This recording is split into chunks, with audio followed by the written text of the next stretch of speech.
Chapter 747, Harvest of the War.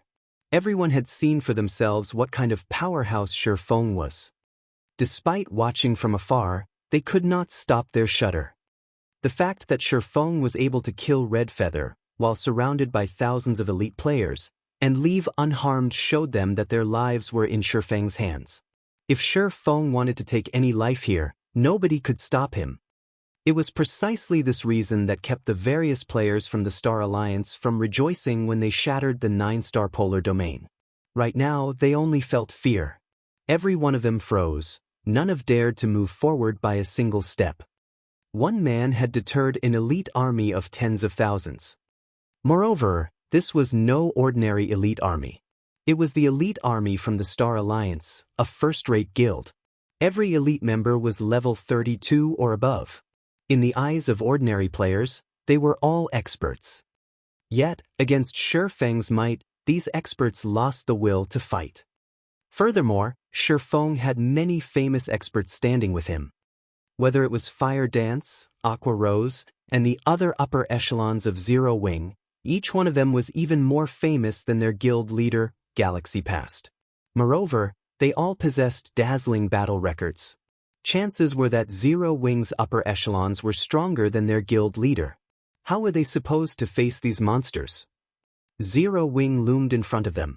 Behind them, Ouroboros waited. The Star Alliance army was stuck between a rock and a hard place. Zero Wing only has several hundred people guarding the exit. So what if Zero Wing's main force has joined the fray? Do they really think they can stop our 50,000-strong elite army? Galaxy Past suddenly shouted, "All of you charge! Wipe them out!" Galaxy Past's words jerked everyone out of their daze. Although Zero Wing had a Tier 3 demon, they had barrier scrolls, which could to suppress it. Dealing with Zero Wing's several hundred members would be a piece of cake. Even if Shi Feng were more powerful and could kill a player with every attack, even if everyone let him, it would take a very long time to kill 10,000 players, not to mention 50,000. Suddenly, the Star Alliance members swarmed toward Shi Feng. The players from Zero Wing felt their hearts race as they watched the tide of players surging towards them. They only had several hundred players on their side. Although their guild's main force had arrived to assist them, it was impossible to hold off 50,000 players. Even lasting for a short time would be impressive. After all, battles between players demanded an extremely heavy burden of one's stamina. Without stamina, even the strongest expert would fall under an ordinary player's blade. However, as soon as the Star Alliance's elites closed in, dozens of intermediate frost grenades exploded among the crowd, freezing the mountain path and decorating it with hundreds of ice sculptures. As soon as they appeared, these ice sculptures shattered and disappeared. Naturally, Shi Feng knew that it was impossible for several hundred players to hold off an army of 50,000. However, the frost grenades could delay the elite army for long enough for Ouroboros's army to arrive. Each main force member carried 100 intermediate frost grenades and 10 advanced frost grenades, which were significantly more powerful than intermediate frost grenades. With the main force's strength and the large stock of frost grenades, it was child's play to hold back the Star Alliance's army until Ouroboros arrived. Black Flame. Galaxy Past gnashed his teeth as the frost grenades appeared once more. At this point, the fearsome might of the frost grenades had embedded itself into everyone's minds.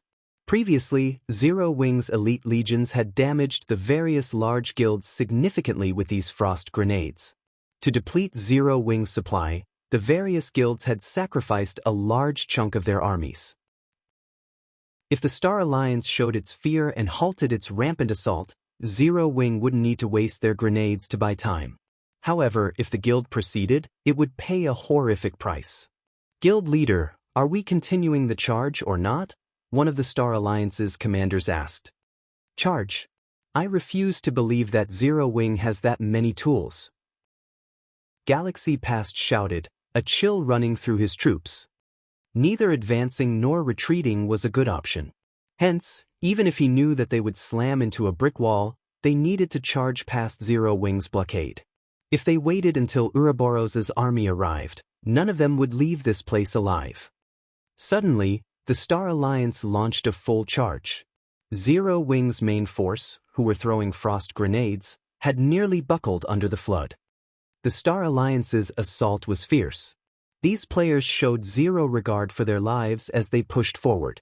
Many MTs activated all of their life-saving skills, significantly increasing their maximum HP and reducing the damage they took. The intermediate frost grenades were already half as effective against players. Now, its damage reduced by another half.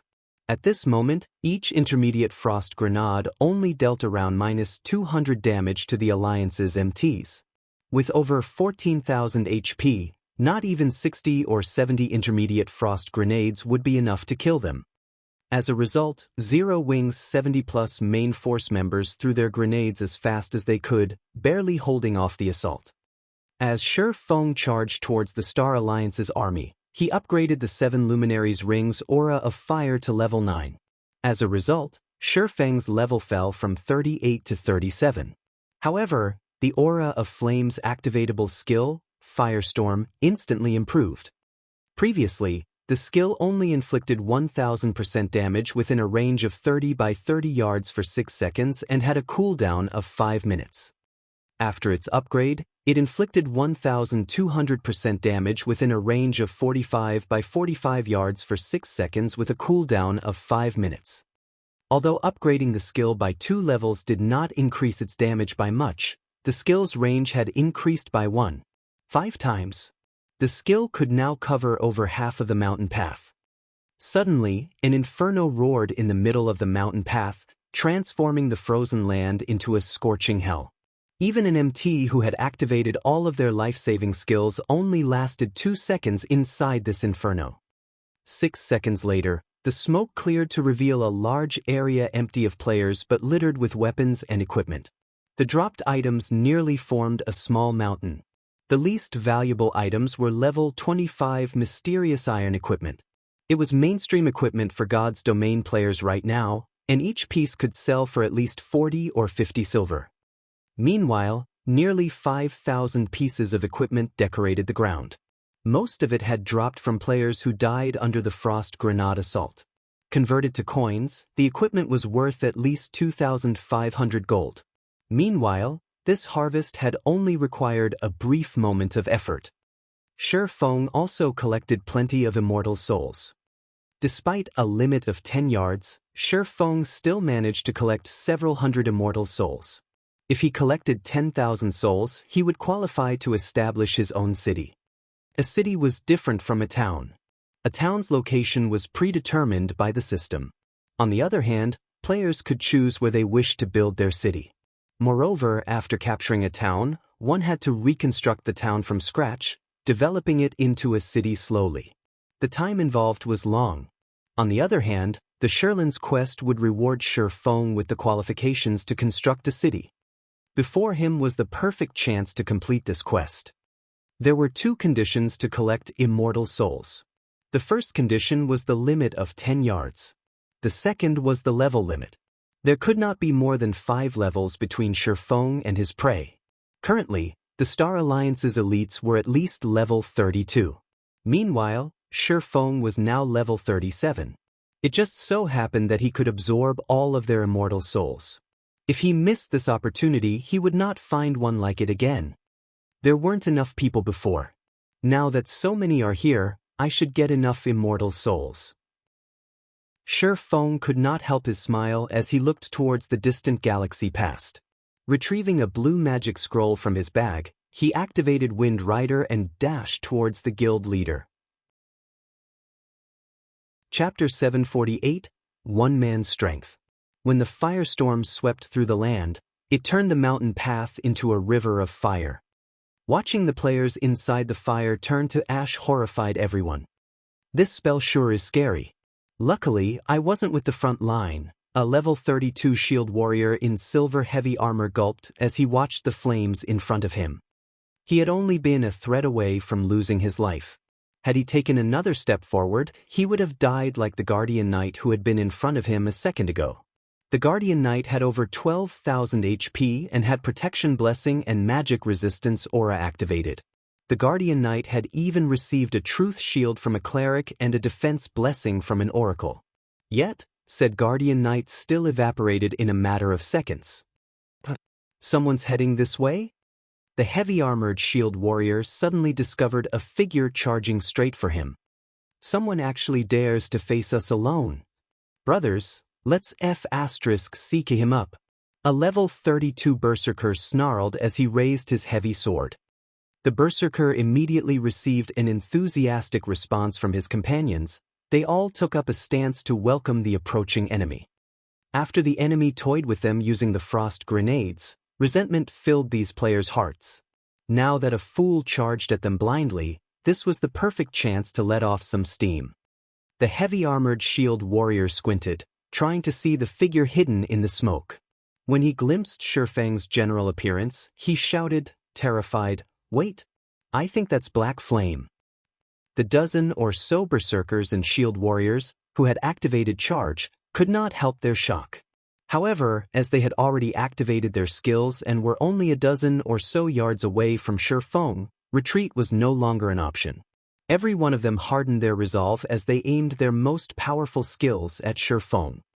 To Shifeng, however, these berserkers and shield warriors' attack speeds were simply too low. Moreover, these dozen or so players had already entered Shifeng's range. Now that Shifeng was in the Void Realm, his perception allowed him to see the attack trajectories of these dozen or so players with a single glance. Suddenly, Shifeng's footwork changed. Like a cool breeze, he swept through the pincer attack. As he passed these players, the killing ray in his hand left behind several streaks of dazzling blue light on their bodies. On the other hand, none of the enemy's swords and sabers even touched Shifeng. In seconds, over a dozen plate armor classes died, each dropping a weapon or piece of equipment as they fell to the ground. Over a dozen immortal souls flowed into the marking on Shifeng's hand. If these people had known that the players who Shifeng killed would lose their immortal souls, not being able to log into the game for a few days, in addition to the usual level and skill proficiency loss, they probably would have sacrificed themselves to the river of fire before letting Shifeng get near them. How is this even possible? Everyone from the Star Alliance, who watched from a short distance away, were dumbfounded as Shifeng finished off over a dozen players in a matter of seconds. They felt a weight that they had never experienced pressing down on them, their breathing growing haggard as a result. Previously, they merely thought that Shifeng was amazing and powerful. However, this kind of power was somewhat illusory for them. They did not fully understand it. However, only after facing this power themselves did they realize how massive a gap there was between them and Shifeng. Now that they realized Shifeng's true power, they nearly lost their grip on their weapons from fear. And although they tried to move, neither their hands nor their feet responded. Suddenly, everyone thought that their previous idea of overwhelming Shifeng with numbers was childish. By the time they returned to their senses, Shifeng had appeared right before them. In the next moment, numerous streaks of blue light bloomed on their bodies. There sure are a lot of people.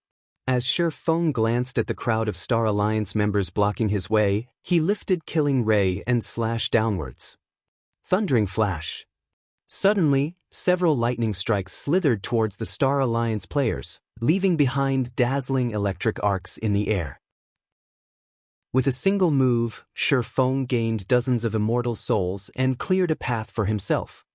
By the time the Star Alliance members reacted and tried to surround and contain Shifeng, he had already dashed into the crowd and began a slaughter. Chop. Earth Splitter. Thunder Flame Explosion. Skywheel Sword.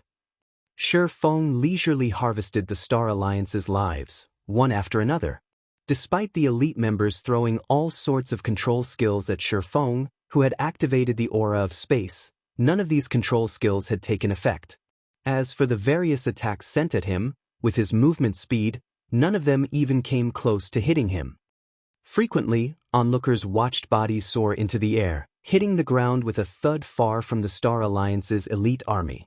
Those who watched were stupefied. Not only had Shifeng's onslaught slowed the Star Alliance's offensive, but he had also killed a large fraction of the Star Alliance's elites. Shifeng was unstoppable as he rushed through the Star Alliance's army. As Zero Wings members watched the slaughter, their fighting spirits burned within them as they joined the offensive. He's so strong. Black Flame can actually hold off the Star Alliance's assault by himself? Is he even a player? The players from the secret pavilion watching from afar were stunned. Shi Feng's astonishing performance even aroused many of the pavilion's female players. Despite being surrounded by enemies, not only did Shi Feng's rampage continue without pause, but he was also able to evade everyone's attacks in the limited space. This feat was immensely difficult. The secret pavilion's experts were quite confident that they could handle 100 elite players by themselves. During the battle, they would try to choose the most favorable terrain for their fights, using it to funnel their opponents, limiting the number they had to face at a single time. This way, they would have a much easier time defending against and dodging attacks.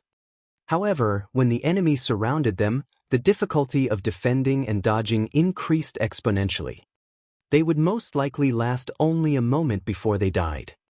Even Cold Autumn, who was known as a genius of the new generation, would be lucky if he lasted even 20 seconds. However, Shi Feng had already lasted over a minute. Moreover, he had yet to receive any damage. Black Flame. Complex emotions filled Galaxy Past's heart as he watched Shi Feng. The Star Alliance's overall strength had clearly surpassed Zero Wings by a large margin. The Alliance had even received assistance from various guilds. They had amassed a force that not even Zero Wing and Ouroboros combined could defeat. Yet, at the end of the day, he never would have imagined that. In this war, involving hundreds of thousands of elite players, Zero Wing grasped the outcome, dominating simply because they had Shi Feng on their side.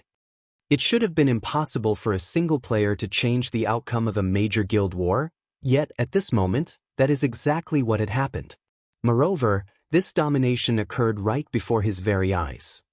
This will end now. Killing intent flashed in Galaxy Past's eyes as he lifted his greatsword and charged at Shi Feng, shouting, "Everyone, attack him as one."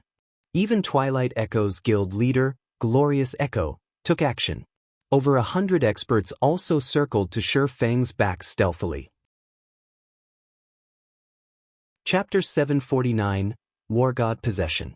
Galaxy Past finally can't endure it. Yuan Tiexin could not help but smile as he watched Galaxy Past, who rushed at Shi Feng. Although it was impossible for Shi Feng to wipe out the Star Alliance's army, even if Galaxy Past let the swordsman be, doing so would wound the Alliance's morale severely.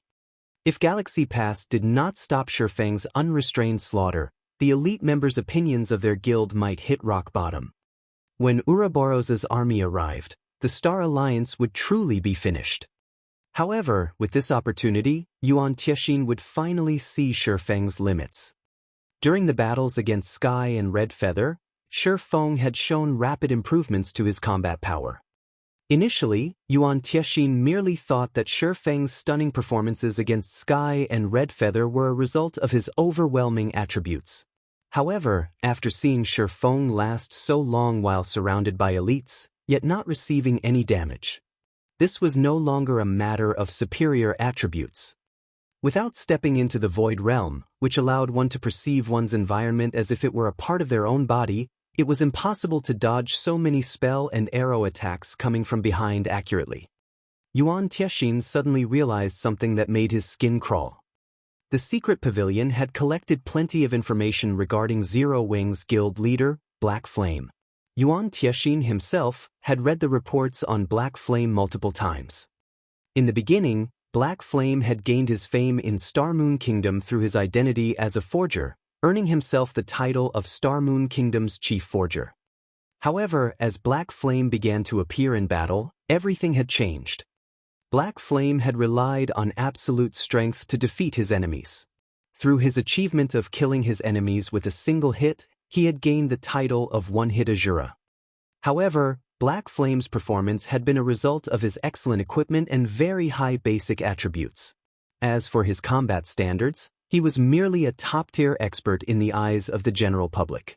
He had not even been a match for Cold Autumn when it came to combat standards. He was only someone with a wealth of combat experience.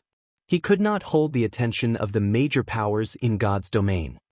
Yet, as he participated in more battles, Black Flame's combat standard surprised the public again and again. He had gone from half-step refinement realm to reaching the refinement realm fully, then entering the flowing water realm as well. As his battle count increased, Black Flame's abilities increased. Now, he had reached the void realm. Yuan Tiexin refused to believe that Black Flame's battles had just been acts. Moreover, experts who had set foot into the realms of refinement had their own pride. They would not suppress their strength to deal with a weakling. There was no point to that. Since it wasn't an act, Yuan Tiexin could only think of one possibility.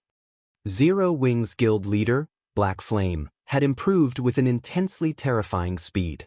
Compared to the horror of Black Flame's basic attributes, his growth was what truly frightened people. The secret pavilion considered Cold Autumn a genius because he was young. In addition, despite training with the pavilion for less than a year, he had already reached the half-step refinement realm and could break through to the refinement realm at any moment.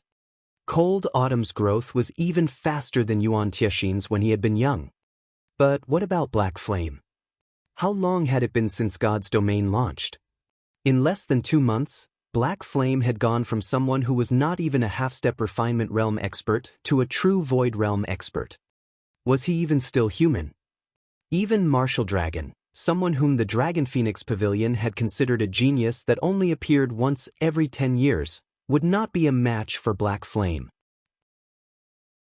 In the future, Black Flame might very well become one of the virtual gaming world's monsters.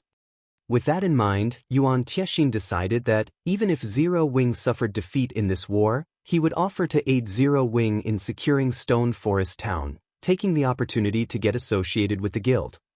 God's Domain, as a virtual reality game, was massive. It was different from the virtual reality games they had seen in the past.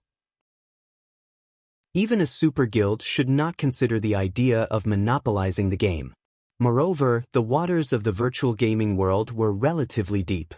Now that various major international corporations had put a foot in as well, the virtual gaming world had become far more complicated. If the secret pavilion could gain a powerful ally like Zero Wing, it would benefit the pavilion's development in the future. The pavilion could seize more opportunities and gain a stronger influence. Just as Yuan Tiexin plotted to strengthen the relationship between the secret pavilion and Zero Wing, over 100 figures approached Shi Feng with astonishing speed. "I'll hold his attention. Find an opportunity to attack." Galaxy Past commanded through the team chat as he approached Shi Feng. He then retrieved a deep blue potion from his bag. Shi Feng might be able to fight with relative ease while surrounded by elite players, but it would be a different story if he were surrounded by expert players. It was extremely difficult for elite players to push their virtual bodies to their limits. However, this was not an issue for experts. They could do so easily. Naturally, Shi Feng had no trouble with elite players if he fought with everything he had. However, it was a vastly different story against experts who also pushed themselves to their limits. "Black Flame, I'll teach you that a first-rate guild is not easy to deal with," Galaxy Past shouted. He then dumped the deep blue potion down his throat. At the same time, he activated his Berserk skill, Wargod Possession. Suddenly, not only did his body grow a size larger, but it also released a brilliant golden glow. His aura was even stronger than a Lord-ranked monster, and this sudden change sent a ripple of shock through the Star Alliance's army. Since the various guilds had learned of Zero Wing's Berserk skills, they had spared no effort to collect their own. Galaxy Past had even mobilized the entire guild strength and lost several thousand elite players to obtain Wargod Possession, the Berserk skill that all Berserkers dreamed of having. Wargod Possession was a Tier 1 taboo skill. Its effects could even rival an ordinary Tier 2 Berserk skill. Moreover, the skill was very well suited for the Berserker class.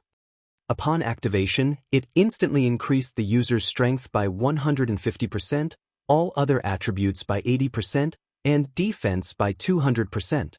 Moreover, the less HP the user had, the higher the strength bonus the user received. The only shortcoming the skill had was its short duration of 20 seconds. Once those 20 seconds passed, the user would enter a weakened state for 1 hour. The skill also had a 24-hour cooldown. It was a forbidden skill that should only be used during the most crucial moments. However, to deal with Shi Feng, who possessed frightening attributes, Galaxy Past had no choice but to activate this Berserk skill. As insurance, Galaxy Past drank an extreme speed potion, a rare, high-level potion that he had obtained from a quest. The potion increased movement speed by 100% and attack speed by 150% for 30 seconds with a cooldown of 1 hour. With the effects of Wargod possession and the extreme speed potion, it was not entirely impossible to kill Shi Feng. Moreover, not long ago, Shi Feng had used his own Berserk skill. Berserk skills generally had very long cooldowns. Only a short time had elapsed since Shi Feng had last used his. It was impossible for his Berserk skill to have cooled down already. Without a Berserk skill, even if Shi Feng's attributes were more powerful, he was not a match for Galaxy Past, who had activated a Tier 1 taboo skill. Black Flame. It's time you know what it feels like to have your attributes overwhelmed. Galaxy Past activated Charge and appeared before Shi Feng like a ghost. With a malevolent smile, he swung down his dark gold-ranked greatsword, Weeping Silver, violently. Boom! When Weeping Silver descended, an explosion shook the area. The ground beneath Shi Feng's feet shattered, revealing long sword marks. A level 32 shield warrior, who had accidentally collided with the sword aura, lost his life instantly. Galaxy Past's horrific power caused everyone to shudder. Chapter 750 Berserk. Galaxy Past's performance shocked every player who saw it. Nobody had ever imagined that Galaxy Past was so powerful. Not only was his strength unmatched, but he was also so fast that people only caught a glimpse of him as he moved. Despite using Violent Strike, one of the most common Berserker skills, he displayed more power than an AoE attack skill. Even a lord of the same level would pale in the face of such destructive power. Black Flame is done for sure this time. This scene cleared away the Star Alliance's defeated mood. As expected of the Star Alliance's guild leader, he actually hid such a card so well. Glorious Echo was also impressed. Although he had his own trump card, it was slightly inferior to Galaxy Past's. With such strength and speed, even if Black Flame had not died from the sudden blow, he would be heavily injured. The 100 or so expert players stilled their footsteps, thinking that the battle had ended, that their help was no longer needed. When the dust settled, however, a man, wearing a black cloak and wielding an emerald longsword, stood before Galaxy Past, unharmed. He blocked it? Everyone's jaws nearly fell to the ground. Shi Feng had actually blocked Galaxy Past's attack, which had been stronger than a lord's. Everyone had thought that Shi Feng might evade the attack, but never had they thought Shi Feng would block it with his sword. Moreover, Shi Feng was still unscathed. Only the ground beneath his feet had fragmented, the cracks spreading out across 5 yards in every direction. From the state of the ground, they knew how heavy Galaxy Past's Violent Strike had been. Such immense strength.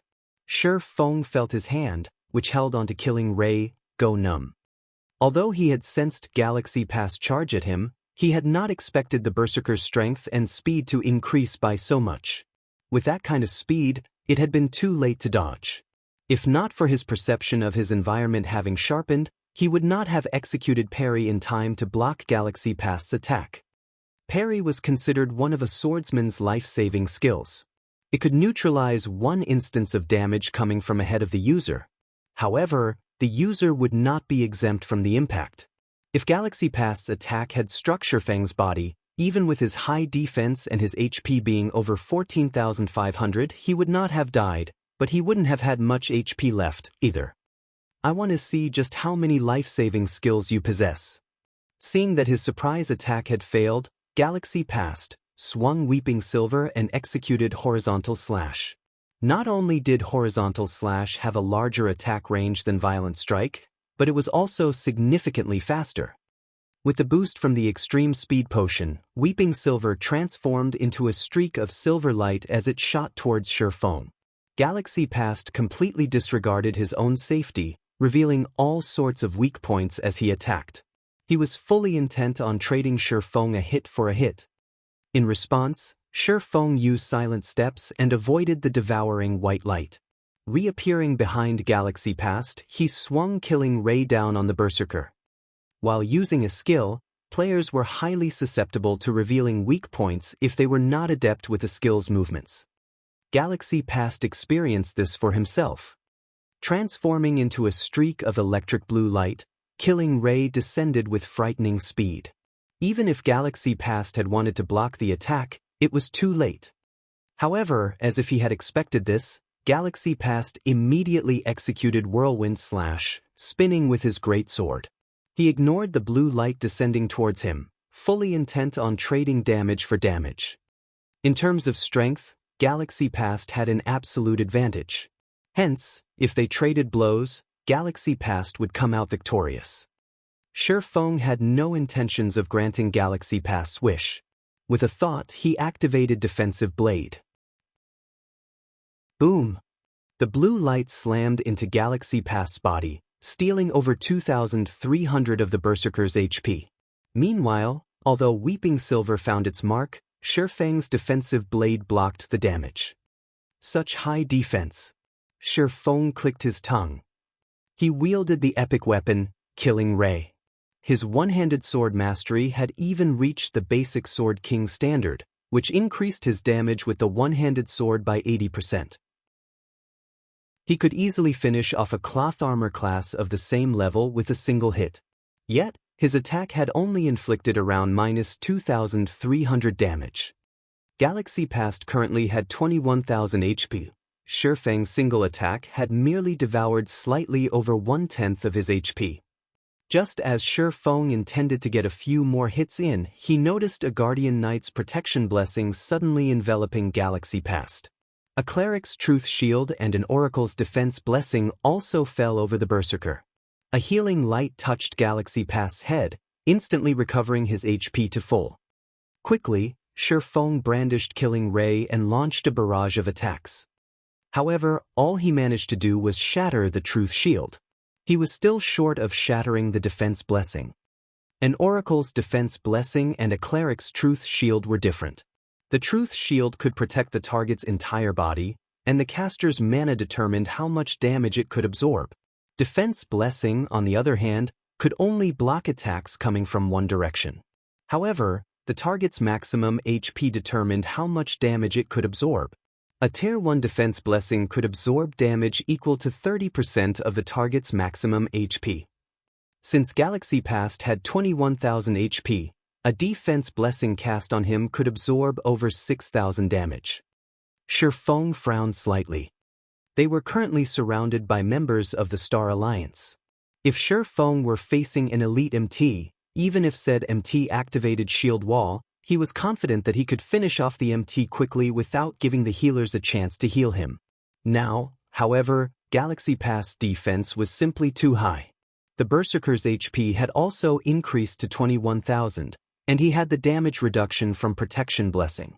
It was practically impossible to kill Galaxy Past before the healers recovered his HP. Although the predicament troubled Shifeng, Galaxy Past was shocked.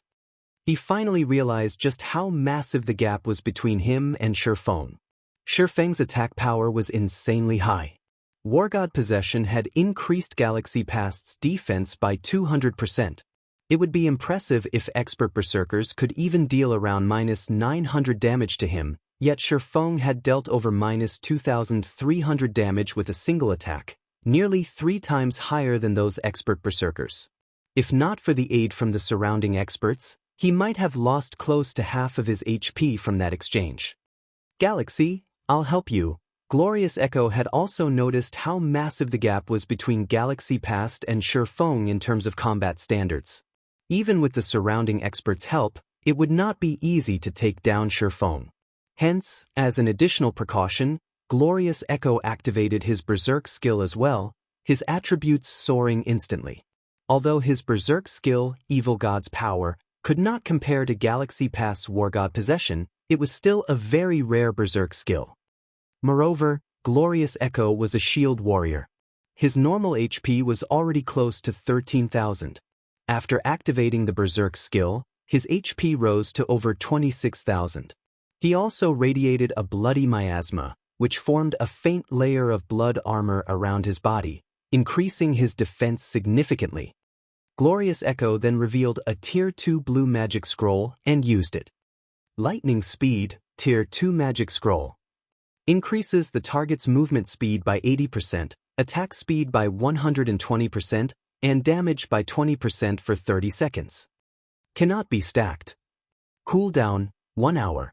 When the Star Alliance members saw the two guild leaders activate their own Berserk skills, their confidence rose. The expert players a short distance away began to support the two guild leaders, casting buffs and heals.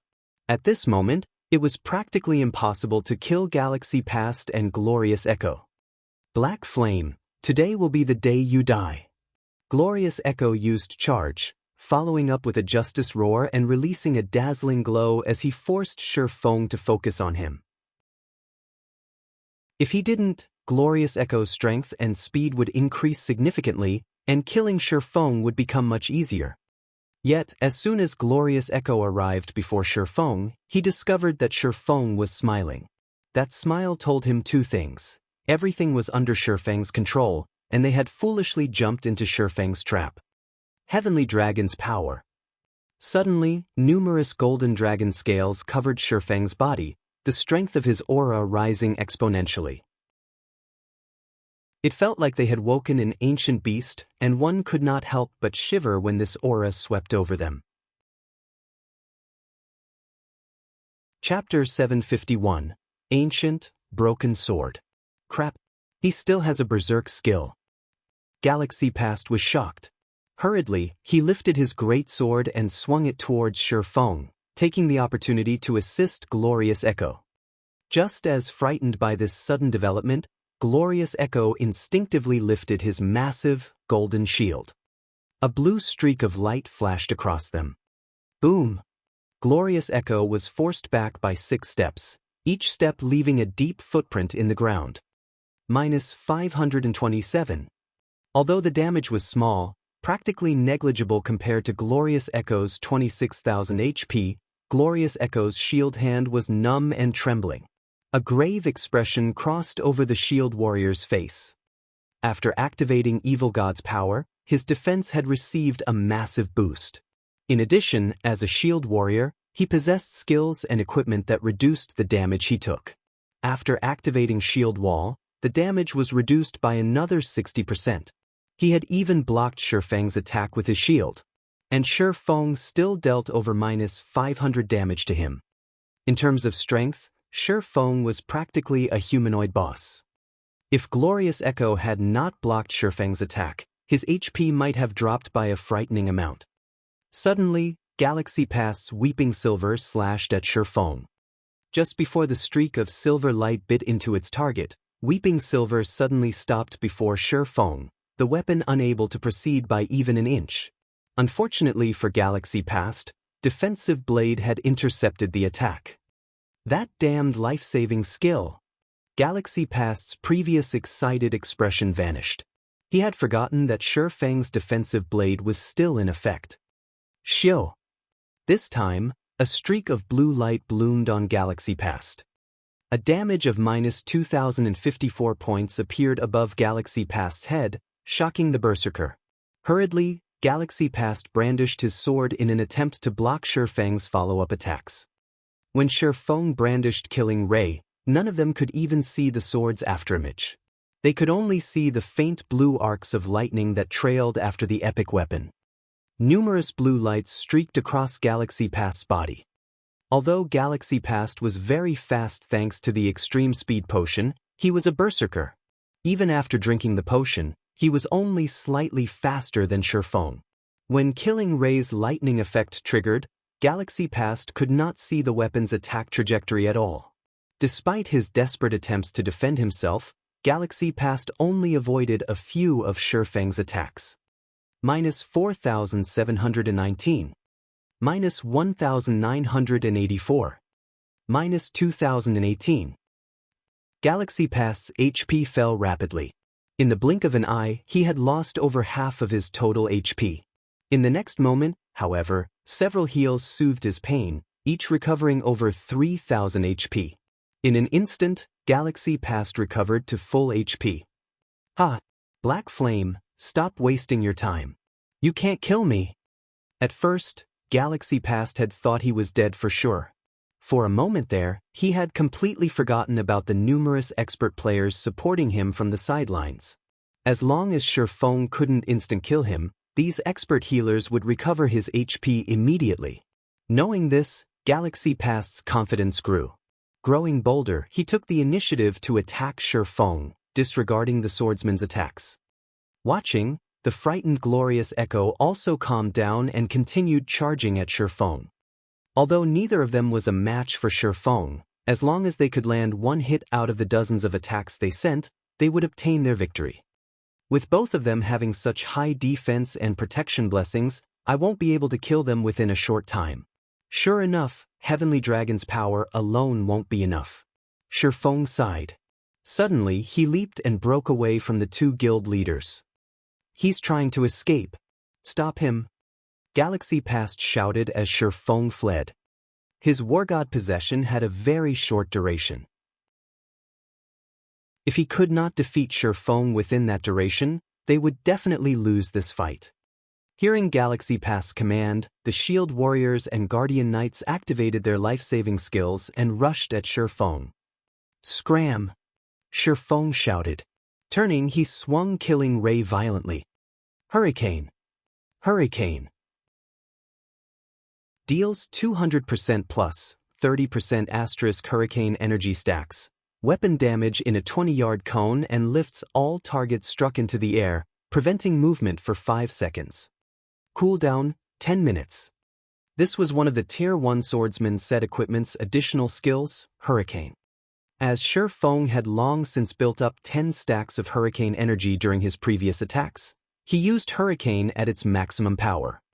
Instantly, the dozens of Shield Warriors and Guardian Knights were blown into the air. Despite these players having activated Shield Wall and Protection Blessing, they still received over minus 15,000 points of damage. Some had even received a critical hit of more than minus 30,000 points. Instantly, every one of these MTs died before they hit the ground. However, Galaxy Past and Glorious Echo had used this brief opportunity to catch up with Shifeng. I finally have some space. Shifeng glanced at the approaching Berserker and Shield Warrior. He then retrieved the Dragon Slayer potion, which he had obtained from the Disaster Treasure Chest, and drank it. Dragon Slayer potion, consumable. Increases all attributes by 100% and all resistances by 100 points for 1 minute.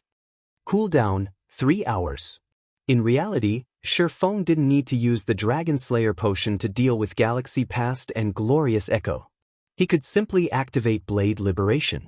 However, the 20-second weakening effect after the skill's duration was a risk that Shifeng could not afford.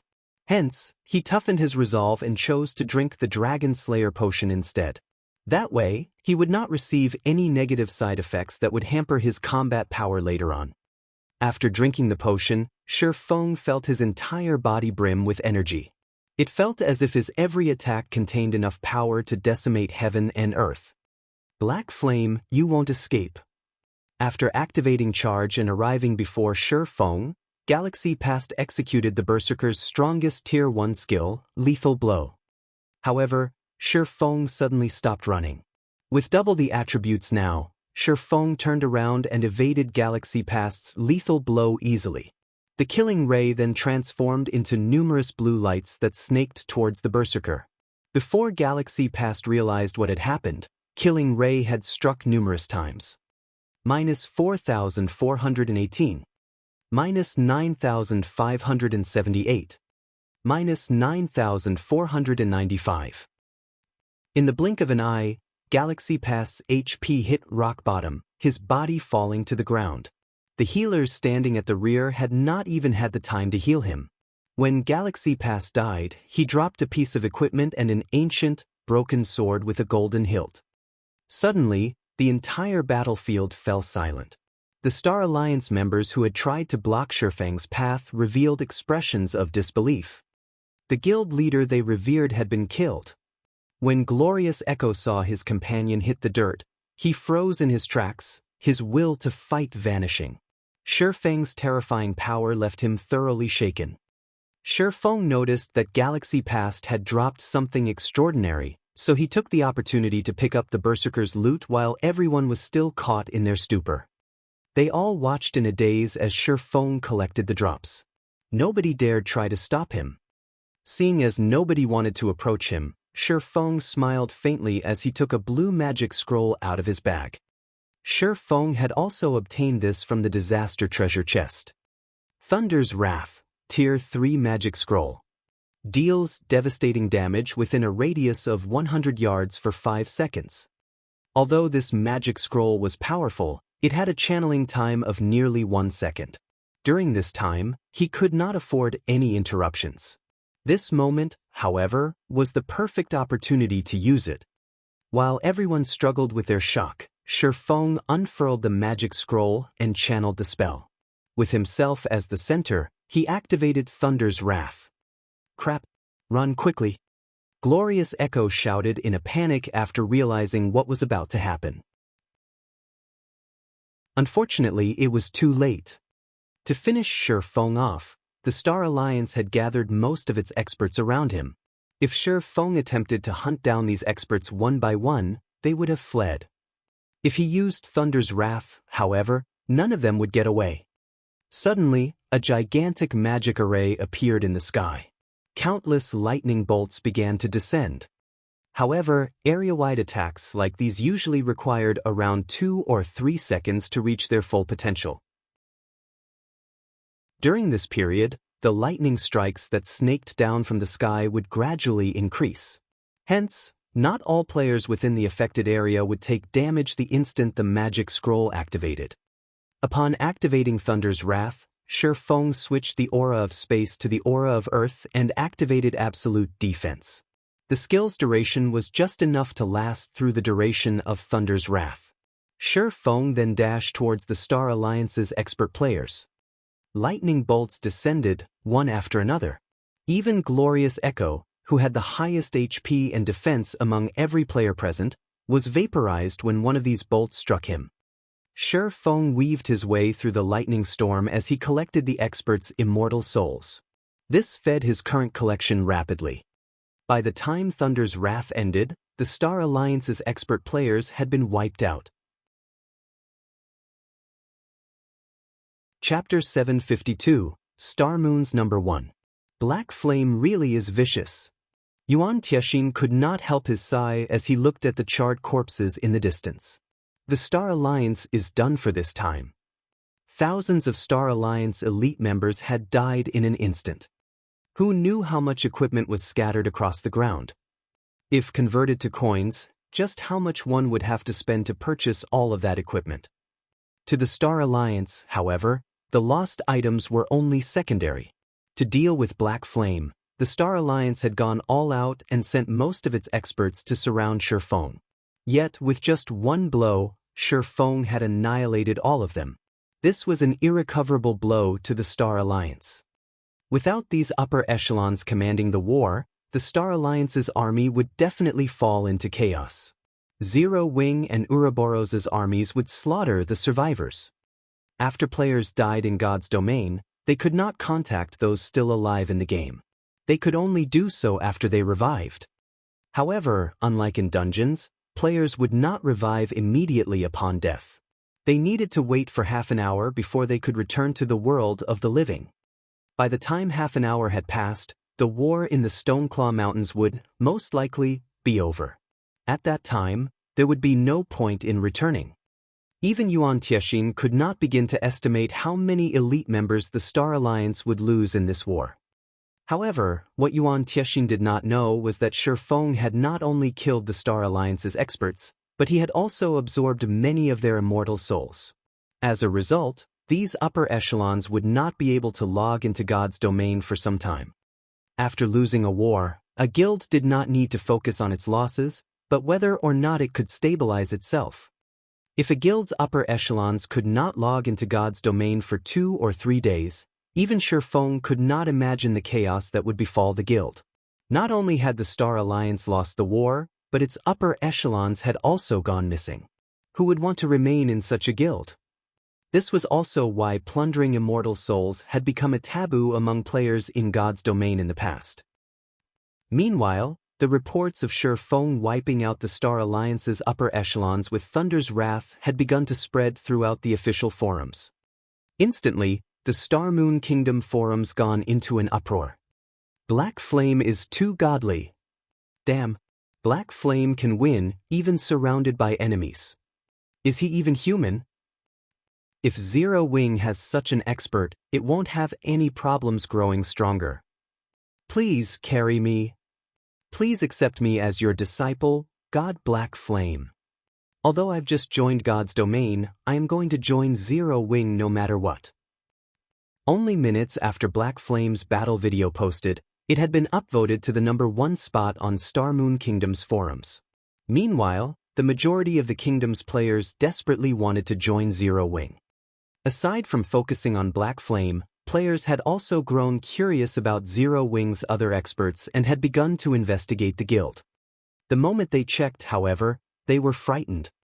Zero Wing had 3 people who had reached the 8th floor of the Divine Colosseum's trial tower. If one were a veteran player in God's domain, they would be very enthusiastic about the Divine Colosseum's trial tower. The trial tower had become an important indicator for players' comparisons against each other. For players new to God's domain, it was practically a dream to clear even the 1st floor. As for veterans, reaching the 3rd floor was their limit, whereas elite players could roughly reach the 4th floor. Meanwhile, ordinary players already considered elite players experts. When forming a party to raid a dungeon, any party that had an elite player would be the envy of others. An elite player could increase the party's overall strength, making it a piece of cake to clear a hard mode party dungeon. As for the experts who had reached the 5th floor, ordinary players looked up at them as if they were stars. A city would only have several hundred experts. Some even had less than 100. NPC cities' player population could range anywhere from 70,000 to over 1 million. One could imagine just how rare such experts were. In other words, these experts were the top players in an NPC city. Currently, in most of the cities in Star Moon Kingdom, the highest floor any player had reached was the Trial Tower's 6th floor. Only the major NPC cities with a player population of over 1 million would have 7th floor experts. Yet, Zero Wing actually had 3 people who had managed to reach the Trial Tower's 8th floor. The players of Star Moon Kingdom struggled to accept this fact. It was impossible for ordinary players to encounter true experts. Hence, they usually used the Trial Tower as a method of judging experts because the Divine Colosseum's tower did not test a player's attributes or equipment. Rather, it tested a player's true power. The difference between players was made clear. Each of the Trial Tower's floors was more difficult than the last. Veteran players could only reach the 3rd floor after fighting through hell and high water. Hence, elite players who reached the 4th floor were treated like experts. However, what about those who managed to reach the 8th floor? No one could even imagine how much power these players had.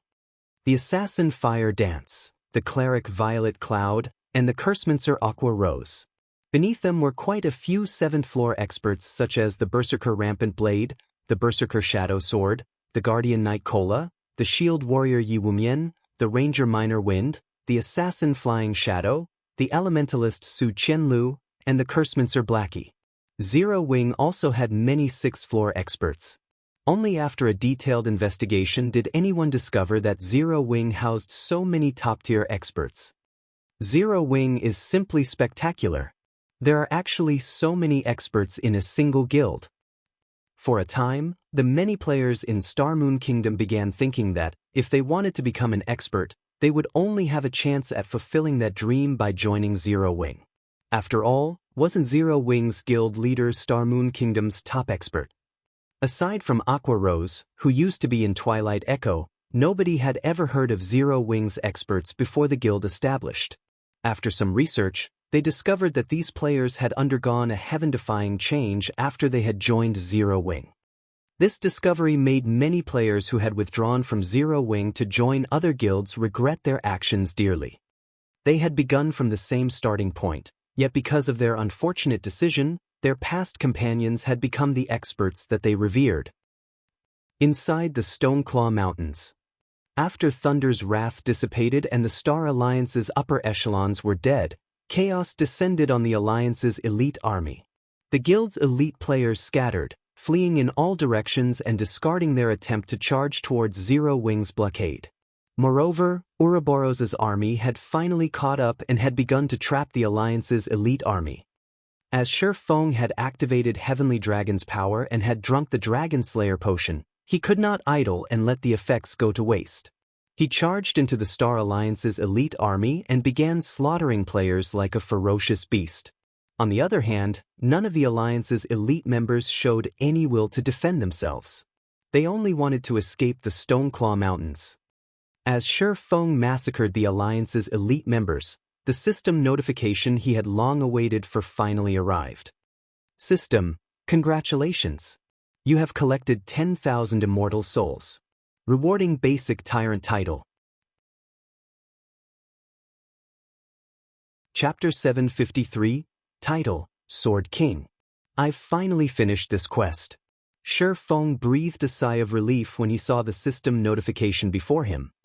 Although it was not difficult to kill 10,000 players in the time frame Charlene had set, it would be very time-consuming if he had gone out of his way to do so. Where would Shi Feng, who already had his hands full with his own tasks, find the time to hunt random players? Now that he had completed the epic quest, Immortal Crown, the weight bearing down on Shi Feng's heart lifted significantly. After all, he still had an extremely deadly legendary quest waiting for him. Lord of Balrog's Fall. If he did not gain the promotion to Tier 2 quickly, only death awaited him. Failing an epic quest would partially cripple a player. However, there was still a chance to recover from the blow. A legendary quest, on the other hand, was different. If failed, the penalty would render the player's account useless. In the past, even though many players had encountered the opportunity to undertake a legendary quest, they had hesitated for a very long time before making a decision. There were multiple known instances where players, who had not been strong enough, had accepted a legendary quest. In the end, they had to delete their accounts and start all over again. Hence, in the past, many players had chosen to pass on the opportunity to challenge a legendary quest, either challenging it later or selling the quest's information to stronger, bolder players. A legendary quest's rewards were incredibly bountiful. Normally, they would reward either a fragmented legendary or legendary item. These were invaluable to a player, and they could push a player's combat power to the next level. Hence, one could gain quite a profit by selling information about such quests. In the past, many players who had known that they were too weak would sell these legendary quests to large guilds, earning coins or items to strengthen themselves instead. Others had scolded these players for being foolish. After all, just how much of a boost would a legendary item offer a player? Even so, many people had still envied such players. After all, it was extraordinarily difficult to complete a legendary quest as an individual.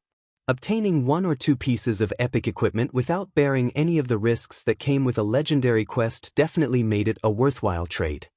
A bird in the hand is worth two in the bush. A small advantage was more beneficial than a massive risk. Improving one's strength was the priority. However, a legendary quest was not as easy as an epic quest. Epic quests were similar to epic items in God's domain, while legendary quests were similar to legendary items.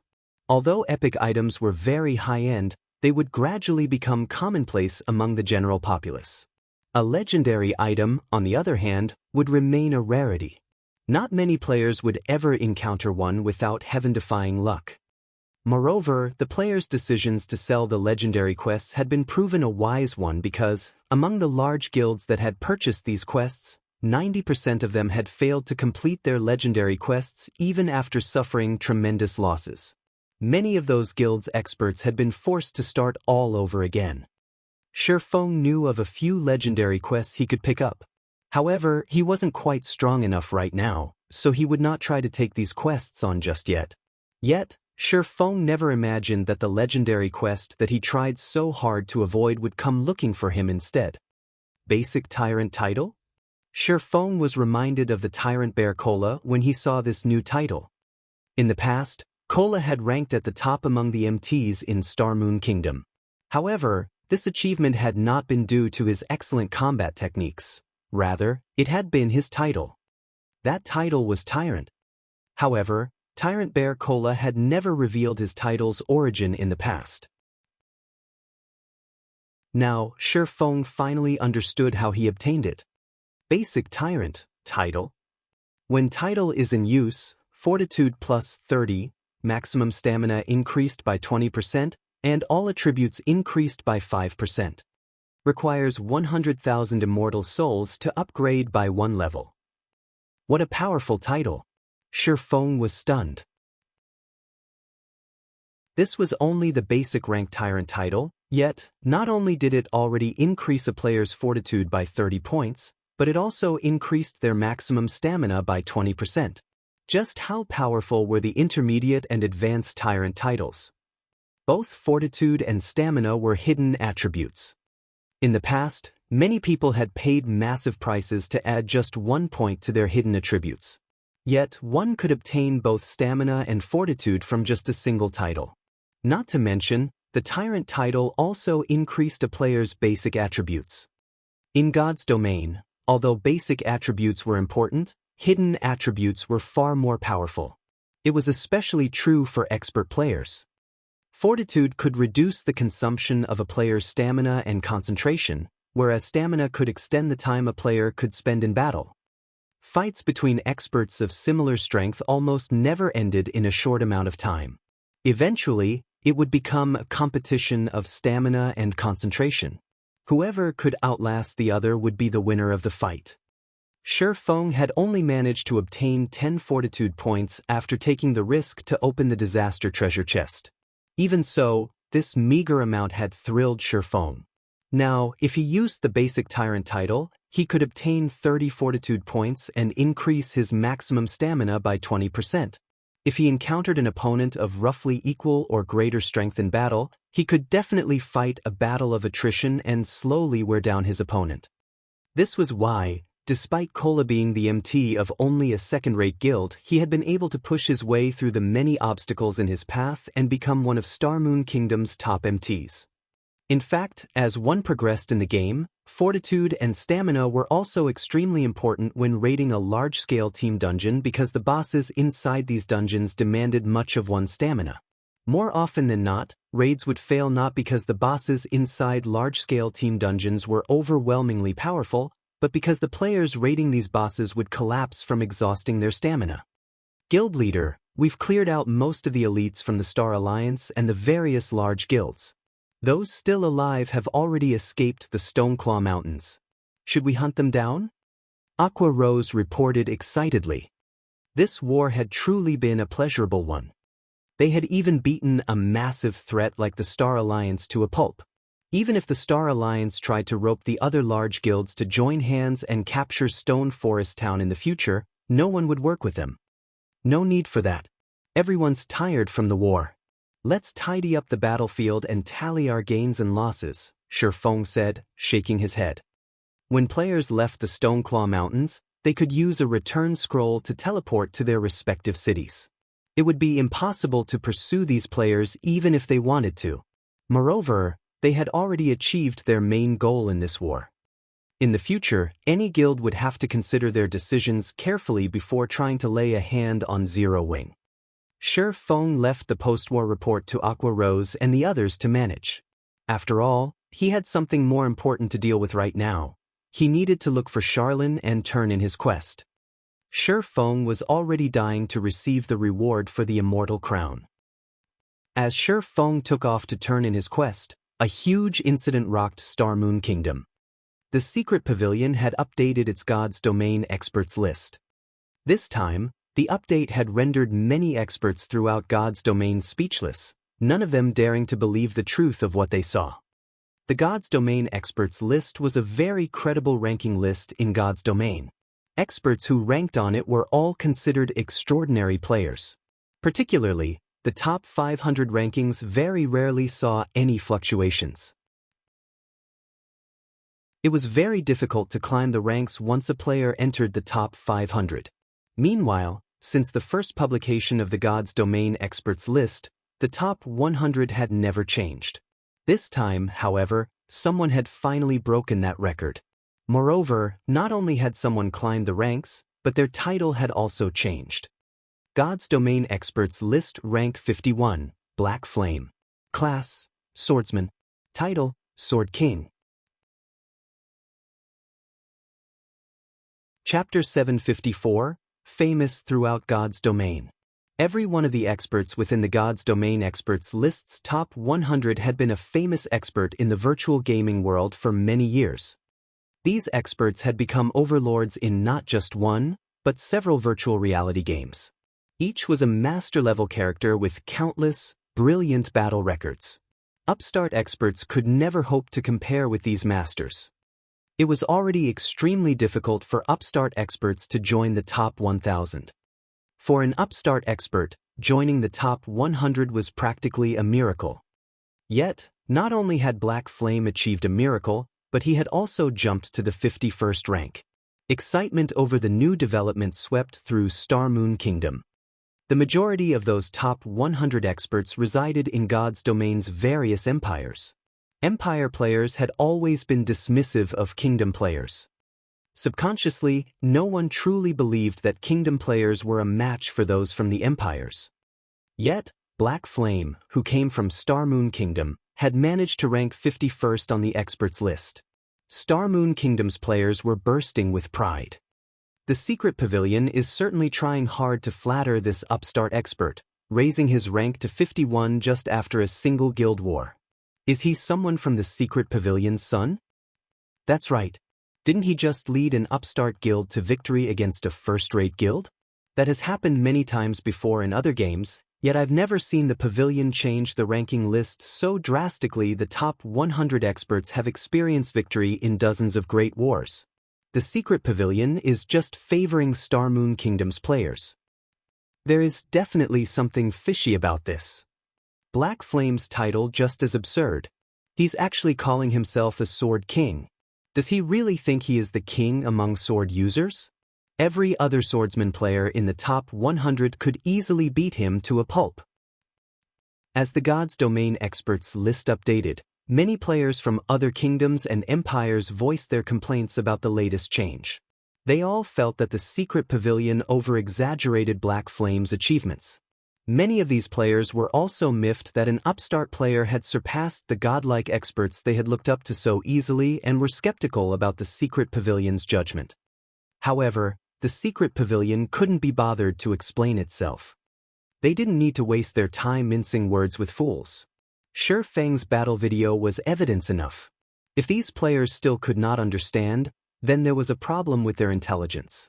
Trying to explain further was pointless. If Shi Feng had not displayed the combat standards of a Void Realm expert, the Secret Pavilion would not have granted him the 51st rank. When the other top-tier experts saw this development, they realized that Black Flame was someone who demanded their attention. It was especially true for the top 100 experts. There were 3 thresholds for all ranking lists the Secret Pavilion published. Only the pavilion itself and very few experts knew exactly what these thresholds were. The first threshold was the top 400. If an expert had yet to set foot into the realms of refinement, then regardless of how brilliant they performed in a game, they would never reach the top 400. If an expert were ranked among the top 400, then it proved that this expert had already set foot into the realms of refinement.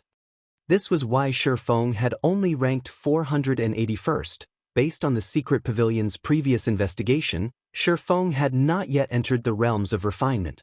He had only reached the half-step refinement realm. Otherwise, Shi Feng would have had a higher ranking. The second threshold was the top 200.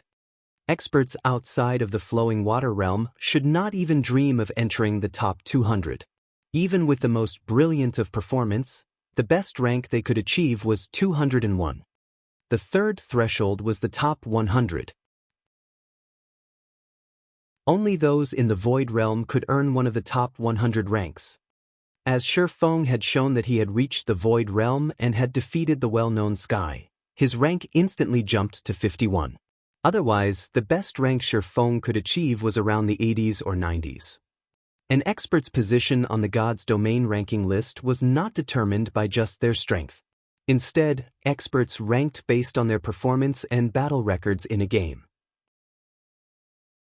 If experts ranked according to strength, then many of the experts on the ranking list would qualify for any positions. If an upstart expert managed to reach the 401st rank on the God's Domain experts list, God's Domain's top powers would, at most, spare that player a glance, making a note of their existence. They would not consider that person important in the least. Now that Shifeng had joined the top 100, however, this sudden development forced the major powers to acknowledge him. 51st? Black Flame is truly interesting. Phoenix Rain's beautiful eyebrows lifted slightly as she read the God's Domain experts list. He certainly knows how to hide his strength. I had actually failed to notice his true combat standard. It seems that he had not defeated Martial Dragon by luck alone. Previously, Shifeng had merely been a minor character in Phoenix Rain's eyes. He had just luckily obtained some top-tier equipment. At most, he would only reign supreme for a short time. However, it was a different story if Shifeng had reached the Void Realm. Even Phoenix Rain would have no choice but to treat Shifeng as an equal. With the experts list's latest update, God's Domain's top-tier players understood one thing: another Apex expert had appeared in the virtual gaming world. Star Moon Kingdom, White River City. As soon as Shifeng returned to the city, he discovered that a constant stream of players arrived the White River City's teleportation hall. Moreover, these players' average level was quite high, with the lowest among them being around level 30. Although they were not at the standard of a guild elite player, they were considerably high-leveled among ordinary players. Meanwhile, as these players arrived, they immediately asked around for directions to Zero Wings Guild residence. "Little brother, do you know where Zero Wings Guild residence is?" A thin man approached Shifeng, asking politely. This man looked to be in his 40s and wore a blue mage's robe. Behind this middle-aged man were 5 other people. All 5 were level 30, and their equipment was level 25 mysterious iron rank at the very minimum. In a guild, these players could definitely join the elite members. Unfortunately, their levels were slightly off the mark. However, independent players did not have the same advantages as guild player. Independent players did not have access to the various benefits that a guild offered. They had no choice but to invest some of their time in other aspects. Hence, their leveling speed was slower than guild players. Shifeng currently hid under his black cloak and had reverted to his original appearance. Both his level and equipment were also hidden. Hence, no one recognized him. When Shifeng glanced at this group of players, his eyes instantly lit up with an excited light. The person speaking to him was actually Silent Years, who had been a top-tier expert in his previous life. This man had once ranked within the top 50 among the oracles of Star Moon Kingdom. He had even reached the top 10 during his peak. Big Brother Silent, this person is wearing Zero Wing's emblem. He's from Zero Wing, the female elementalist beside Silent Years said awkwardly as she jabbed her finger at the oracle. Suddenly, Silent Years jerked, realizing this. As he had walked up to Shifeng from behind, he had not noticed the guild emblem on the swordsman's chest.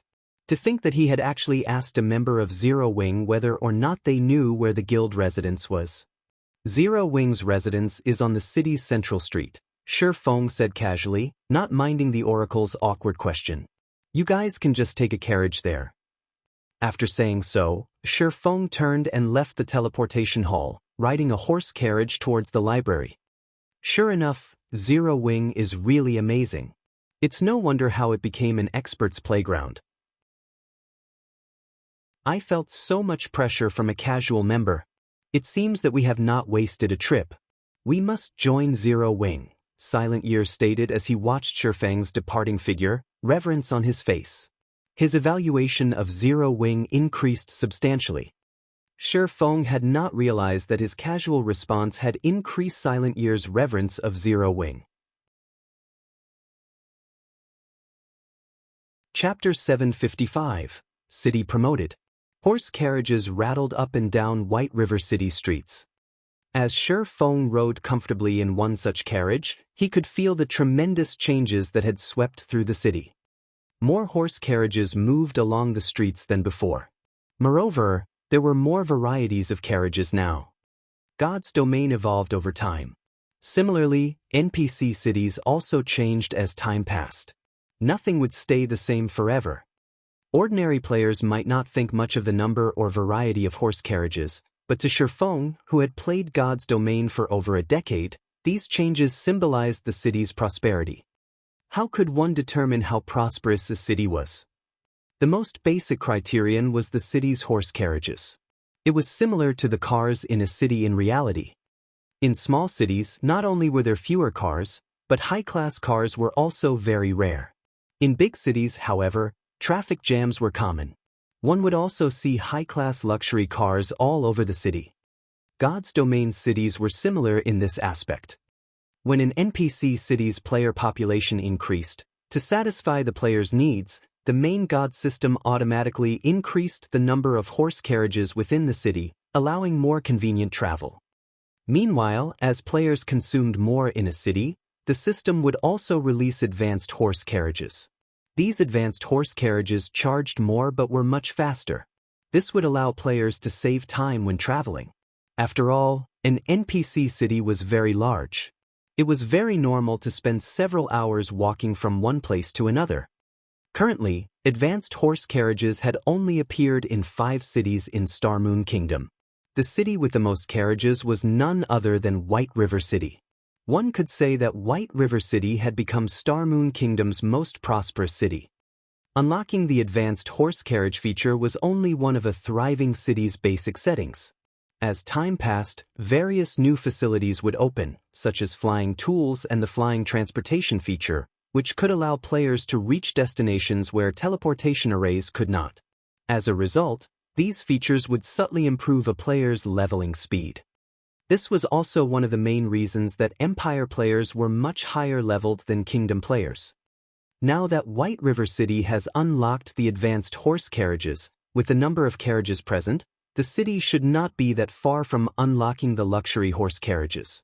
When the city unlocks the luxury horse carriages, players will be able to take the flying ship to the Eclipse Gate to level up. It seems I'll need to prepare for that. Shi Feng could not help but recall the Eclipse Gate, which had been the most famous leveling area that White River City had to offer in his previous life.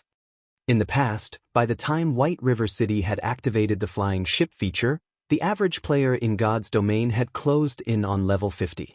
Many had even been promoted to their Tier 2 classes.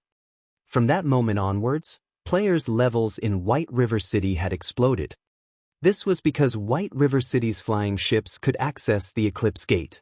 Of course, White River City wasn't the only city whose flying ships passed through the Eclipse Gate. Every city in Star Moon Kingdom's eastern region had flying ships that could reach the Eclipse Gate.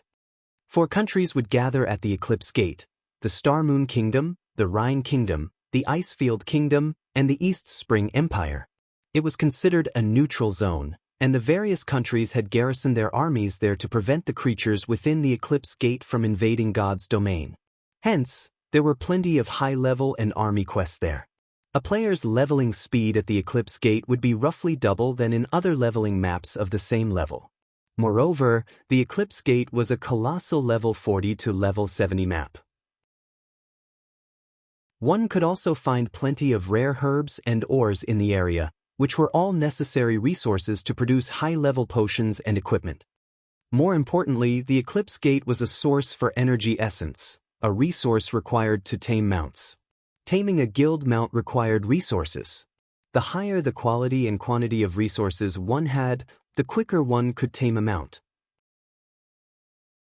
At the same time, one could use these resources to hasten a guild mount's growth.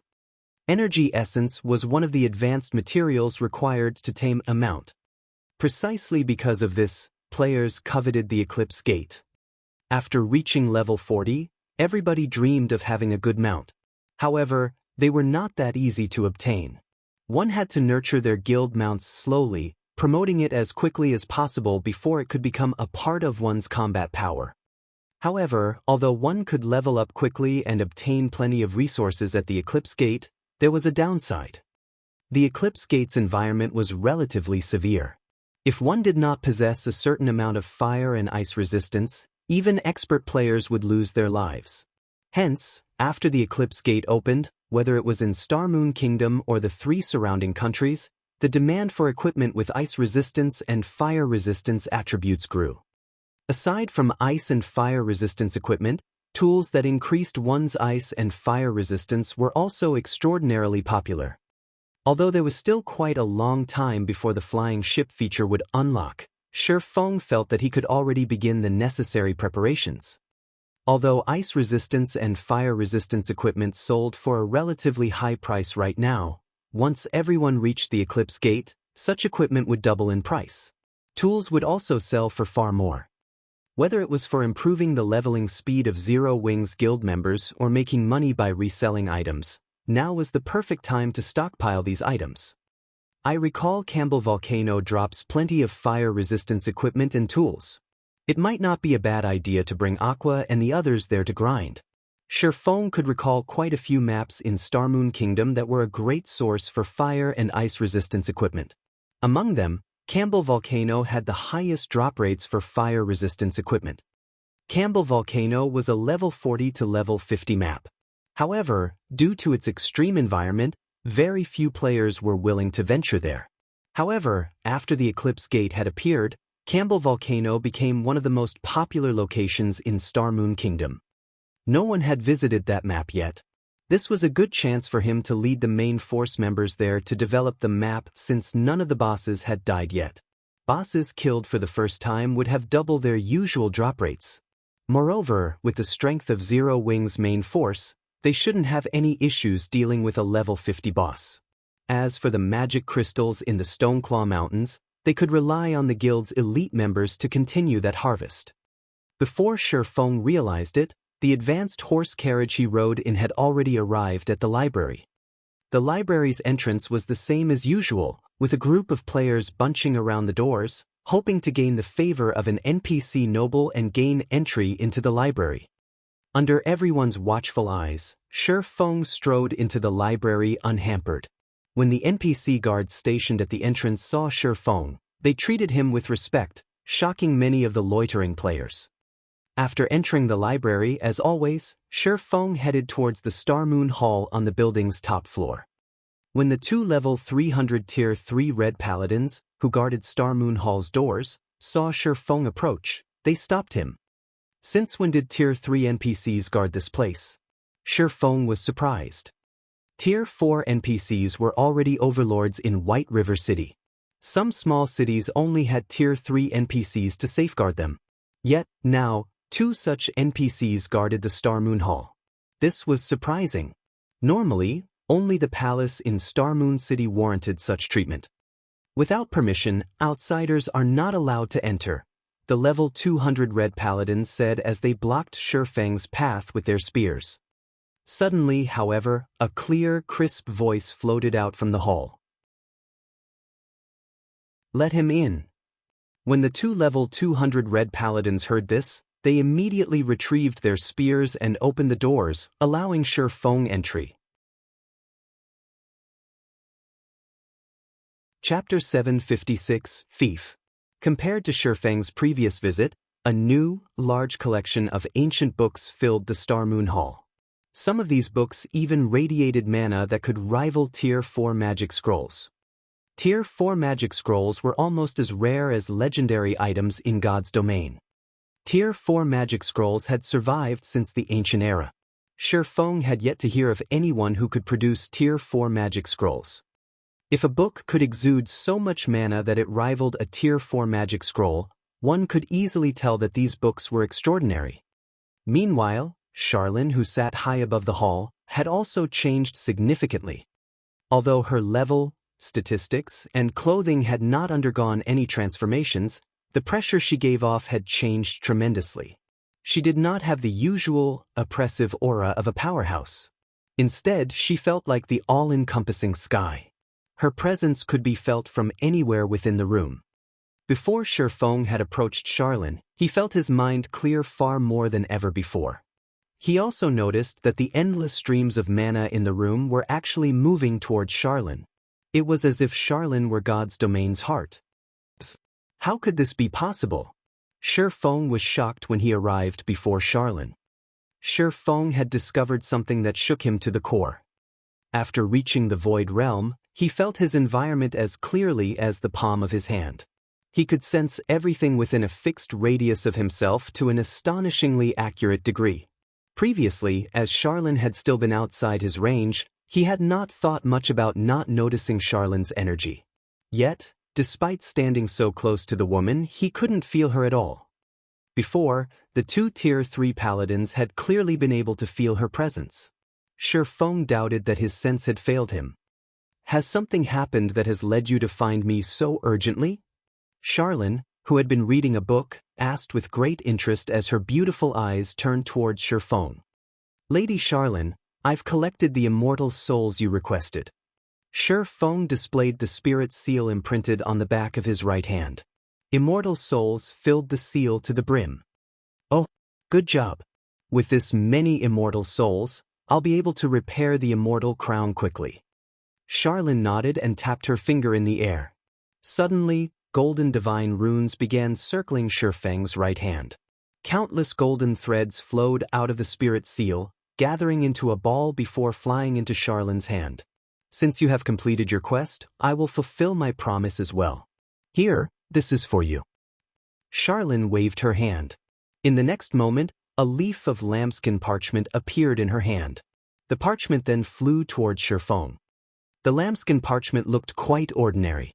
However, the words on the parchment could tempt any guild in God's domain. Starmoon Kingdom City Building Order. As long as it was within Starmoon Kingdom's jurisdiction, one could construct their own city with this city building order.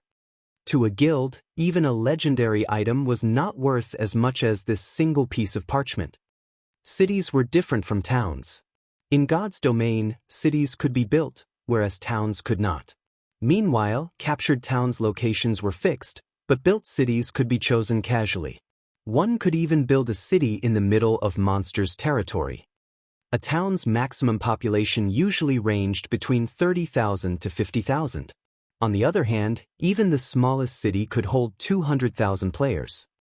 This was why, after obtaining their own towns, guilds would focus all of their efforts on developing the town in the hopes of promoting it into a city as soon as possible. Moreover, as a city demanded a sufficiently large plot of land, one could construct a mana tower in the city. With the mana tower, any player residing in the city would enjoy increased stamina and concentration recovery rates. They could even accumulate the double EXP buff. Although the accumulation rate was not as generous as a guild residence's, one could still accumulate 10% worth of double EXP buff after 48 hours of rest. Once players reached higher levels, the needed EXP to level up increased tremendously. Currently, level 30 ordinary players required roughly 3 or 4 days to reach the next level. Hence, even a 10% double EXP buff would significantly reduce the time players needed to grind. Aside from improving one's stamina and concentration recovery rates, hotels would also offer the guild residence effect, allowing players to accumulate 20% worth of double EXP buff after 48 hours of rest. Meanwhile, the guild that controlled the city would also see some benefits. When guild members rested in the guild residence, they would accumulate 30% worth of double EXP buff after 48 hours. In addition to receiving this double EXP perk, a player-established city would also receive a specialty product. Aside from being able to construct a mana tower, one could also construct a black market auction house in the city. This auction house would function like the auction house in Blackwing City. It would offer a large stock of products once every 3 days. Sometimes, even epic items were available for bidding.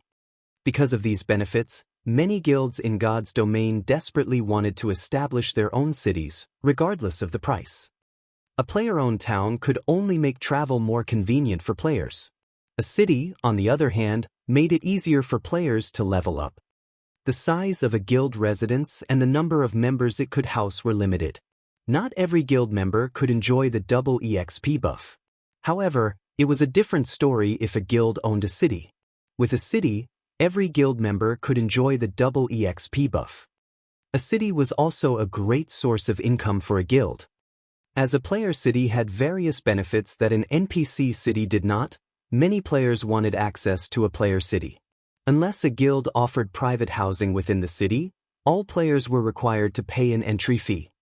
The entry fee was an important source of income for a player city. In comparison, a guild would only earn pennies from the opening a shop. A shop could never compete with a city regarding profits. When Sher Fong gazed down at the city-building order in his hands, he nearly drooled. Despite having been the guild leader of a second-rate guild in his previous life, the guild having owned 10 city-states, he struggled to maintain his calm now that he knew he would have his own. His very own city. In the past, something like this could only happen in his dreams. Yet now, he held this dream in his hands. While every other guild competed over the golden lands in NPC cities, nobody had any clue that Sher Fong would no longer compete on the same stage. Because from now on, Sher Fong would begin the competition for the kingdom's territories. Calm. I need to stay calm. This is only the beginning. Sher Fong continuously advised himself. In God's domain, like NPC cities' golden lands and ordinary lands, there were poor territories and territories with excellent resources in every kingdom and empire. The sooner one constructed their own city, the sooner they could occupy these resource-rich territories. What counted as a resource-rich territory? First, it was in an easily accessible location. As players reached higher levels, they would have to venture further from NPC cities. If a city were close to these high-level maps, it would save players a lot of travel time. It was a similar concept to capturing certain towns. However, most towns were still quite far away from the truly excellent leveling areas. Meanwhile, a city that was close to multiple high-level maps would attract large amounts of players. Second, it was an area that was near consumable resources. This would provide convenience for players who needed to farm materials. After all, rare herbs and ores were necessary for players, regardless of level. Third, the territory needed to be close to high-level regional dungeons. Most regional dungeons were particularly far from NPC towns and cities. Furthermore, regional dungeons had their own specialty products such as the Stoneclaw Mountain's magic crystals. Even after reaching level 200, magic crystals were still must-have items. Where should I construct the city? Sher Fong grew troubled as he stared at the city-building order. Chapter 757, Witch's Hill. Starmoon City, the Starmoon restaurant's top floor. Few players were usually willing to dine here. However, more than a dozen players currently occupied the large, luxurious hall. If Gentle Snow were there, she would have been shocked as every one of these players was an elder from the Star Alliance. Even Galaxy Past had to behave respectfully before these people. Currently, however, every elder had lowered their head as they watched the level 10 woman seated on a bench, fear and respect radiating off of them. What did you just say? Galaxy Past has not been able to log into the game? Exemplary Willow asked quietly, frowning. What the hell is going on? The Star Alliance's elder felt helpless against Exemplary Willow's questioning. After the guild war ended, the guild's upper echelons should have begun working to stabilize the guild. Yet, for some reason, the majority of the guild's upper echelons, who had participated in the war, could not log into God's domain. Based on the main God system's notification, these people were locked out of the game for around 2 or 3 days. Some were even barred from entering the game for up to 4 days. 4 days' time. That was enough time for the mainstream players in Starmoon Kingdom to grind at least one level. Although they, the guild's elders, had tried to stabilize the falling morale that shook the guild, with the disappearance of the majority of the guild's upper echelons, many members began to doubt the guild. Many had begun to wonder if the Alliance's experts had defected to some other guild. If the guild's experts had left, What was the point in remaining in the guild? Only a few hours after the guild war ended, over 10,000 members had withdrawn. If this persisted, no one knew if the Star Alliance would survive. However, this was not the most tragic issue. The Star Alliance's defeat had infuriated Exemplary Willow. A high and mighty first-rate guild like the Star Alliance had actually lost to an upstart guild, on their home ground no less. This caused Exemplary Willow to doubt the Star Alliance's strength. If Exemplary Willow suddenly decided to withdraw her funding, it would deal a fatal blow to the Star Alliance.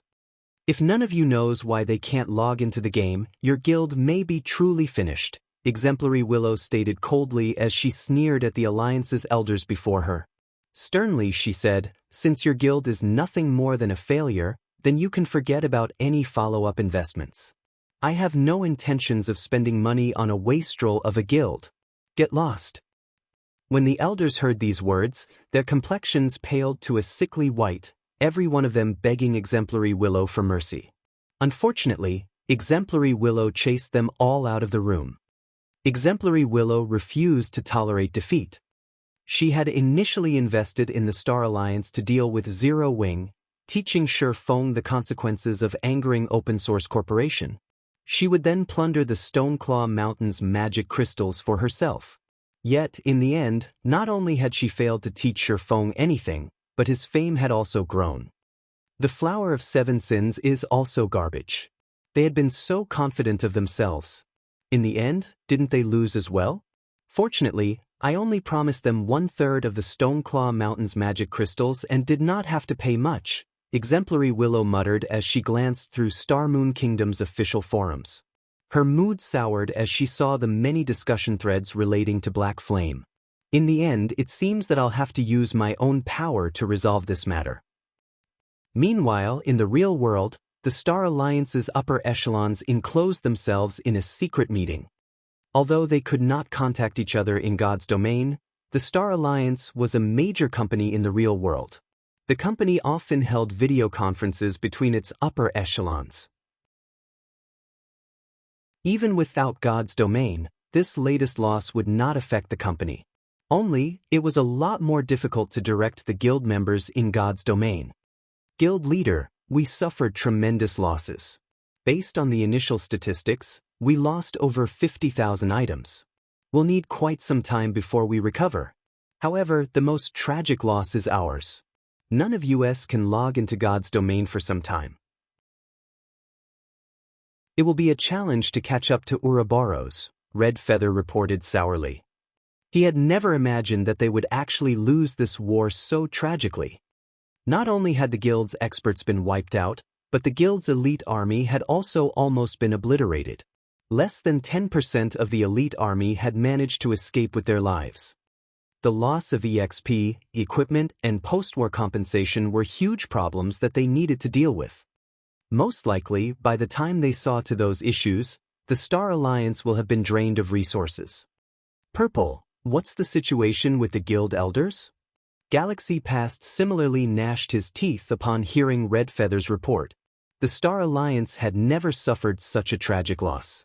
However, they first needed to deal with their current predicament.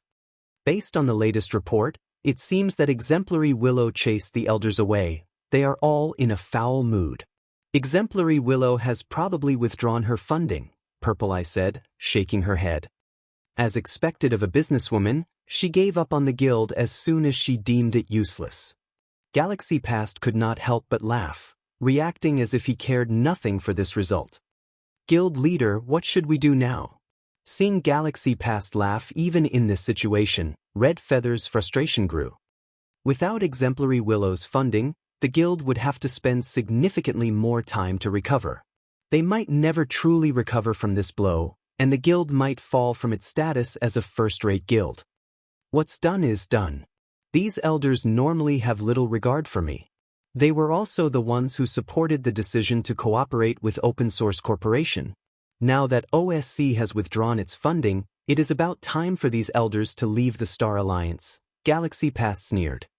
When Exemplary Willow had first approached them, he had strongly opposed the idea of cooperating with Open Source Corporation. He had not believed that Black Flame was as much as a fool as the OSC thought. However, with the guild elders supporting the decision so strongly, his opposition had been futile. Now that the alliance had lost the guild war, all of the blame could be pushed onto these elders. He could also utilize the board of directors to expel them from the Star Alliance. This way, he would become the guild's true ruler, not just in name. In the future, he would have a much easier time taking action. Meanwhile, in God's Domain's White River City, after Shi Feng bade Charlene farewell, he took a horse carriage to White River City's City Hall. Shi Feng was all too familiar with Star Moon Kingdom. He knew of multiple locations which fulfilled 2 or even all 3 conditions for a resource-rich territory. However, players could not reach these locations yet. If he constructed a city in a very high-level location, the city would not be nearly as attractive to players. Although building a city in a level 100 map might be attractive towards players in the future, to current players, this city would be useless. Without a large player population, the city's development would be slow. The city's construction was not a small issue either. The demand of manpower and resources could not compare to a town's. It would be a severe waste if he invested a large amount of resources in something that would not yield any immediate profits. Moreover, Shi Feng's goal of constructing a city was to earn money. He could not waste large sums of money on a useless city. It seems that the Witch's Hill is my only choice. After considering his options, Shi Feng decided that the Witch's Hill was the most profitable location right now. While Shi Feng's mind wandered, the advanced horse carriage arrived before the city hall. Chapter 758, Building a City. The instant Shi Feng stepped out of the advanced carriage, he attracted a lot of attention like someone driving a luxury car in the city. Wow, that guy's rich. He seems to be someone from Zero Wing. It's no wonder he's so rich. I know, right? Zero Wing receives so many advanced quests every day. Even the guild's normal members have the chance to snag one for themselves. On the other hand, our guild only receives a few advanced quests each day, and the guild's upper echelons have priority on them, leaving very few for anyone else. Even elite members have a hard time obtaining one. Although I'm an elite member, I have only accepted 2 advanced guild quests so far. Those were good times. I earned over a dozen silvers a day during those days. Indeed. One of my friend's friend is an elite member in Zero Wing, and he says that Zero Wing's elite members can accept an advanced guild quest once every 2 or 3 days, while normal members can pick one up once every 5 or 6 days. Envy filled these players' voices as they spoke about Zero Wing. It cost 1 silver to ride an ordinary carriage and 3 silver to ride an advanced carriage. To them, even riding an ordinary carriage was a luxury. They would rather run to their destination than spend so much. Shi Feng could not help but shake his head at this sight. He had never imagined that he would be envied for riding a carriage.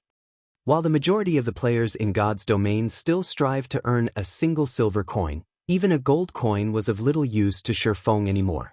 He was more concerned about time than he was about spending a few silvers. At this point, the towering city hall bustled with noise. Regarding both reputation and coins, the various large guilds had accumulated a certain stock after playing God's Domain for so long. Naturally, more people would be attempting to purchase the city's lands. However, most purchased ordinary lands as the Golden Lands and lands in the Central District were not easily affordable. Hello, sir. How may I be of service to you today? A beautiful female employee approached Shi Feng and asked. I wish to construct a city, Shi Feng said. Please, follow me, the NPC receptionist smiled as she led Shi Feng to a VIP reception room. Whether it was establishing a town or a city, players needed to begin the relevant procedures in an NPC city. May I know if you have a city building order? The NPC receptionist asked politely. Shi Feng retrieved the Star Moon Kingdom city building order Charlene had given him. The lambskin parchment was worth over 1 million gold. Very good, sir. May I know where do you wish to establish your city so that I can quote you a price? The NPC receptionist said as she took out a magic scroll, unfurling it on the table. This magic scroll displayed a map of Star Moon Kingdom. Compared to the system map players had, this map was far more detailed. "The Witch's Hill," Shifeng said as he tapped a spot in the southwestern corner. Immediately, the scroll displayed the Witch's Hill map. The Witch's Hill was a level 50 to level 70 map. Rumors had it that a great witch lived there, hence, the hill had been called the Witch's Hill. The hill's name had remained unchanged even after hundreds of years and the Star Moon Kingdom's ownership. The Witch's Hill could be considered an ordinary leveling map. It was not particularly rich in resources. Yet, various guilds in Shifeng's previous life had frantically sought after the Witch's Hill. They had done so for two reasons. The first was the location's accessibility. The Witch's Hill bumped up against two resource-rich maps, Shadow Forest, a level 80 to 100 map, and Ruins of Agon, a level 60 to 75 map. Of these two locations, one produced rare herbs, while the other housed a Hell Mode regional dungeon. The Witch's Hill's secret was the second reason. This secret of the Witch's Hill had only been discovered after the mainstream players had reached level 100. At that time, the various guilds had suddenly rushed to construct their cities in this map. Dozens of guilds had fought over the Witch's Hill. Naturally, that included Shadow, the guild Shifeng had led. In the end, the powerful Star Alliance and Ouroboros had captured the Witch's Hill. The other guilds had stood no chance against them. Rumors had it that the Witch's Hill was home to a great witch, and they had been around for hundreds of years. In fact, this rumor was absolutely true, as even now, that witch still lived in the Witch's Hill. That witch was also one of God's domain's legendary characters, the Jealous Witch. In the past, Shifeng's sight had been limited. He had thought that the Jealous Witch was only a Tier 5 powerhouse. Now that he thought about it carefully, he was sure that the Jealous Witch was not a Tier 5 powerhouse, but a demigod. Otherwise, how could she have lived for so long? The Jealous Witch, none other than the guardian of the Otherworld Gate. The Otherworld Gate led to another continent outside of God's domain. The Otherworld was similar to the top of the world that Shifeng recently visited. There, not only could players level up much faster, but they could also obtain equipment far more easily. There was only one condition to cross the Otherworld Gate: players must have reached Tier 2. In God's domain, it was very difficult for players to find equipment of good quality above level 50. However, it was much easier to grind for such equipment in the Otherworld. Hence, back when the Otherworld Gate had been discovered, the various large guilds had fought frantically to occupy the Witch's Hill. After all, in order to obtain good equipment, countless players would grind and level up in the Otherworld. Hence, Witch's Hill bustled with player activity. Even after a decade had passed, a storm of players still gathered in the Witch's Hill. Currently, however, no one had discovered this secret yet. Hence, Shifeng had to strike while the iron was hot. Furthermore, Zero Wings members were nearing level 50. The Witch's Hill's proximity to a Hell Mode regional dungeon was also a good enough reason to establish a city there. "Hello, sir. We have calculated the quote for the region you've selected." At this time, a beautiful female NPC walked over and handed Shifeng a list. "Based on our preliminary assessment, the city's construction will cost 90,000 gold.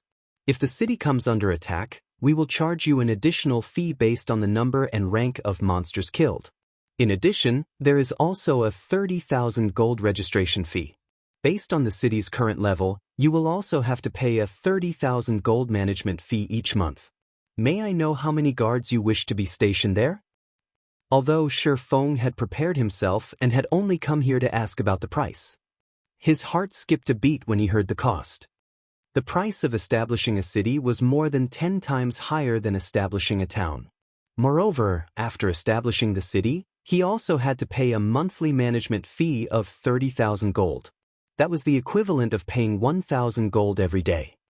Just how many guilds in God's domain could earn 1,000 gold every day? Even if Shifeng had not spent most of his funds on frost grenades and the mana pulse cannon, he couldn't afford even a fraction of that price. "Sir, do you wish to build the city now?" the NPC receptionist asked with a smile. No, I have to consider this. Feng rolled his eyes at this NPC receptionist. The initial payment alone was 120,000 gold. There were also additional fees if the city were attacked during construction. Feng had experience in constructing a city. Even if he dispatched the entire guild to repel the monster attacks, defending the city would cost tens of thousands of gold. Alright. However, I must remind you that you only have 1 month to use this city building order. If it isn't used within a month, this city building order will be voided, the NPC receptionist said before leaving the reception room. Chapter 759, Harvest of the War. Feng could not help his bitter smile as he heard the NPC receptionist's words. Sure enough, it isn't that easy to establish a city. Feng had thought it strange that Charlene had so kind-heartedly given him a city-building order in exchange for only 10,000 immortal souls. This reward was much too extravagant for an epic quest. Sure enough, there is another test to this. God's domain was currently still in its early stages. Even a first-rate guild would have to spend a relatively long time just to collect several thousand gold. After all, for a guild to develop, expand, and improve itself, it would have to spend an exorbitant amount of money. Normally, having even 1,000 gold lying around was considered a luxury for a first-rate guild. Only Zero Wing, which had the candlelight trading firm, Stone Forest Town, and a large number of guild quests, had a daily income of several thousand gold. However, after expanding the guild, they had a wider variety of expenditures. After deducting operating costs and salaries, Zero Wing raked in a clean profit of roughly 1,000 gold each day. After a month, the guild would make around 30,000 gold. The other guilds could only dream of such wealth. However, Feng understood that, in reality, he was still just a poor bastard. This was only a fraction of what he needed to establish his city. The basic construction fee alone cost 120,000 gold. After including the cost of dealing with monster attacks, it was practically impossible for him to earn what he needed to construct the city. He also had to think of the necessary building construction that he would need after the city itself was complete. Feng thought back to when Shadow had constructed a mana tower in its first city. The mana tower's required raw materials had cost close to 10,000 gold. The guild had also hired a bunch of NPCs to deal with the construction. Overall, the mana tower had cost Shadow 35,000 gold. The black market, on the other hand, had been somewhat cheaper. Even so, its construction still cost over 20,000 gold. If one added all the costs together, they would discover that the initial construction fee was only the first step to constructing a city. Even so, a large guild would willingly sacrifice everything it had, seeking sponsors and selling small portions of the guild's shares, to build a functioning city. Once the city was built, however, it would be a money magnet. In the past, to construct its first city, Shadow had sought out over a dozen sponsors. It was also then that Shadow split its shares between many financial groups and corporations. If Zero Wing did not wish to rely on external powers to construct a guild city, then it needed to earn a lot more money. When Feng thought about the need to multiply his current income by several times, he felt his head throb. When Shadow had constructed its first city, there were far more people playing God's domain, and it had been much easier to earn money. Currently, the majority of the players in God's domain had yet to reach level 30.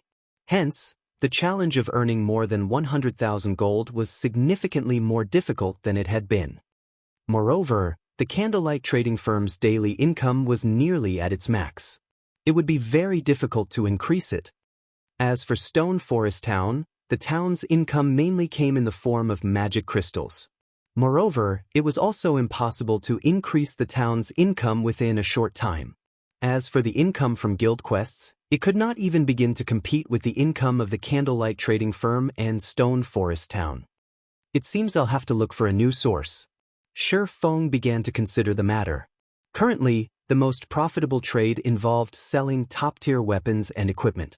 Consumables were the next most profitable items. Zero Wing did not even have enough top-tier weapons and equipment to equip all of its members, so how could it possibly afford to part with those items? Just as Shi Feng's headache over searching for a new source of income grew, Aqua Rose contacted him. Guild leader, I have the post-war report ready for you. We struck gold this time. Aqua Rose said excitedly. After deducting the compensation and rewards for our guild members, we obtained 18,456 pieces of level 25 mysterious iron equipment, 3,187 pieces of level 25 secret silver equipment, 549 pieces of level 25 fine gold equipment, 84 pieces of level 25 dark gold equipment, 1,427 pieces of level 30 mysterious iron equipment, 241 pieces of level 30 secret silver equipment, 53 pieces of level 30 fine gold equipment, and 4 pieces of level 30 dark gold equipment. There were always spoils after a great war. However, Shi Feng had never imagined that they would enjoy such a bountiful harvest. This was all net income. With this equipment enriching the guild warehouse, they could increase Zero Wing's strength by a large margin. If they had purchased all of this equipment, they would have had to spend over 50,000 gold. With this equipment and the equipment we already had in the guild warehouse, we will have no problems expanding the guild by another 30,000 to 50,000 members. Previously, Aqua Rose had still struggled with her headache over the issue of equipment after expanding the guild. Zero Wing had already become a large guild, acknowledged by every player in Star Moon Kingdom. Its fame had even surpassed the Star Alliance and Ouroboros. As a result, more players reached out in an attempt to join the guild each day. Hence, this was the perfect time to expand. However, they would suffer if they did not have enough equipment in the guild warehouse for the new recruits. Initially, Aqua Rose had considered limiting the number of new members they recruited to 10,000. Now that they had obtained so much new equipment, however, they could recruit an additional 30,000 to 40,000 players. However, most of the equipment's durability has nearly been depleted. The repair fees will cost us a lot. I was thinking of taking out a portion of the guild funds to repair the equipment, Aqua Rose suggested. If it were only a small amount of money, Aqua Rose could make the decision herself. However, too much equipment needed repairs. Hence, she needed Shi Feng's permission before she moved forward. Hearing this, Shi Feng felt another headache bloom. There isn't a lot left. Sell some of the lower quality equipment and use the money to repair the rest, Shi Feng said after some thought. I understand. Aqua Rose then disconnected the call. After speaking with Aqua Rose, Shi Feng suddenly recalled the forging design inside his bag.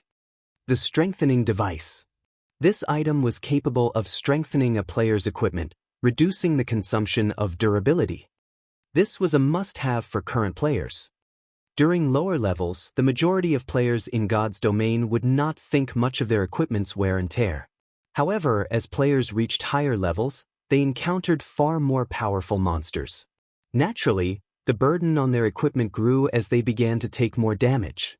The repair fees alone would demand the majority of a player's earnings.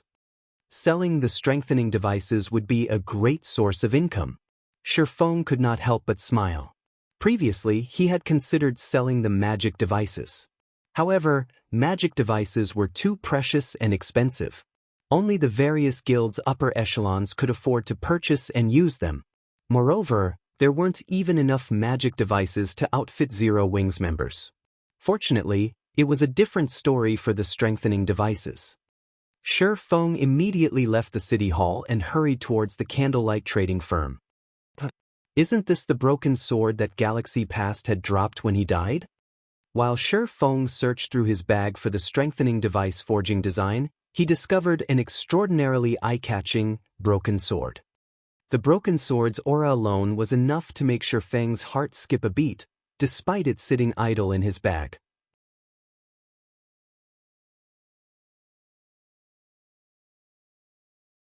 Chapter 760, Flawed Weapon 1000 Transformations. Inside Shi Feng's bag, aside from the Bible of Darkness, the broken sword was the next most powerful item.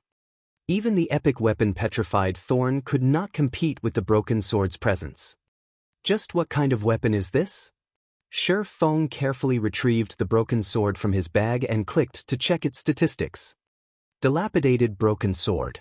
It's impossible to tell which era this ancient weapon originated from based on its appearance. However, the broken sword's blade radiates a frightening magic power, and its edge is still sharp enough to slice through space itself. Although the blade has already been broken, its engraved, divine runes are still intact. More secrets might be revealed under a Grandmaster Forger's examination. What a powerful weapon! I actually need to take it to a Grandmaster Forger if I want to know anything more. Shi Feng's interest in the broken sword grew. A Master Forger was already a towering figure in God's domain. There were very few throughout Star Moon Kingdom. As for a Grandmaster Forger, they were treated with fear and respect, regardless of where they were from. There had been countless Tier 4 and Tier 5 powerhouses who dreamed of hiring a Grandmaster Forger to craft them a custom weapon. In God's domain, who wouldn't want a weapon that had been made specifically for them? Although Master Forgers could produce epic weapons, their success rate was abysmally low. Even so, many powerhouses flocked to them. After all, a tailored epic weapon would allow them to exert more of their own strength. Hence, Master Forgers enjoyed a lofty position in society. Meanwhile, a Grandmaster Forger had a much greater chance of producing an epic item. They even had some chance of producing a legendary item. In terms of status, Master Forgers could not compete with them at all. I want to see just what this broken sword's true identity is. Saying so, Shi Feng activated Omniscient Eyes to appraise the broken sword. After a full 30 seconds, Omniscient Eyes finally finished appraising the broken sword. 1,000 transformations. 65th of God's domain's 108 flawed weapons. However, due to the sword's broken blade, it is now no more than scrap metal. Fortunately, the blade's divine runes remain nearly intact. The sword can be remolded and repaired using 100 mana stones. So, this is the rumored flawed weapon 1,000 transformations. In the past, Shi Feng had only heard about this short sword. Throughout God's domain, there were a total of 36 famed swords and 108 flawed weapons. Famed smiths and craftsmen forgers had crafted every one, and they were all peerless weapons. Legendary figures had once used the 36 famed swords. The flawed weapons, on the other hand, were different. Although the legendary figures of the past had never wielded any of these weapons, they were something far beyond ordinary epic weapons. After all, the flawed weapons were the results of famed smiths and craftsmen forgers' failed attempts to forge legendary weapons. A weapon produced with the same materials as a legendary weapon was naturally not something ordinary epic weapons could compare to. Meanwhile, the 1,000 transformations had been made vastly famous by a player in Shi Feng's previous life. In the past, a Tier 6 assassin god had wielded the 1,000 transformations and had claimed countless expert lives with the blade. Among those experts, even the era's apex experts had died to the blade. This was precisely the reason that Assassin had become one of God's domain's solo players that others feared and respected. Meanwhile, that assassin's name had been Feather. Although his ID was ordinary, nobody dared to show him disrespect. In the past, a few people with too much time on their hands had compiled a list of God's domain's solo players that one should avoid provoking. Among them, the top 10 were known as the 10 great solo players. One of these 10 great solo players had been the cleric god Violet Cloud. However, Violet Cloud had merely ranked 8th on the list, whereas the assassin god Feather had ranked 3rd. Shi Feng had never imagined that he would obtain Feather's weapon. Although 100 mana stones is a steep price, owning a flawed weapon will be a worthwhile trade. Shi Feng inwardly smiled. After Shi Feng finished directing the women, Melancholic Smile rushed back to her own special forging room to research the strengthening device production method, leaving Fire Dance and Shi Feng behind.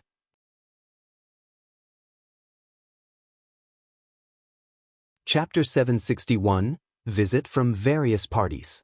In the spacious special forging room, Shi Feng carefully took out the Philosopher's Stone and placed it on the stone table. He then began his alchemical synthesis. Hopefully, 10,000 magic crystals will be enough. Shi Feng still felt a slight sting. He saw the synthesis success rate of 50%. During the war in the Stoneclaw Mountains, the Mana Pulse Cannon had needed to consume 1,000 magic crystals for each shot. Aqua Rose had fired the cannon over 30 times. Although it had been magnificently effective, over half of Zero Wing's magic crystal supply had been depleted during the war. Now, the guild had barely 15,000 magic crystals remaining, and he was about to use another 10,000. Even to Zero Wing, this expenditure was considerable. While Shi Feng synthesized mana stones, Fire Dance sat out of his way and watched quietly. When will I truly become an asset to guild leader? When Fire Dance recalled the danger she had faced during this war, frustration filled her heart. If not for Shi Feng, the Flower of Seven Sins would have wiped out Zero Wing's main force.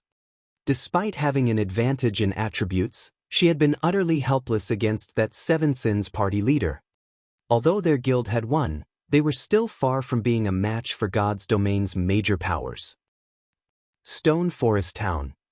After the war between the Star Alliance and Zero Wing, Stone Forest Town's atmosphere had transformed. Originally, the various large guilds had quietly eyed Stone Forest Town and waited for Zero Wing to suffer defeat. Once Zero Wing lost its prestige, the guild would lose members. After that exodus, they simply needed to gang up on Zero Wing to obtain Stone Forest Town. However, their plans had vanished into thin air when the Star Alliance had been defeated. Moreover, they had finally seen Zero Wing's true strength. The Star Alliance had suffered over 50,000 casualties. The various guilds shared a similar death count. In total, the Star Alliance and the various large guilds had lost over 100,000 elite players. In contrast, Zero Wing had only lost 4,128 members, while Ouroboros had only lost close to 30,000 members. Based on the death counts of either side, Zero Wing's power was apparent. Despite only dispatching an army of 10,000 elite players, Zero Wing had defeated an enemy several times its size. Meanwhile, Zero Wing had over 20,000 elite members in its midst. With such strength, what guild in Starmoon Kingdom would dare to challenge Zero Wing? The Star Alliance's fate served as the best example. After the Star Alliance had been defeated, several thousand members had withdrawn from the guild within an hour. Moreover, due to the disappearance of the upper echelons, despite the guild elders' attempts to stabilize the situation, over 30,000 players had left the Star Alliance. As time passed, this number would only increase. Making a rough estimate, the various large guilds guessed that the Star Alliance had lost at least 20 to 30% of its members from just this single war. It would be extremely difficult for the guild to recover from such a huge loss. Although Zero Wing and Ouroboros had both lost close to half their members in this war, they had recruited far more than those they had lost. Moreover, due to their overwhelming victory, both guilds managed to collect plenty of weapons and equipment, filling their guild warehouses. Not only had the guild's prestige grown after this war, but they had also increased their overall strengths. Many of the other guilds grew envious of this situation. As a result of this war, Ouroboros had also replaced the Star Alliance as Starmoon City's overlord, becoming the city's #1 guild. One was the #1 guild of Starmoon City, while the other was the #1 guild of White River City. With these guilds working together, who would dare attack Stone Forest Town? On the contrary, now that Zero Wing had already taken care of its main enemy, it shifted its concentration towards the other guilds that plotted against it. For a time, the various large guilds that had joined hands with the Star Alliance felt an impending doom. None of them knew what Zero Wing would do next. Even if Zero Wing joined hands with Ouroboros and laid claim over the Stoneclaw Mountains, none of the other guilds could do anything about it. The Stoneclaw Mountains had become an important source of magic crystals for the various guilds. If they were banished from Stone Forest Town, their harvest would be limited. They would stagnate. Hence, immediately after the war, various guild leaders and upper echelons hurried to Zero Wing's guild residence in hopes of negotiating with Shifeng. However, Shifeng did not have that much time to waste on these people. Hence, he had passed the responsibility to Aqua Rose. Currently, the guild leaders and upper echelons from the various Star Moon Kingdom guilds occupied Zero Wing's residential reception hall. Normally, these individuals were extremely secretive about their intentions, and arranging a meeting was rare. Yet now, all these powerful individuals sat obediently, waiting for their turn. Next, Xiao Zhao, Aqua Rose's female assistant, shouted in the reception hall. Immediately, unparalleled, the guild leader of the second-rate guild Heaven's Gate stood and walked into Zero Wing's meeting room. Unparalleled was a level 34 ranger. He wore level 30 fine gold rank or above equipment. He was an expert who had reached the Trial Tower's 6th floor. In an ordinary NPC city, he would be considered one of the top experts. Unfortunately, in front of Aqua Rose, he was no one special. Heaven's Gate was a second-rate guild that occupied 2 cities within Star Moon Kingdom. Even here, it was a relatively powerful guild. However, when Unparalleled entered the meeting room, he had no choice but to show Aqua Rose proper respect. Heaven's Gate was indeed the overlord of 2 cities. However, those cities' total player population had not yet reached 400,000. On the other hand, White River City's population closed in on 5 million. Moreover, the city housed numerous elite and expert players. Other cities could not compare to White River City. Guild leader Unparalleled, let's not waste each other's time. Here's the contract. If you have no issues with it, please sign here, Aqua Rose said as she took out a contract and handed it to Unparalleled. The contract was quite simple. If Heaven's Gate wished to remain in Stone Forest Town, the guild would have to hand over 15% of its total magic crystal income to Zero Wing. Otherwise, Heaven's Gate would be banished from Stone Forest Town. At the end of the day, Stone Forest Town was just a town, not a city. It could only contain a limited number of players. Initially, not many players had visited Stone Forest Town, so it had not mattered whether or not they collected fees from the various large guilds. However, once mainstream players reached level 30, the town would begin to see an influx of activity.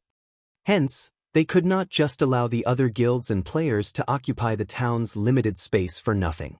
They had to collect a small fee, similar to how cities charged entry fees.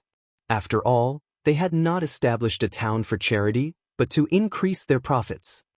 Of course, it was impossible for a town to collect an entry fee like cities. However, it was possible to adjust the repair fees and accommodation fees in Stone Forest Town. Guilds that did not sign Zero Wing's contract would experience doubled repair fees and tripled accommodation fees during their future visits to the town. For those who signed the contract, however, the rates would remain the same. You bastards! Unparalleled paled. He had never imagined that Zero Wing's demands would be so vicious. This contract was an agreement to join Zero Wing's labor force. If you have nothing else to say, then please leave. Aqua Rose gestured towards the door.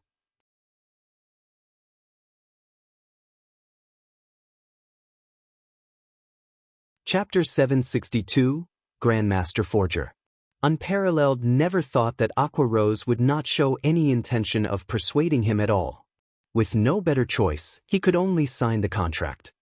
Currently, over 100 guilds had come to Zero Wing's residence in Stone Forest Town, and over a dozen of them were second-rate guilds.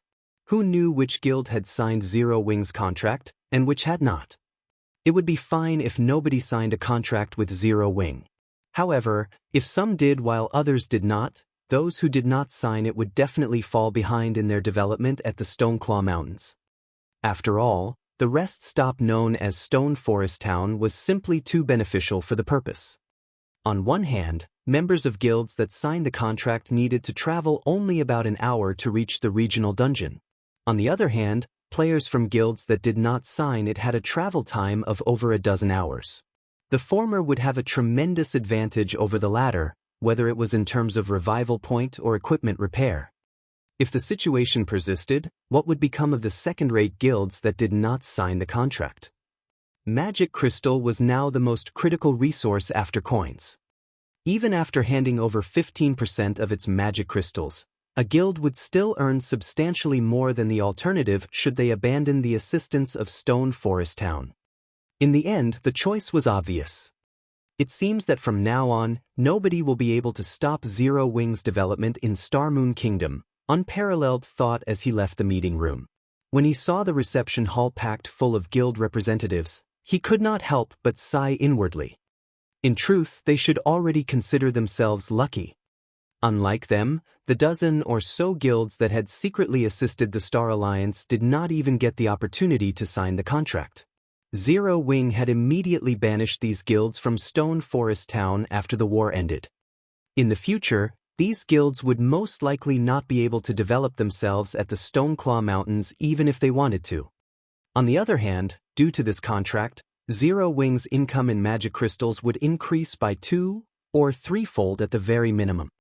Originally, the guild's daily income of magic crystals was already plenty frightening, enough to supply the daily needs of every core member within the guild. This provision was a feat no other guild could achieve. If Zero Wing's magic crystal supply doubled or tripled, the guild's core members wouldn't be the only ones to receive magic crystals from the guild. The guild's elite members would be able to get a share too. At that time, even Zero Wing's elite members would improve rapidly. Inside one of the special forging rooms of the candlelight trading firm, Shi Feng finished synthesizing 100 mana stones after 2 hours. The amount of magic crystals he had expended was somewhat lower than he had initially expected, only over 8,000 crystals. The mana stones placed on the table looked splendorous. Just their presence increased the mana density within the entire room significantly. Although the mana stones were merely the size of a fist, they contained a frightening amount of mana. If fully utilized, there was enough mana here to turn the entire Stone Forest Town into ash instantly. My job's finally done. Next up will be repairing 1,000 transformations. Shi Feng carefully put away the 100 mana stones. He then looked towards Fire Dance and said, "Let's go. We're going to visit a smithy." Although Fire Dance had no idea why they were going to a smithy, she still followed after Shi Feng immediately, leaving behind the serene and elegant special forging room. Shi Feng first stored the philosopher's stone back in his warehouse. He then took an advanced horse carriage with Fire Dance and headed towards Siliora's smithy. To ordinary players, even meeting a master forger was already a tough challenge. As for meeting a Grandmaster forger, that was practically a dream. However, no one less than a Grandmaster forger could repair a weapon like 1,000 transformations. Besides Siliora, Shi Feng had never heard of another Grandmaster forger in Starmoon Kingdom. If he had not been lucky enough to help Siliora become a Grandmaster forger, Shi Feng would most likely be having a massive headache at this moment over figuring out how to get 1,000 transformations repaired. Shi Feng did not know that, when Galaxy Past had obtained 1,000 transformations, he had been extremely elated. He had even mobilized the entire Star Alliance to search for a Grandmaster forger. Unfortunately, even after scouring the length and breadth of Starmoon Kingdom, they could not find any trace of a Grandmaster forger within the kingdom. In the end, he had no choice but to give up on the endeavor. If Galaxy Past were to find out that Shi Feng was able to locate one so casually, he would definitely have a heart attack. Not only had he failed to use the item that he had obtained after going through many difficulties, but he had also given his enemy an advantage. When Shi Feng arrived before Siliora's smithy, the large steel door of the little house was still shut tight. There was not a single player or NPC present in this place. After he gave the steel door a few knocks, a gap cracked open. "Oh, it's you," Siliora mumbled. She then opened the door and said, "Come in." At this moment, Siliora had a sleepy look on her face. She had on a tight, black leather shirt and short, black leather pants. Not only was her appearance extremely sexy, but she also looked like a lazy kitten that had not gotten enough sleep. To the ordinary male, her demeanor was pure temptation. Even Fire Dance was mesmerized by Siliora, her eyes fixed on the Grandmaster forger's body. "Fire Dance." Fire Dance. After entering the house, Feng discovered that Fire Dance still hadn't moved. And even after he called out to her twice, she remained dazed. Feng could not help but shake his head and laugh at this scene. Celiora was a rose in the forging world. A countless number of young males had tried courting her before, including the prince of an empire. One could see just how amazing Celiora was. However, Celiora's attractiveness lay not just in her appearance. There was also her temperament. Looks-wise, Celiora was only on par with gentle Snow, whereas figure-wise, she was on par with Zhao Yueru. Generally speaking, Celiora's appearance was not enough to seduce a great beauty like Fire Dance. Celiora had only managed to captivate Fire Dance due to her unique temperament. If Feng were still the young sapling that he had been back then, Celiora would have most likely sucked out his soul already. Unfortunately, Feng was no longer the same as before. His willpower had long since grown to surpass ordinary people's. He quickly flicked Fire Dance's forehead. Guild leader? Fire Dance covered her reddened forehead with her hands, confused about Feng's actions. The fact that Celiora mesmerized you shows that your training is deficient. After we return, we'll need to make sure you properly cultivate your willpower, Feng explained slowly. Fortunately, the one you encountered right now is Celiora. If you were to encounter Medusa, you would have most likely been petrified by now. Medusa was one of God's domain's 10 great beauties. She was also one of the legendary figures in God's domain. Even without using any skills, Medusa could make countless expert players surrender themselves to her, regardless of gender. Fire Dance nodded wordlessly. Inwardly, however, she was very curious as to why Celiora would suddenly enthrall her. Being mesmerized is not a problem. The great characters and powerful monsters in God's domain have already reached an extremely high level of mental strength. Even without doing anything, they can affect a player's mental state. This is your first time encountering a great character like Celiora, so your reaction is very normal, Feng explained. In truth, with Fire Dance's mental strength and willpower, Celiora should not have been able to mesmerize her so easily. Only, the current Celiora was no longer the Celiora Feng had known in the past. Instead, she was now a Grandmaster forger. Through normal identification, Feng could see only Celiora's name. Both her level and tier were in question marks. Even after utilizing omniscient eyes, the only additional information Feng managed to obtain was Celiora's level and class. Celiora, Human, Grandmaster Forger. Level 200. HP? Speak. Why have you come looking for me? Celiora asked as she tidied up her forging materials. If it were any other player, Celiora would have most likely chased them away by now. However, Feng was the player who had helped her become a Grandmaster forger. Hence, he received better treatment from her. I wish to have this weapon repaired, Feng said. He then took out 1,000 transformations from his bag. With just a single glance, Celiora's eyes immediately widened when she saw the broken sword. The Flawed weapon 1,000 transformations. This is great. With this, I can finally complete the weapon I designed before. Celiora instantly appeared in front of Feng and snatched 1,000 transformations out of his hands, her eyes flashing with excitement.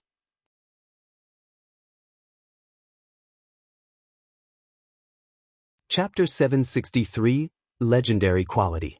Before Feng could even react, 1,000 transformations was already in Celiora's hand. Their 1,000 transformations underwent massive changes. The mana in their surroundings suddenly began surging towards the Flawed weapon. In Celiora's hand, 1,000 transformations seemed as if it were alive. Is this the ability of a Grandmaster forger? Feng was surprised. Feng had encountered other Grandmaster forgers in the past. However, these Grandmasters would never display their abilities before commoners like himself. Hence, this was his first time witnessing a Grandmaster forger's ability on display. A forger made weapons and equipment. Their understanding of weapons and equipment was most likely much greater than that of the users themselves. Despite this clearly being Ciliora's first time wielding 1,000 transformations, Feng could sense that her compatibility rate with the flawed weapon was at an extremely frightening level. If the Abyssal Blade could display 80% of its true power while in Feng's hand, then 1,000 transformations could display 120% of its true power while in Ciliora's. This scene fascinated Fire Dance too. 1,000 transformations was a short sword. Even though Ciliora was clearly not an assassin, 1,000 transformations seemed more like a living being rather than an inanimate object as she wielded it. When Ciliora gave 1,000 transformations a few casual swings, the flawed weapon sent ripples through space.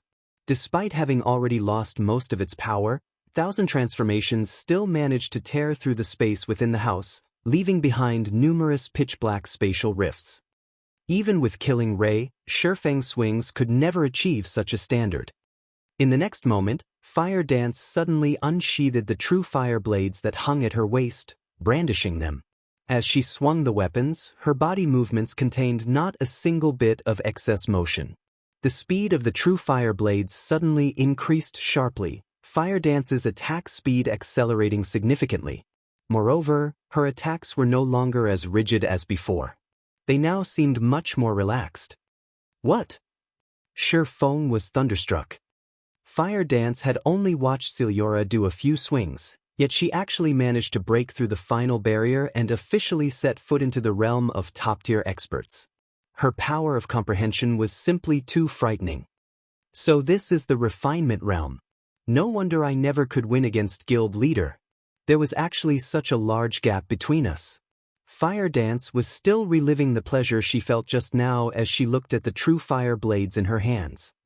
Feng sighed with emotion at seeing Fire Dance officially enter the realms of refinement. He had spent many years before managing to set foot into the refinement realm. On the other hand, Fire Dance had succeeded in less than 2 months after coming into contact with God's domain. Her talent was simply extraordinary. Although some luck was involved in her achievement, luck was also a part of a person's strength. If it were anybody else, they probably couldn't set foot into this realm within such a short time. Now, Zero Wing finally had its second refinement expert. This would have an immense impact on Zero Wing's combat power. As soon as Fire Dance reached level 40, she would be able to equip both the Petrified Thorn and 1,000 transformations. At that time, even if Feng was not around, Zero Wing would still be in existence that everyone would fear in Starmoon Kingdom. It would be great if Violet Cloud can set foot into the realms of refinement as well. Feng was not particularly sure how far Fire Dance could reach in the future. With Violet Cloud, however, Feng knew very clearly just how great a potential she had. Tier 6 God-ranked players were peak existences in God's domain. Not to mention a Tier 6 God-ranked player, if a first-rate guild managed to produce even one Tier 5 player, the guild would celebrate and hold feasts for days. In the past, after a decade of development in God's domain, the gap between first-rate guilds became extremely massive. Take Ouroboros for example. Even after 10 years had passed, the guild had not boasted a single Tier 6 God-ranked member, though there were quite a few Tier 5 players in the guild. As a result, Ouroboros was only middling among first-rate guilds. However, a first-rate guild that had a Tier 6 God-ranked member would be considered top-tier among first-rate guilds, even if the entire guild had only one Tier 6 God-ranked player and no Tier 5 experts. Meanwhile, due to Aqua Rose and her mage god friend, Unyielding Ice, Twilight Echo, which had similarly been a first-rate guild, succeeded in developing into a super first-rate guild back then, only a short distance away from becoming a super guild. This potential was the amazing part about Tier 6 God-ranked experts. As long as Violet Cloud and Aqua Rose continued striving, it was only a matter of time before the both of them set foot into the realms of refinement. After Ciliora finished toying around with 1,000 transformations, she turned to Feng and asked, "Are you trying to get this short sword repaired?" "Michim. I've already prepared the materials needed to repair it." Saying so, Feng took out the 100 mana stones from his bag. "As your friend, I don't recommend you repair this sword. Siliora said seriously. Although I am not sure what managed to destroy a flawed weapon like this, and although the divine runes engraved on 1,000 transformations are still mostly intact, this sword is already dead. Even if you repair it, the weapon won't be able to display its original strength. After all, flawed weapons are essentially failed products. I still wish to have it repaired. A damaged flawed weapon is still not bad. Shi Feng naturally knew about the problem plaguing 1,000 transformations.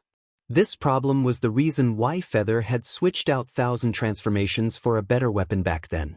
However, 1,000 transformations was not an ordinary epic weapon.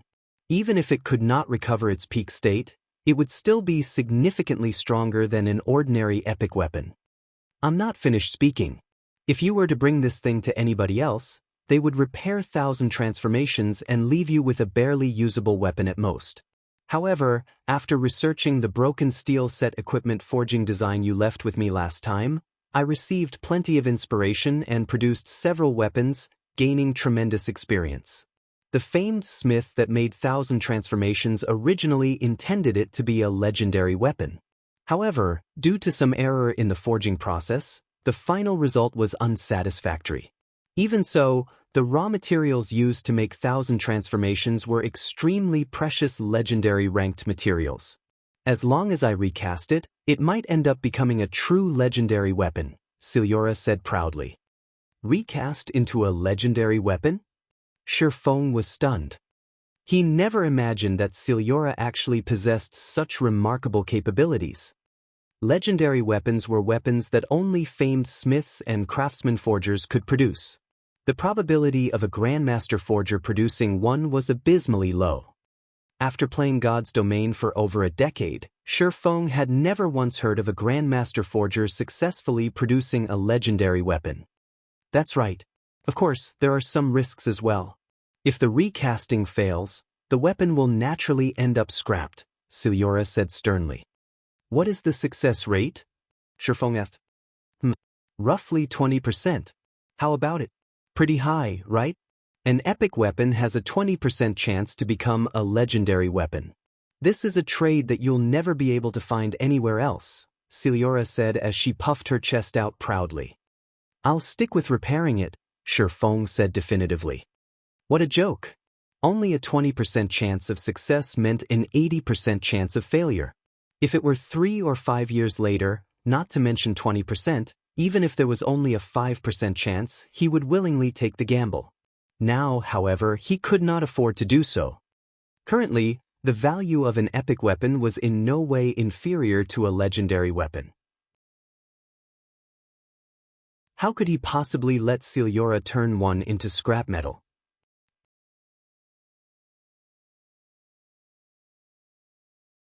Chapter 764, Epic Hidden Quest. Don't be in such a rush. I'm still not done speaking. Siliora wagged her finger at Shi Feng as if she'd guessed his thoughts. Laughing softly, she added, although there is only a 20% chance for it to become a legendary weapon, that doesn't mean that the other 80% will be a failure. What do you mean? Shi Feng asked uncertainly. Fire Dance didn't understand Siliora's words either.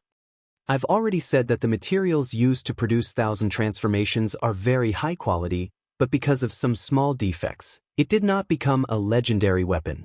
If I recast it, then there is a 20% chance it will evolve into a legendary weapon, as well as a 50% chance it will become a fragmented legendary weapon but never an actual legendary weapon. As for the remaining 30%, the recasting will end up a complete failure, and 1,000 transformations will turn into scrap metal, Siliora explained slowly. Now you should understand what I'm trying to say, right? Are you sure you are fine with just repairing it? Shi Feng and Fire Dance were both stunned for a long time. Really? Shi Feng sought further confirmation, thinking that he had heard wrong earlier. Not to mention upgrading 1,000 transformations into a legendary weapon, just turning it into a fragmented legendary weapon was already an unbelievable notion. Currently, the various large guilds and major powers in God's domain were frantically searching for traces of epic weapons. Who knew whether they could even obtain one? Fragmented legendary items were practically godly weapons to players right now. It was just like the heavenly dragon's breath he had obtained, which could raise his personal combat power by a large margin. However, the heavenly dragon's breath was only a ring. If it were a weapon, the improvement it could bring him would be dreadfully high. Legendary items could give players the ability to challenge opponents of a higher tier. Tier 1 could go up against Tier 2, Tier 2 against Tier 3, and Tier 3 against Tier 4. Meanwhile, a fragmented legendary item might not allow players to challenge opponents one tier higher than themselves, but it would still increase a player's strength by a large margin. Although Fire Dance was already in the refinement realm and she possessed combat power at the peak of Tier 1, she was still no match for a Lord-ranked monster of the same level at the moment. The purpose of combat techniques was to give players the ability to exert their own combat power. Take an ordinary player for example.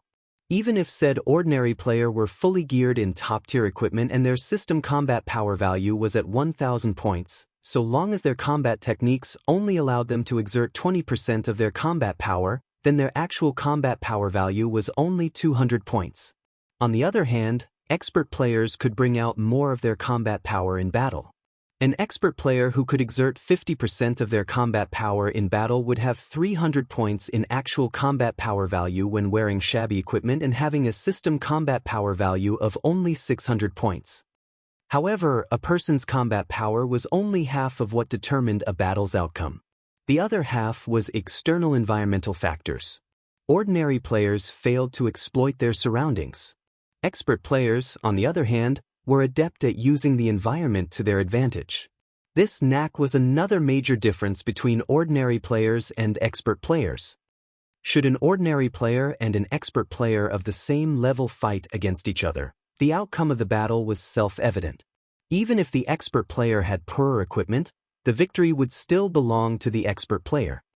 Fire Dance's normal combat power was only at the peak of Tier 1.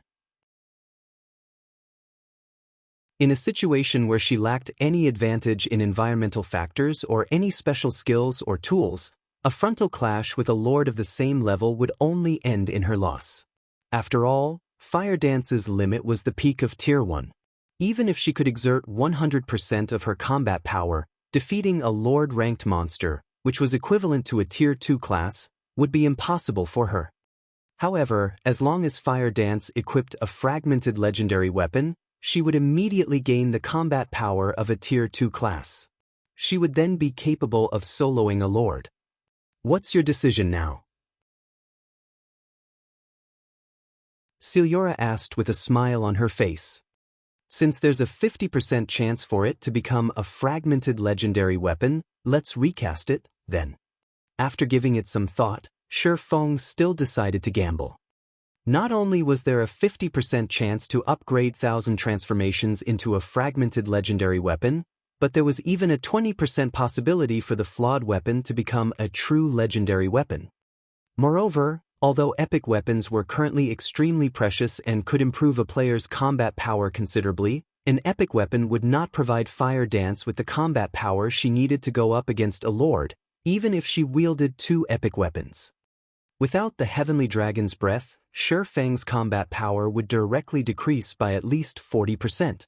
In such a case, he would not last even a single exchange with Sky of the Flower of 7 Sins. Such was the strength of fragmented legendary items. If Fire Dance could obtain one herself, rather than improvement, her strength would undergo a metamorphosis. If 1,000 transformations became a legendary item, once Fire Dance equipped it, her strength would most likely surpass even Shi Feng's. Since you've already decided, then go prepare the materials. Celiora nodded. Sure enough, the game won't give away a fragmented legendary weapon so easily. Shi Feng smiled bitterly. God's domain was particular about fairness. Gains and losses came in equal proportion. No matter how Shi Feng thought about it, it was simply impossible for him to turn the broken sword he had casually picked up into a fragmented legendary weapon for no cost whatsoever. The mana stones should be sufficient already. However, it is extremely difficult to melt down legendary ranked materials. Although I have some of the materials I need here at my place, after conducting my previous few experiments, I've already used up all of my Inferno gold. Go and collect 10 more pieces of it for me, Silura said, smiling. Her eyes gleamed as if she saw a rich tycoon when she looked at Sherfone. System: Epic Hidden Quest, Recast 1000 Transformations, accepted. Quest content: collect 10 pieces of Inferno Gold. Quest reward: Silura will recast the Flawed weapon 1000 transformations for you. 10 pieces of Inferno Gold. Does it have to be this vicious?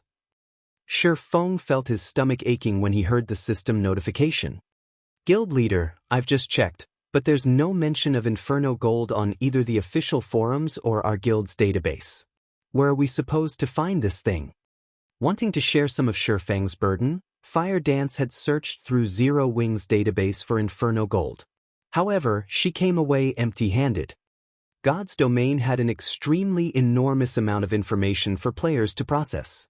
However, aside from basic information, the official game developers did not provide players with anything else. Players had to depend on themselves to search for the information they wanted through the libraries, ruins, and other such places.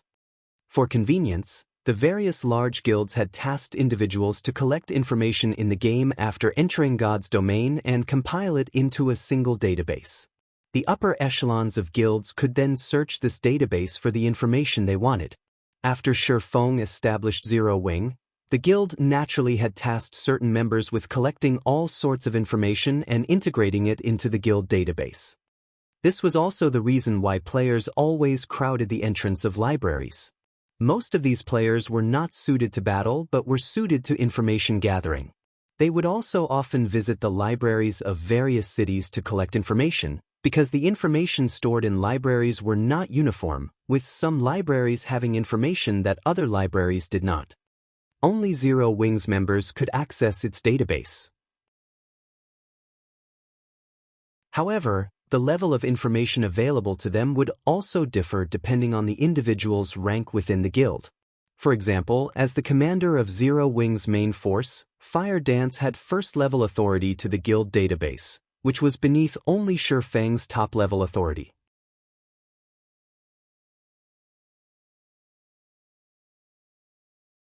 Chapter 765, Grinding Field Bosses.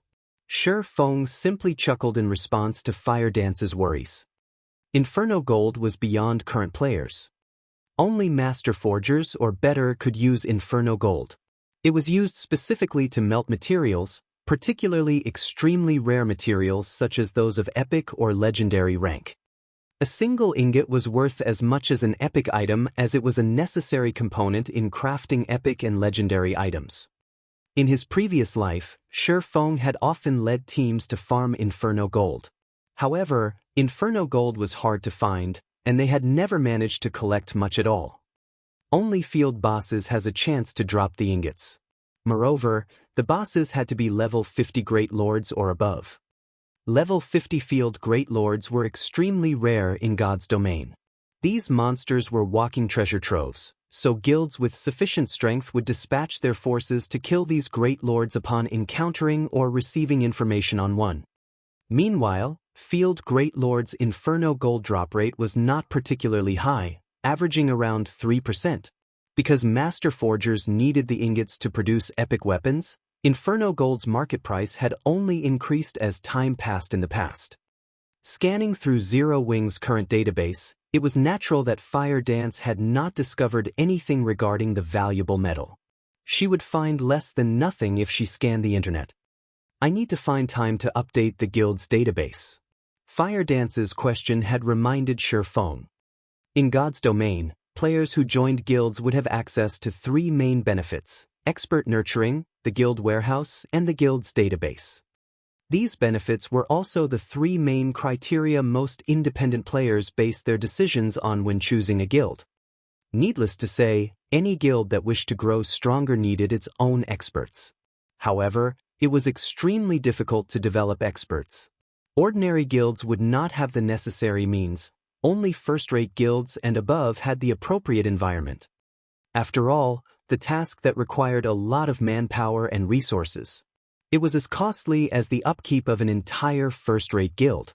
Second-rate guilds' backgrounds weren't strong enough. Although second-rate guilds received financial support from corporations as well, they received far less funding than first-rate guilds.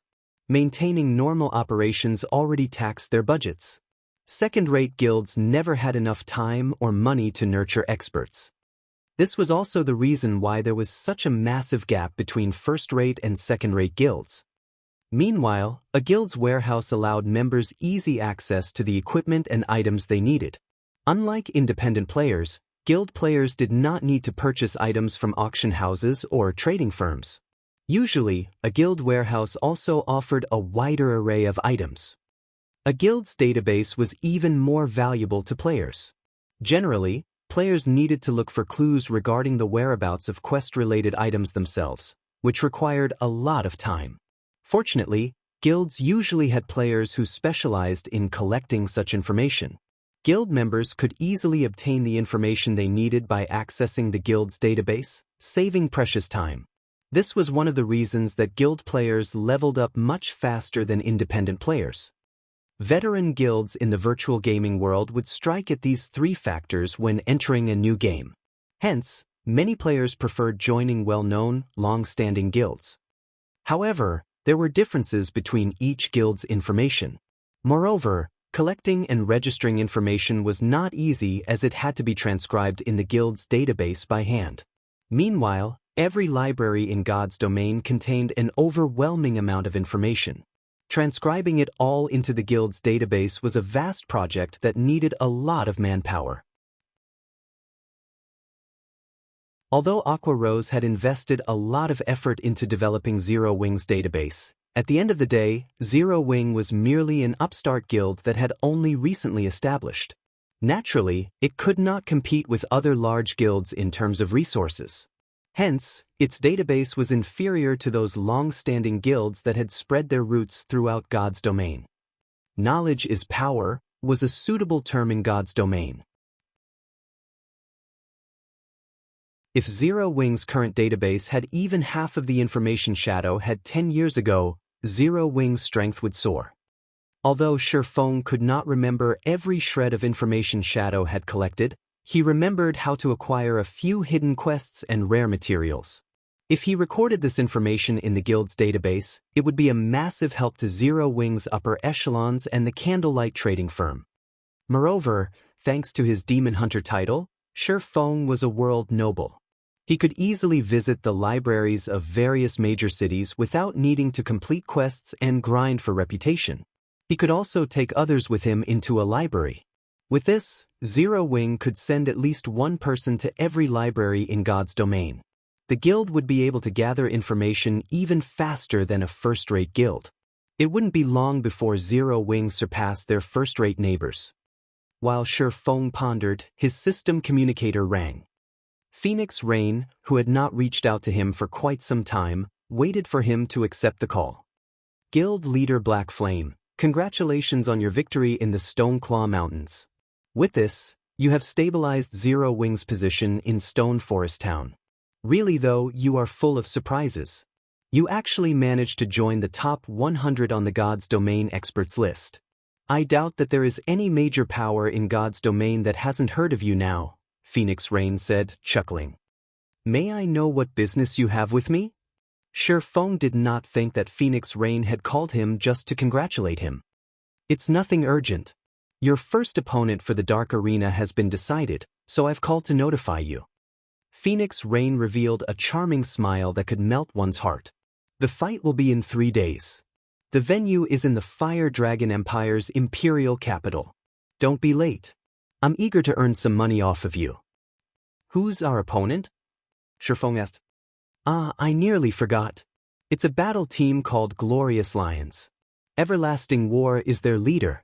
This battle team has already won twice in a row, so it is very strong. I'll send you the information we have on them in a moment, Phoenix Rain said before disconnecting the call. Everlasting War is my opponent? Shifeng could not help his smile when he heard this name. He had originally planned to join the Glorious Lions battle team. He had never imagined that they would be his opponents. Immediately, he turned to Fire Dance. Fire, contact the main force members and have them gather in Starmoon City. Tell them to bring all of the barrier crystals and 9-star polar domain magic scrolls we have left. We're going to grind bosses.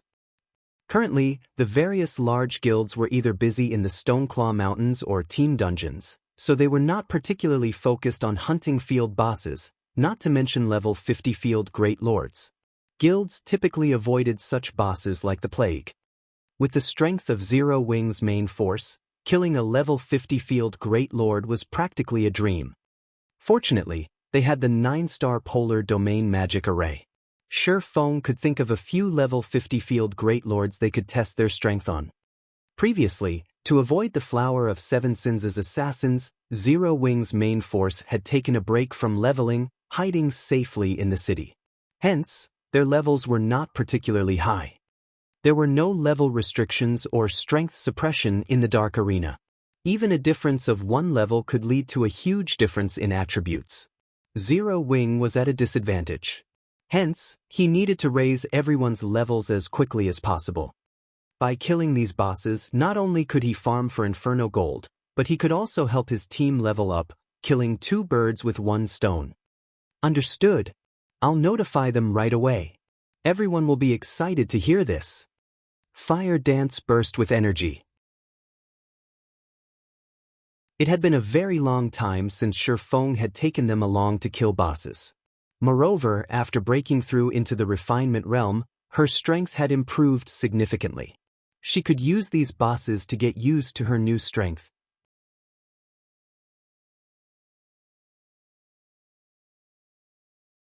Chapter 766, Asura Battle Team. Beast Empire, Beast City. As the imperial capital of an empire, Beast City was far more prosperous than Star Moon City. Moreover, its territory was vast. It ranked near the top, even among the many empires on the continent of God's domain. Beast City's player population alone exceeded 10 million. The city had even more elite and expert players than White River City and Star Moon City combined. Although there were 5 first-rate guilds in Beast City, the imperial capital's true ruler was the super guild Battle Wolves. All 5 of these first-rate guilds submitted to Battle Wolves' rules. They were only allowed to develop in Beast City after signing an agreement with the super guild. Otherwise, the massive guild would have chased them out of the city long ago. Inside Battle Wolves' guild residence. Leader, our opponent for the next match has been decided. Here is a list of their names and the information we have gathered. The vice leader of the Glorious Lions battle team, Journey Leave, reported as he approached Everlasting War. The report Journey Leave held was very thin as the folder only contained a single sheet of paper. Many of the battle team's members in the meeting room were confused. Vice leader, you couldn't have brought the wrong report, right? Why is there only 1 sheet of paper? Don't we usually have a stack for each team? The other members asked curiously. Journey Leave's report regarding the previous 2 battle teams they had faced had taken them nearly 3 days to analyze, yet their vice leader held only a single sheet this time. No matter how they looked at it, that did not seem like their usual reports. This isn't a mistake. The battle team we're facing this time has only recently joined the Dark Arena. This will be their debut match, Journey Leave confirmed. When he had received the report, he, too, had his doubts. However, the intelligence department had confirmed that there was nothing wrong with the report, stating that their opponent was a new battle team. Aside from the battle team's leader, there was no information on any of the team's members. A new battle team? Everlasting War's curiosity grew. He had not expected a new battle team to boldly challenge the Glorious Lions. It seems that the battle team's employer is confident of their team. In any case, we should be careful. Journey, give us a general introduction. Journey Leave nodded. He then opened the report on the meeting table and displayed it before his team members. This battle team is a new one, so, aside from some basic data on the registered team leader, we haven't uncovered any information. As of now, the other members have not been registered yet, and we have nothing on them. The battle team is called Asura, and it's led by Yi Feng. I researched this team leader myself. When God's domain launched, he was relatively famous. He had once defeated a large guild by himself, so he is very powerful.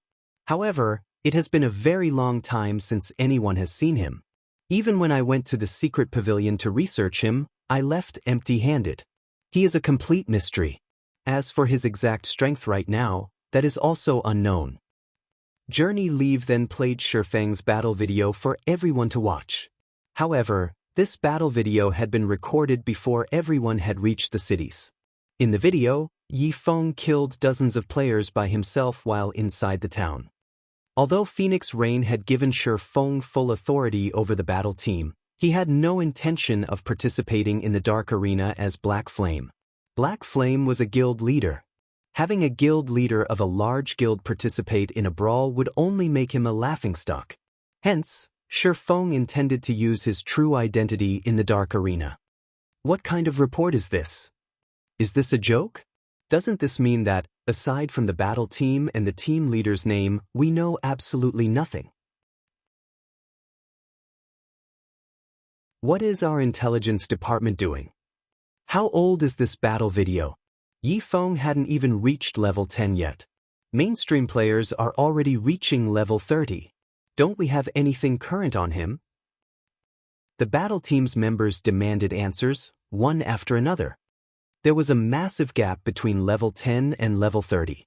The battle video could not be used as any kind of reference. Journey Leave shook his head helplessly. He had also investigated Yi Feng. However, there was nothing to find. It was as if all traces of Yi Feng had vanished from God's domain. While everyone complained, Everlasting War sat back in a daze. Why is he the Asura battle team's team leader? Everlasting War had tried to invite Shifeng multiple times, hoping to recruit him as the Glorious Lion's vice leader. Unfortunately, Hua Qiushui, the representative of the corporation backing the battle team, was adamant in modifying the contract and restricting the battle team's freedom. The result was Shifeng's rejection. Everlasting War had felt Shifeng's strength personally. Although he had never exchanged moves with the young swordsman, he knew that Shifeng was a refinement realm expert. Shifeng could even emit an intense pressure. Experts in the refinement realm were extremely rare in God's domain. Most of these experts were relatively old. They weren't usually interested in such competitions. Thus, refinement realm experts were relatively rare even in the Dark Arena. "Leader, do you know him?" the other team members asked curiously. Yes. Originally, Yi Feng was supposed to participate in the last audition. However, due to complications, he did not take part. I had never imagined that he would lead the Asura battle team. Now we have to face him, Everlasting War said disappointedly. His strength is the real deal. Although he is keeping a low profile, I suspect that he's a refinement realm expert. As for his weapons and equipment, it's been a long time since I've seen him. Even I'm not sure how strong he has become. At this moment, Hua Qiushui, who sat at the head of the table, wore a twisted expression. Although she had forgotten about a minor character like Shifeng, Everlasting War had reminded her. The minor character that she had forgotten had become a leader of a battle team. Furthermore, his battle team was going to face her own.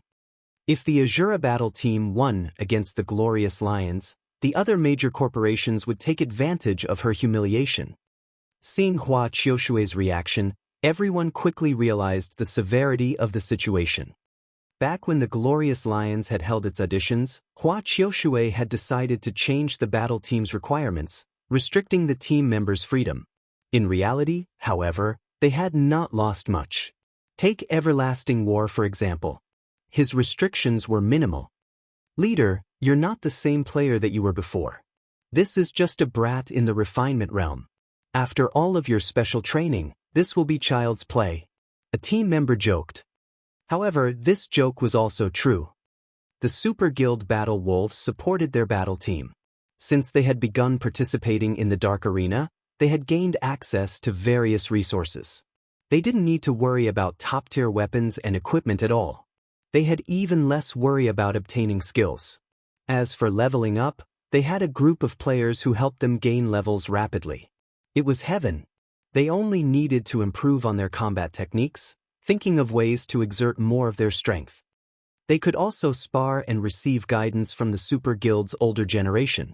In the real world, They also received guidance from martial arts masters on a daily basis. Ever since joining the Glorious Lions battle team, their strengths had improved by leaps and bounds. After 2 matches, the Glorious Lions battle team had earned quite a bit of fame in the Dark Arena. It would be a piece of cake to deal with a new battle team. Everlasting, for the upcoming competition, I only have one demand. You must annihilate the Asura battle team. You cannot go easy on them just because you know Yi Feng. Hua Qiushui interjected as she turned to Everlasting War, her voice soft but commanding. I will always fight to my limits, regardless of my opponent. Please rest assured, Director Hua.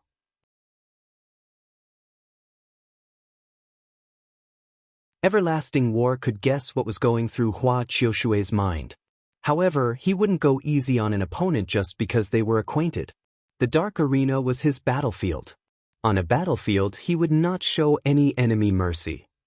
Hearing Everlasting War's assurance, Hua Qiushui nodded in satisfaction.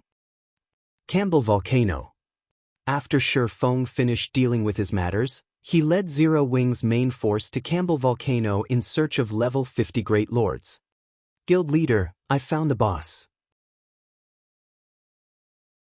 Minor Wind shouted in the team chat.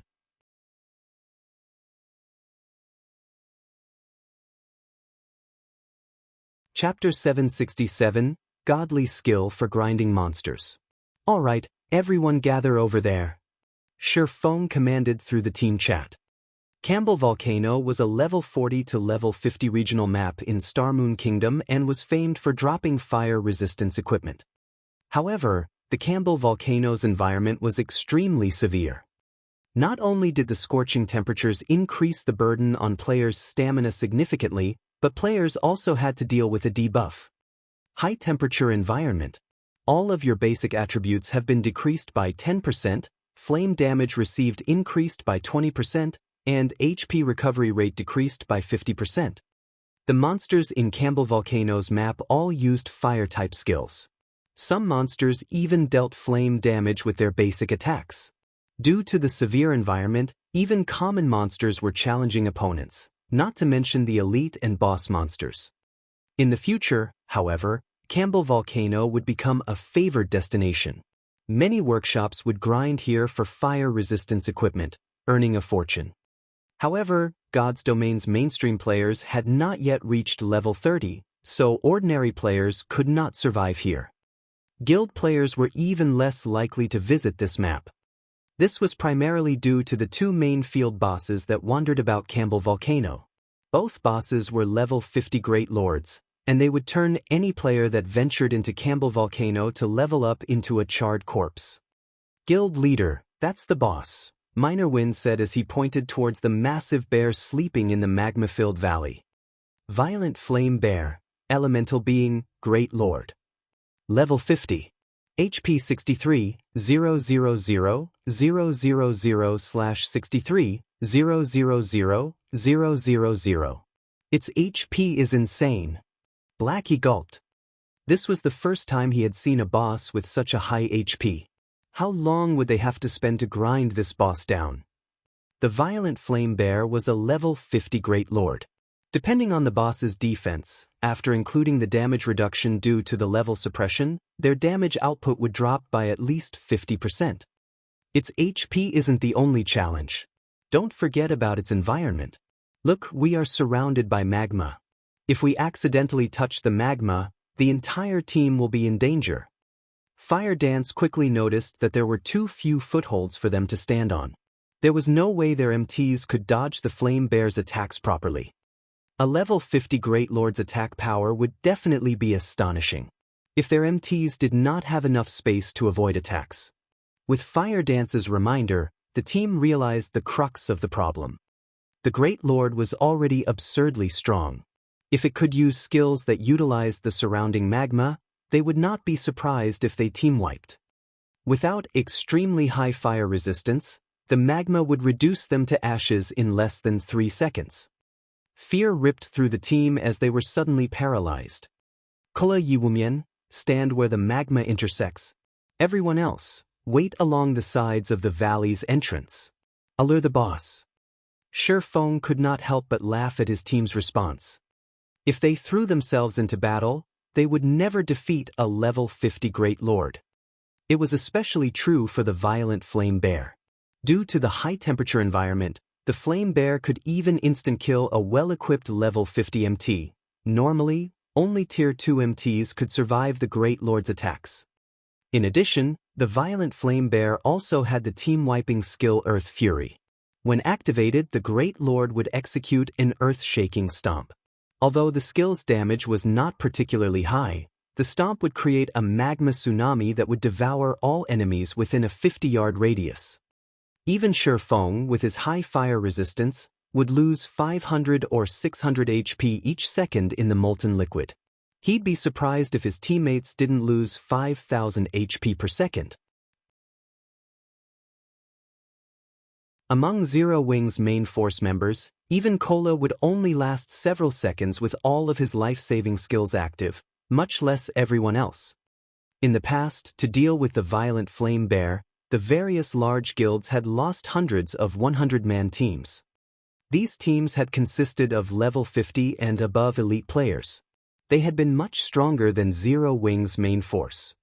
Naturally, since Feng had chosen to raid this boss, he had a strategy to deal with it. Feng retrieved the Bible of Darkness and Magic Amplification Scroll. He then summoned a demon. A Tier 3 demon was the equivalent of a Great Lord.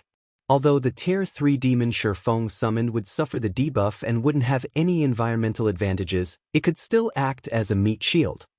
A level 53 Tomahawk demon with 11 million HP appeared before them, stupefying Zero Wing's main force. None of them had thought that Feng could still summon a Tier 3 demon. A single Tier 3 demon was far more useful than 4 or 5 level 50, 100-man teams. With this demon, raiding the violent Flame Bear would be much easier. Go! Feng directed the Tomahawk demon to fly towards the Great Lord. When the Tomahawk demon was within 50 yards of the Flame Bear, the sleeping Great Lord discovered its presence. Suddenly, the Flame Bear opened its mouth, gathering an overwhelming surge of fire-type mana in its mouth before releasing it. Tier 2 spell Breath of Fire. Instantly, a red beam of light lanced through the air towards the Tomahawk demon. The beam was too fast. Feng already struggled to control the demon. Hence, the red beam struck the Tomahawk demon, sending it plunging into the molten magma. Minus 124,084. The violent Flame Bear's damage left everyone speechless. With one move, the Flame Bear had managed to obliterate so much of the demon's HP, regardless of the fact that it had as much defense as a Great Lord of the same level.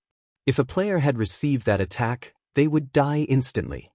Isn't it going to instant kill us if we rush at it? Kola unconsciously gulped when he saw the demon plunge into the fiery liquid. He doubted whether he could even stop the violent Flame Bear from moving past him. However, while everyone was still in a daze, Feng controlled the Tomahawk demon to brandish its axe. The 5-meter-tall battle axe transformed into a stream of light and slammed into the Great Lord's body. Tier 2 skill, Axe of Destruction. Minus 84,509. Despite using a Tier 2 skill, the Tomahawk demon's attack was weaker than the violent Flame Bear's. However, Feng did not mind. After all, with him directing the Tomahawk demon, he exerted less than 50% of the skill's effect.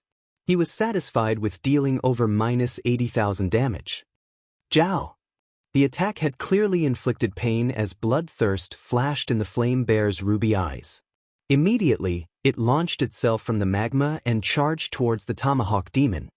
But it took the bait. Feng then had the Tomahawk demon rush towards the valley's entrance. Kola, Yiwumian, get ready. When the Flame Bear gathers mana in its mouth, use Mach to attract its aggro and direct the bear's attack towards the intersection where you're standing. Do not let it attack elsewhere. The violent Flame Bear's general attacks were limited to Flame Claws and Breath of Fire. Flame Claws was not an AoE attack, so the Tomahawk demon could deal with it easily. Breath of Fire, on the other hand, was a straight-line AoE spell. The spell contained frighteningly destructive power, and any mishap could destroy the valley's entrance. This would put the other players in danger. The Tomahawk Demon did not possess any aggro-holding skills, so it could not control the direction of the Flame Bear's attack. They needed someone else to do the job. If Kola failed to attract the Great Lord's aggro, Yiwumian could back him up. As long as the valley's entrance remained intact, the high terrain could prevent everyone from drowning in magma when the violent Flame Bear activated Earth Fury. With their HP, Zero Wing's main force members could easily handle Earth Fury's base damage. I understand. Kola nodded heavily. Very quickly, Shifeng lured the violent Flame Bear to the valley's entrance. He then directed the Tomahawk Demon to pin the Great Lord down. With the Tomahawk Demon's high attack power, no one could steal the Great Lord's aggro. Time flew by. Throughout the battle, Zero Wing's main force toyed with the violent Flame Bear. Whenever it opened its mouth to use its breath attack, Kola provoked it. After the breath attack, the Tomahawk Demon would use a Tier 2 skill to redirect the Great Lord's aggro. As for everyone else, they bombarded the Great Lord with attacks without a care in the world. After all, regardless of their damage, they could not out-damage the Tomahawk Demon. When the violent Flame Bear eventually executed Earth Fury, although its attack had caused the earth to tremble, and the team members had taken plenty of damage, they still had over half of their HP after the attack. As for the resulting magma wave, it stopped growing after it engulfed the mountain's lower half. It didn't come near Zero Wing's main force. After a dozen or so minutes, Shifeng activated Divine Providence and dealt the final blow. The violent Flame Bear released an agonized scream as it fell to the ground. A treasure trove appeared around its body.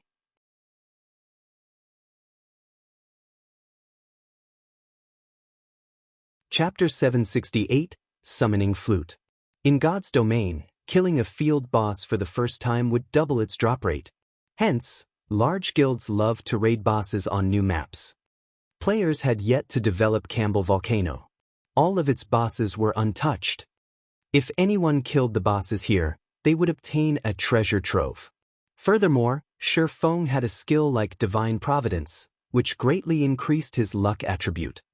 Despite level 50 and above monsters having poor drop rates, after applying the effects of Divine Providence, the violent Flame Bear dropped a frightening amount of loot.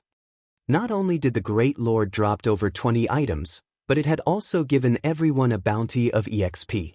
A level 50 Great Lord already provided an abundant sum of EXP, but after including the bonus EXP for defeating a monster of a higher level, some members even gained a full level, climbing from 32 to 33. The EXP is awesome. I gained 40% of a level after just a little over 10 minutes of hard work. If I had to level up myself, I probably wouldn't even get this much after half a day of grinding. If we continue leveling up like this, it won't be long before we reach level 40. We'll be able to buy our own mounts. Blackie could not help his excitement when he saw his experience bar. He had never thought that a field Great Lord would provide so much EXP. Even after splitting the Great Lord's EXP between 100 people, he obtained nearly half of an entire level. He was already level 33. He required a massive amount of EXP to level up. Even if he grinded and raided dungeons non-stop, it would take him at least 2 or 3 days to reach level 34. Now, however, he only needed to kill 2 more Great Lords to reach level 34. His could level faster than a rocket. Shifeng simply laughed and shook his head as he watched Blackie's reaction. His friend was too optimistic. Although it was true that field bosses provided an abundance of EXP and that they had only taken a dozen minutes or so to defeat the violent Flame Bear, field bosses were not common monsters. They were not easy to find. Take Campbell Mountain for example. There were only 2 Great Lords in this entire map. After these bosses died, it would take a day before they respawned. Then could not grind them indefinitely. Moreover, they had been able to kill this boss due to the Tier 3 demon. Without the Tier 3 demon tanking the Great Lord, with their current level and equipment, killing a level 50 Great Lord was impossible for them as they were. Guild leader, what did the boss drop? Although Cola was similarly shocked by the EXP he had received, he was more interested in the boss's loot. Hearing Cola's question, everyone redirected their attention towards the loot as well. A great lord-ranked boss's loot was a temptation to any guild in God's domain. The loot is alright.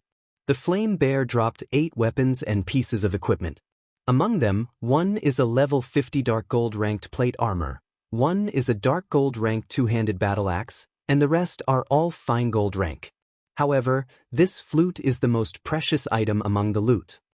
After Shi Feng finished arranging the drops, he smiled as he revealed a silver flute. Players were lucky if an ordinary level 50 Great Lord dropped even 10 items.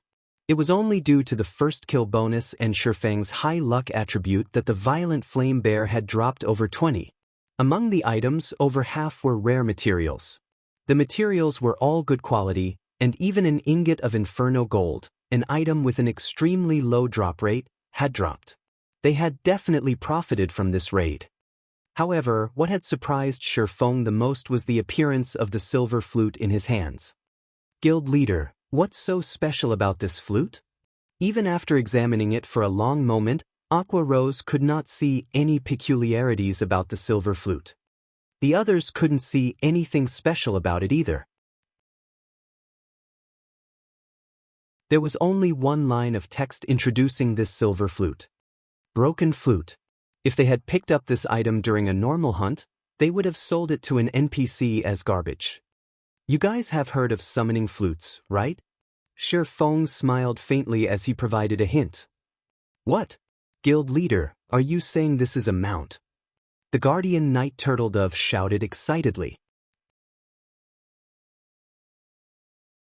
While everyone else relied on their own feet for travel, it would be absurdly awesome if she could ride a high-ranking mount.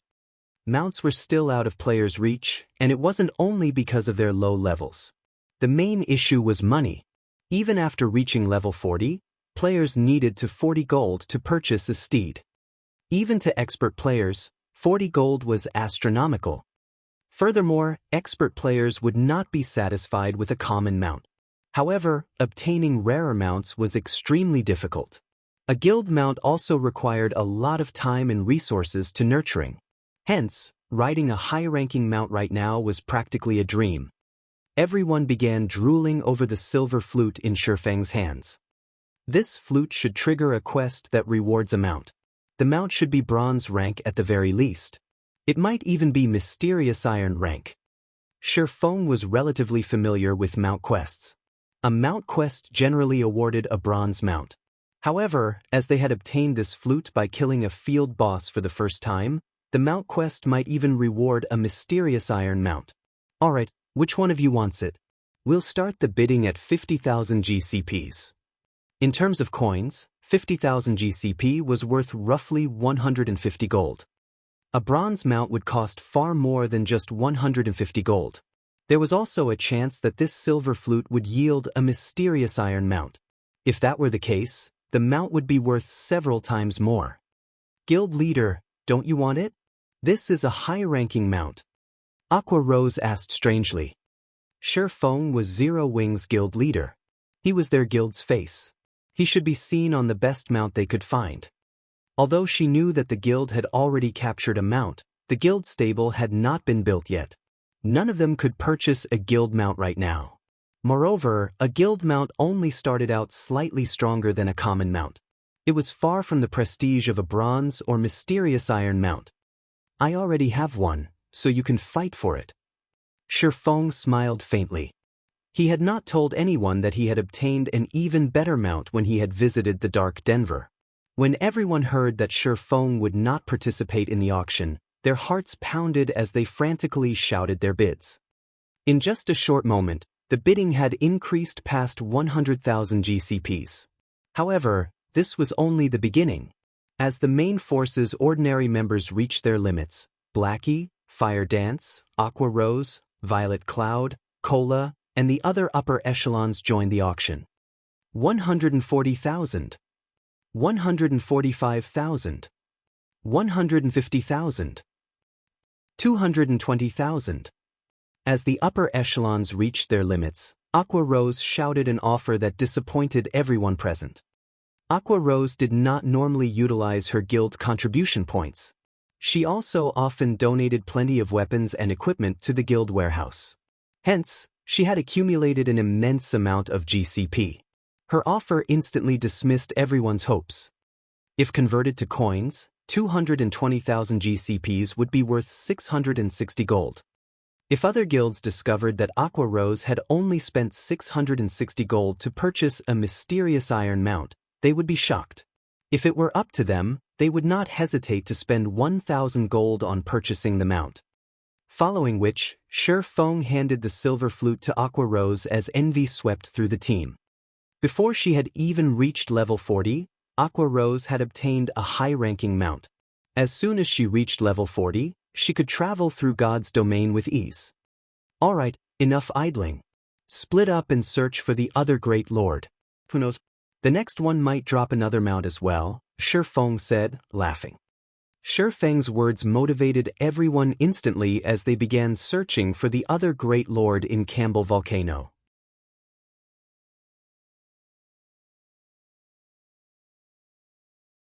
Chapter 769, Levels Rising Rapidly. In the Stoneclaw Mountains. A long-abandoned city rested in a circle of mountains. Tens of thousands of corpses belonging to both players and half-orcs surrounded and littered this city. Several hundred players stood at the city's entrance. They were all out of breath and covered in fresh blood.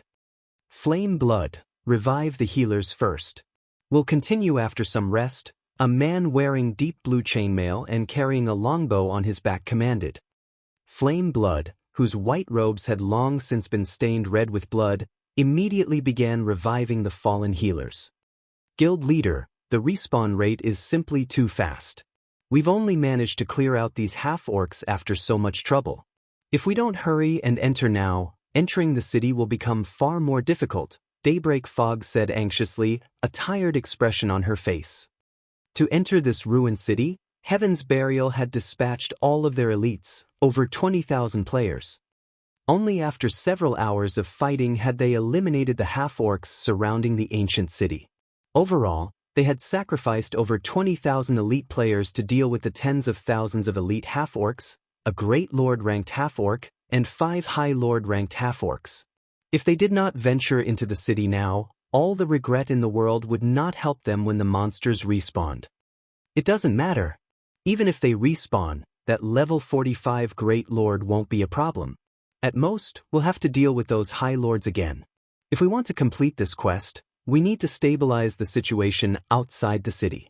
Otherwise, we'll die. Singular Burial, who was the man in the deep blue chainmail, responded calmly. We've been here for several days already. Now that success is in sight, it is important that we do not rush. As long as we complete this quest, Heaven's Burial will become Star Moon City's overlord.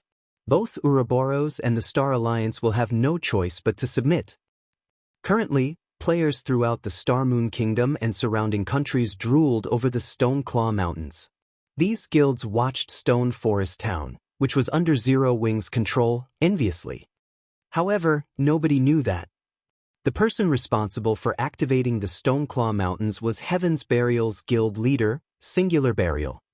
But now that Zero Wing has stabilized its position in Stone Forest Town, it is only a matter of time before the Stoneclaw Mountains become their backyard. Will this quest really help Heaven's Burial become Star Moon City's overlord? Lightning Blade questioned doubtfully. Singular Burial had been keeping a tight lid on the quest's information. Nobody else knew what the quest would award. Based on Lightning Blade's understanding of God's domain, there shouldn't be a quest that could allow a guild to dominate over a city. Zero Wing's backyard? Singular Burial sneered. It's just the Stoneclaw Mountains. So what if we give it to Zero Wing? Since this quest is almost complete, I'll explain. Do any of you know why there are so many magic crystals in the Stoneclaw Mountains? Although other countries have their own regional dungeons that provide magic crystals, none of them are as saturated as the Stoneclaw Mountains. This ancient city is the reason. This city contains a treasure that is capable of condensing mana naturally. Hence, the Stoneclaw Mountains monsters have a much higher chance to drop magic crystals. If we can get our hands on that treasure, even without grinding monsters in the Stoneclaw Mountains, any monster we kill within a certain radius of the item will drop magic crystals. Moreover, the drop rate will be the same as it is in the Stoneclaw Mountains. Do you think I would pay so much just to clear a ruined city if not for such a treasure? When Daybreak Fog and the others heard Singular Burial's explanation, they were stunned. The monsters in the Stoneclaw Mountains were too strong. Not only were these monsters hard to kill, but they were also harder on weapons and equipment than monsters elsewhere. If monsters in other maps could also drop magic crystals with the same probability as the monsters in the Stoneclaw Mountains, they would be able to farm magic crystals much faster and more efficiently than in the regional dungeon. Moreover, it would cost less to farm elsewhere.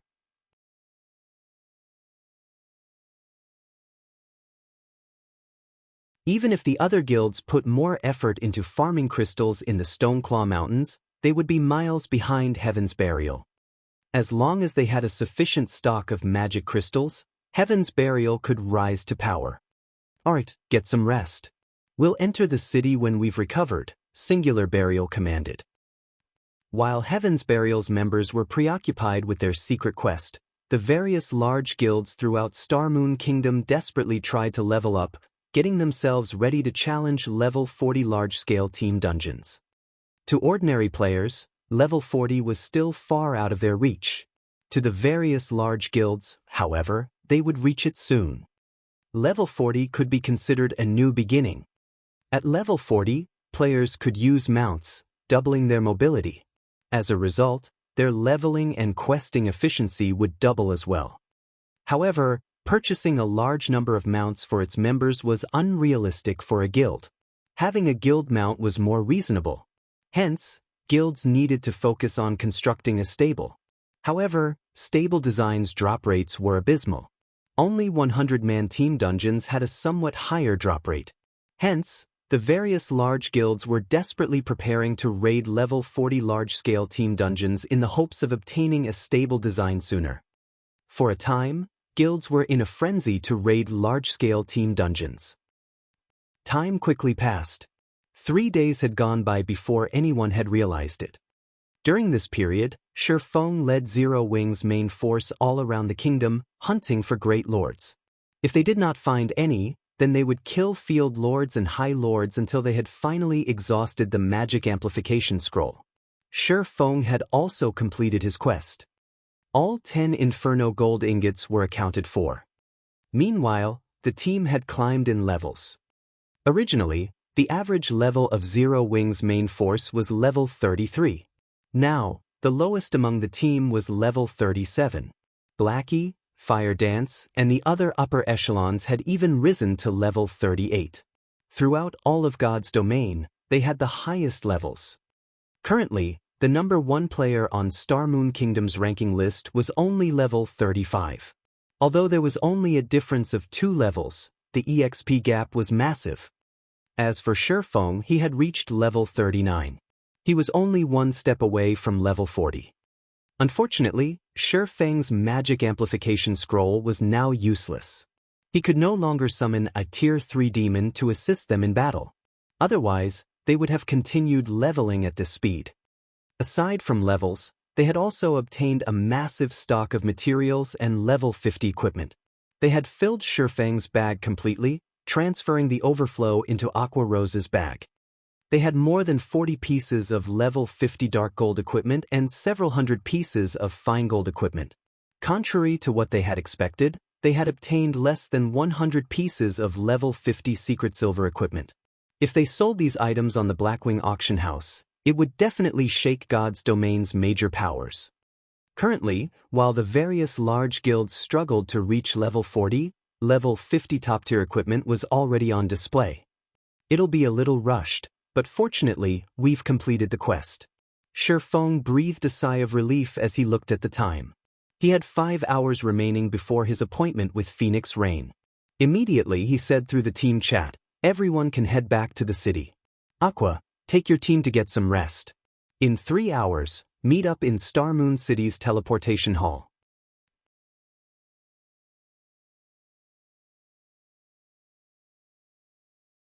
Chapter 770, Basic Fire Resistance Armor Kit. Star Moon Kingdom, White River City, Candlelight Trading Firm. Upon arriving at the trading firm with Fire Dance, Shifeng noticed a significant decrease in the shop's customers. We've reached our limit already? Shifeng glanced at the players on the streets before taking another look at the situation inside the shop. Despite the Candlelight Trading Firm's location in the trade area, a high-traffic area, and the fact that this area enjoyed a growing player population, the trading firm was losing customers. This situation illustrated a lot of problems. Glancing at the street again, Shifeng noticed that several large guilds and merchant players had set up shop near the street corners. With more shops, the competition grew more intense.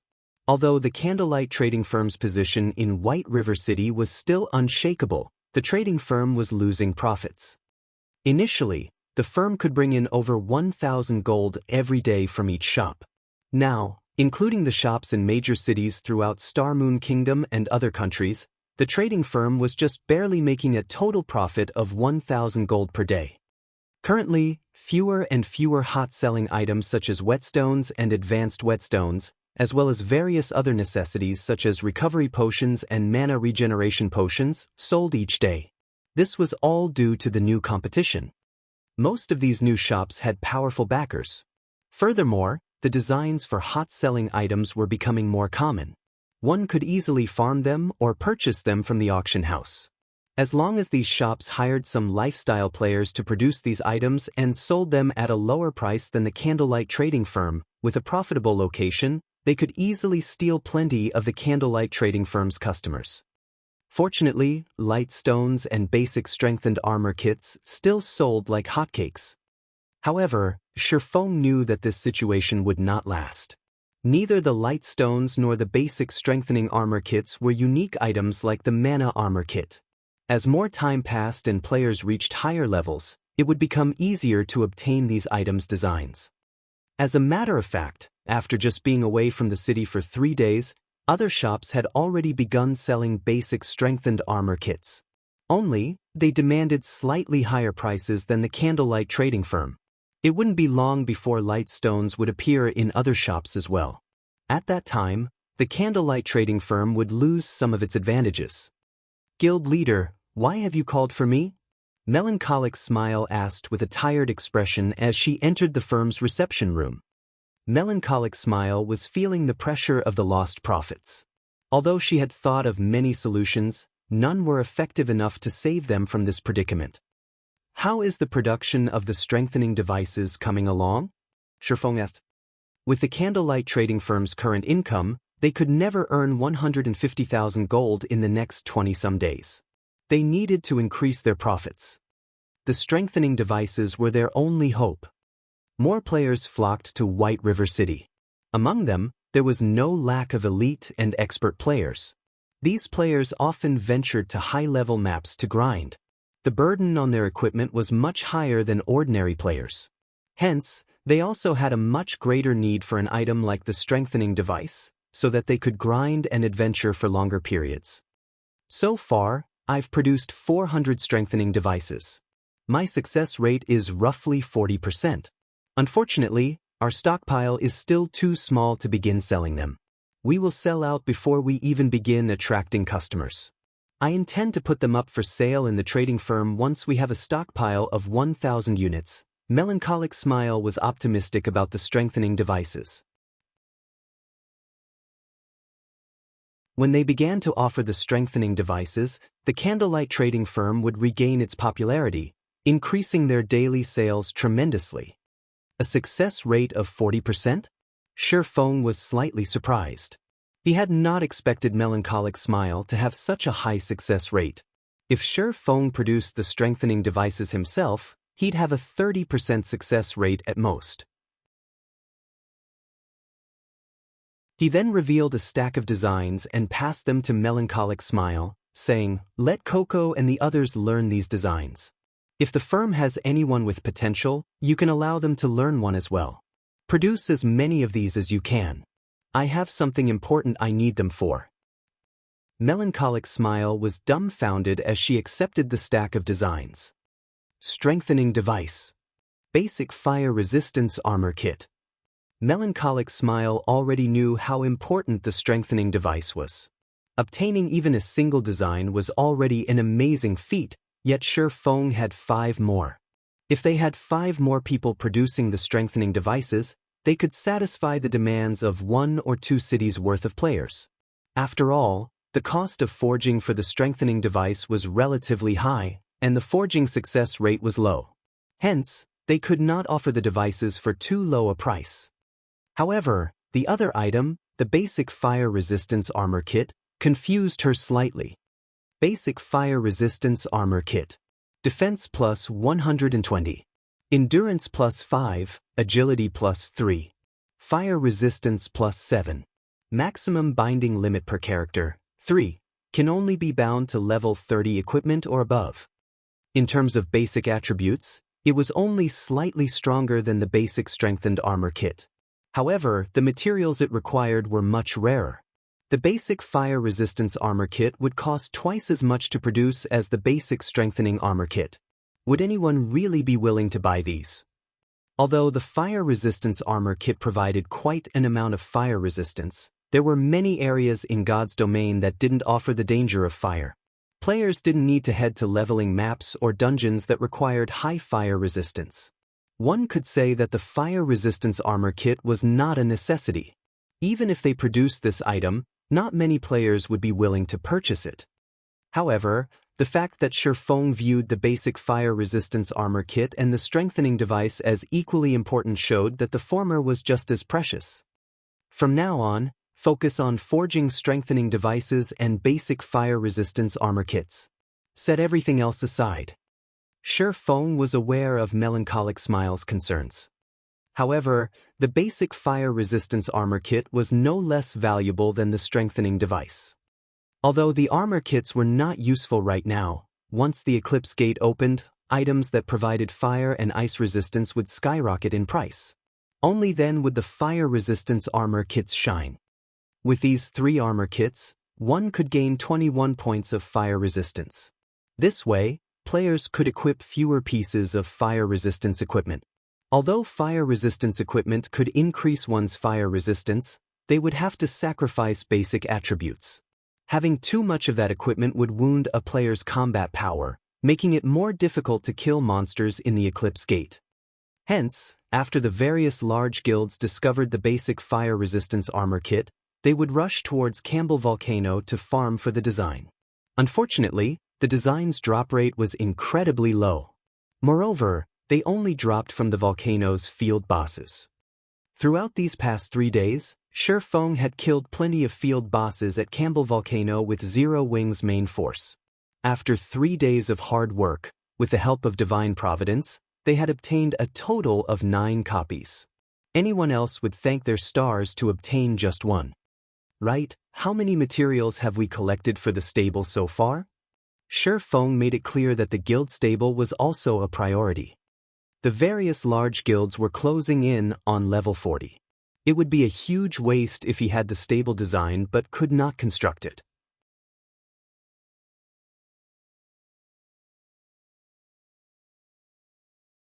Chapter 771, Thousand Transformation Evolves. Hearing Shi Feng's question, Melancholic Smile's expression sank, a hint of embarrassment appearing on her face. I've only managed to gather a little more than half of the required materials.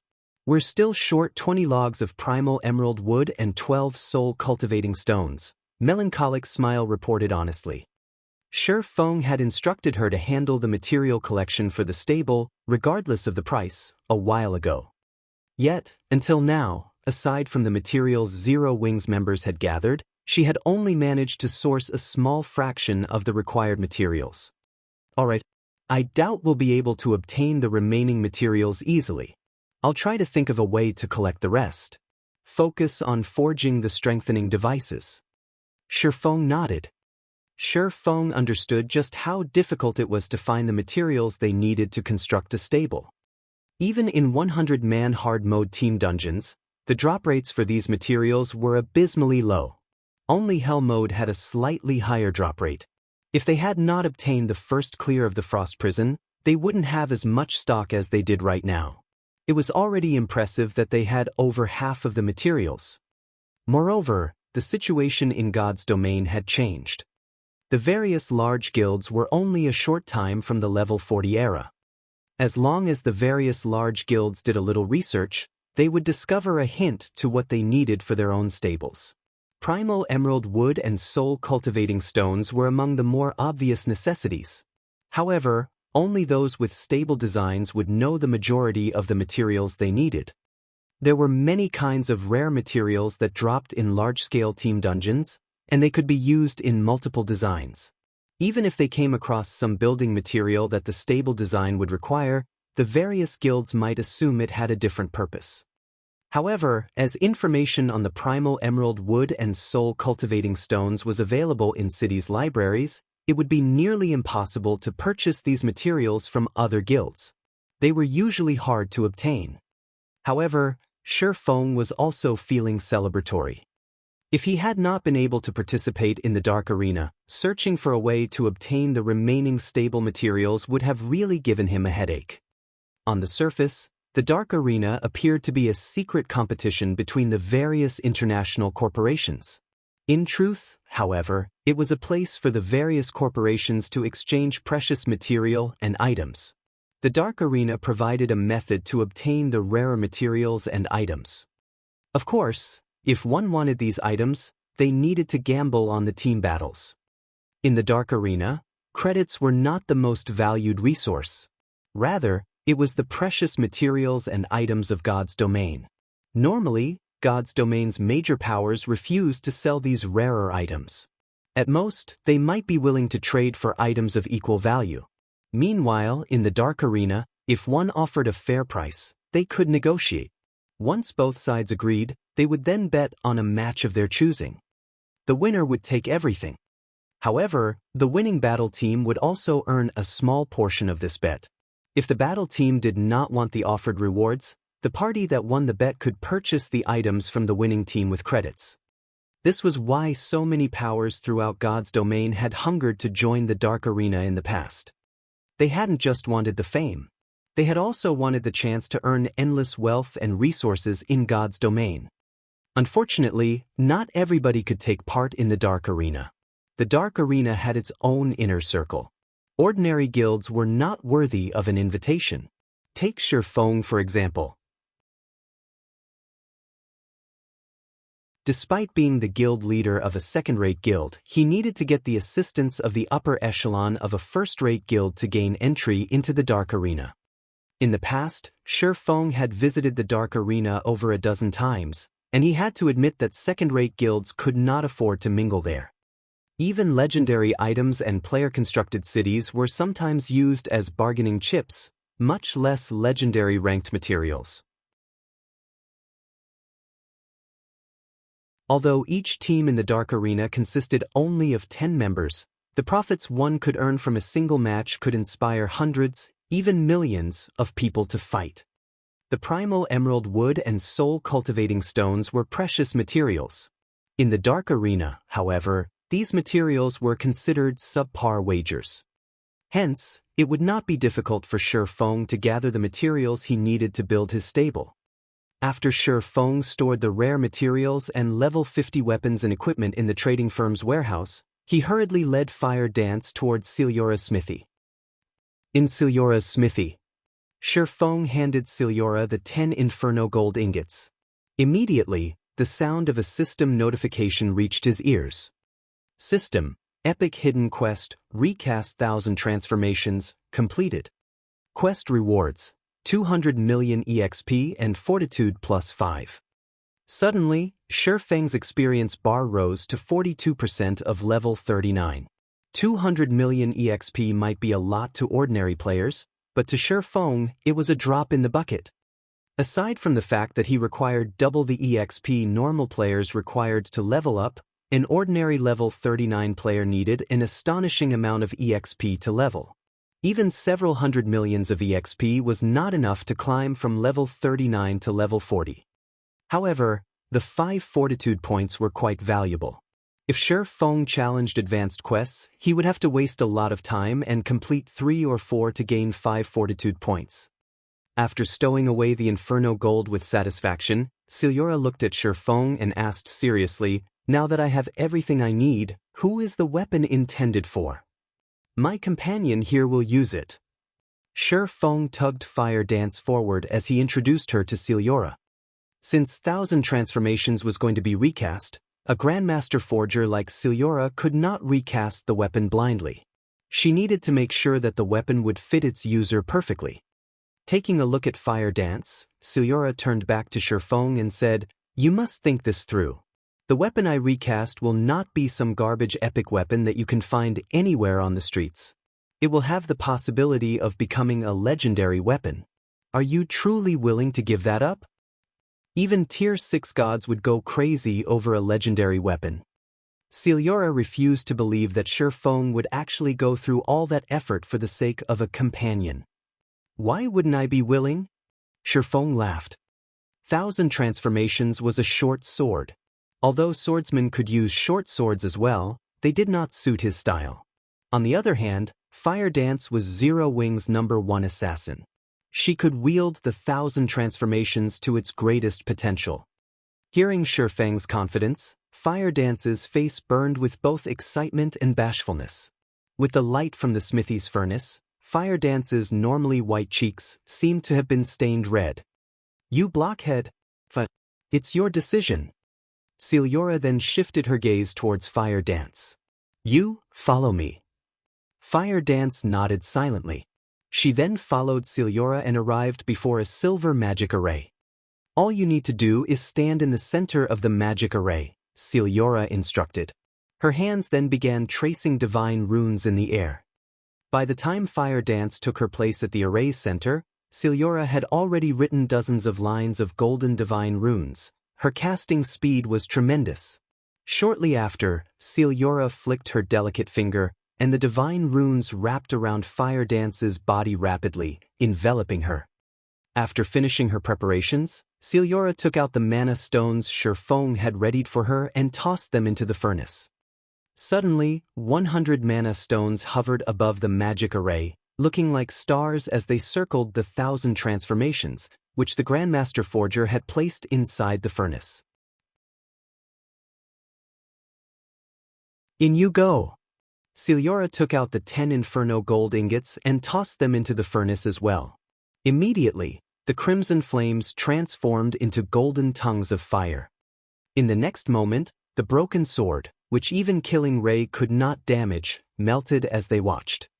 When Thousand Transformations had melted completely, it transformed into multicolored globs of molten metal. "Condensate!" Siliora shouted.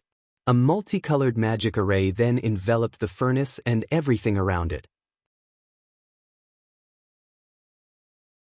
The 100 mana stones instantly transformed into liquid and melded with the liquefied Thousand Transformations. Afterward, Siliora returned to rapidly writing divine runes and curses.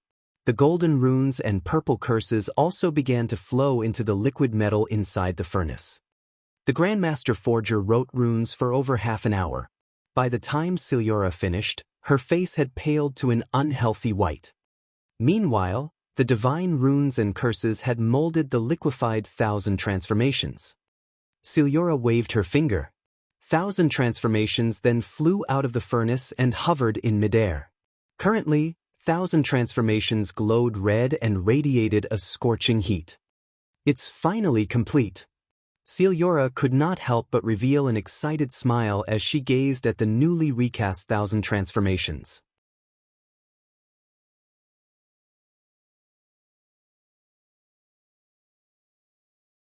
Chapter 772, Extraordinary Ability. Due to Thousand Transformations, the temperature in the smithy had increased rapidly. Shifeng felt as if he stood in the mouth of a volcano. Despite standing 10 yards away from the Flawed weapon, Shifeng received tens of damage with each passing second. If a player with low fire resistance stood in his place, they would not last 10 seconds. Fortunately, Fire Dance was cocooned deep inside the magic array. She did not receive a single point of damage from the heat.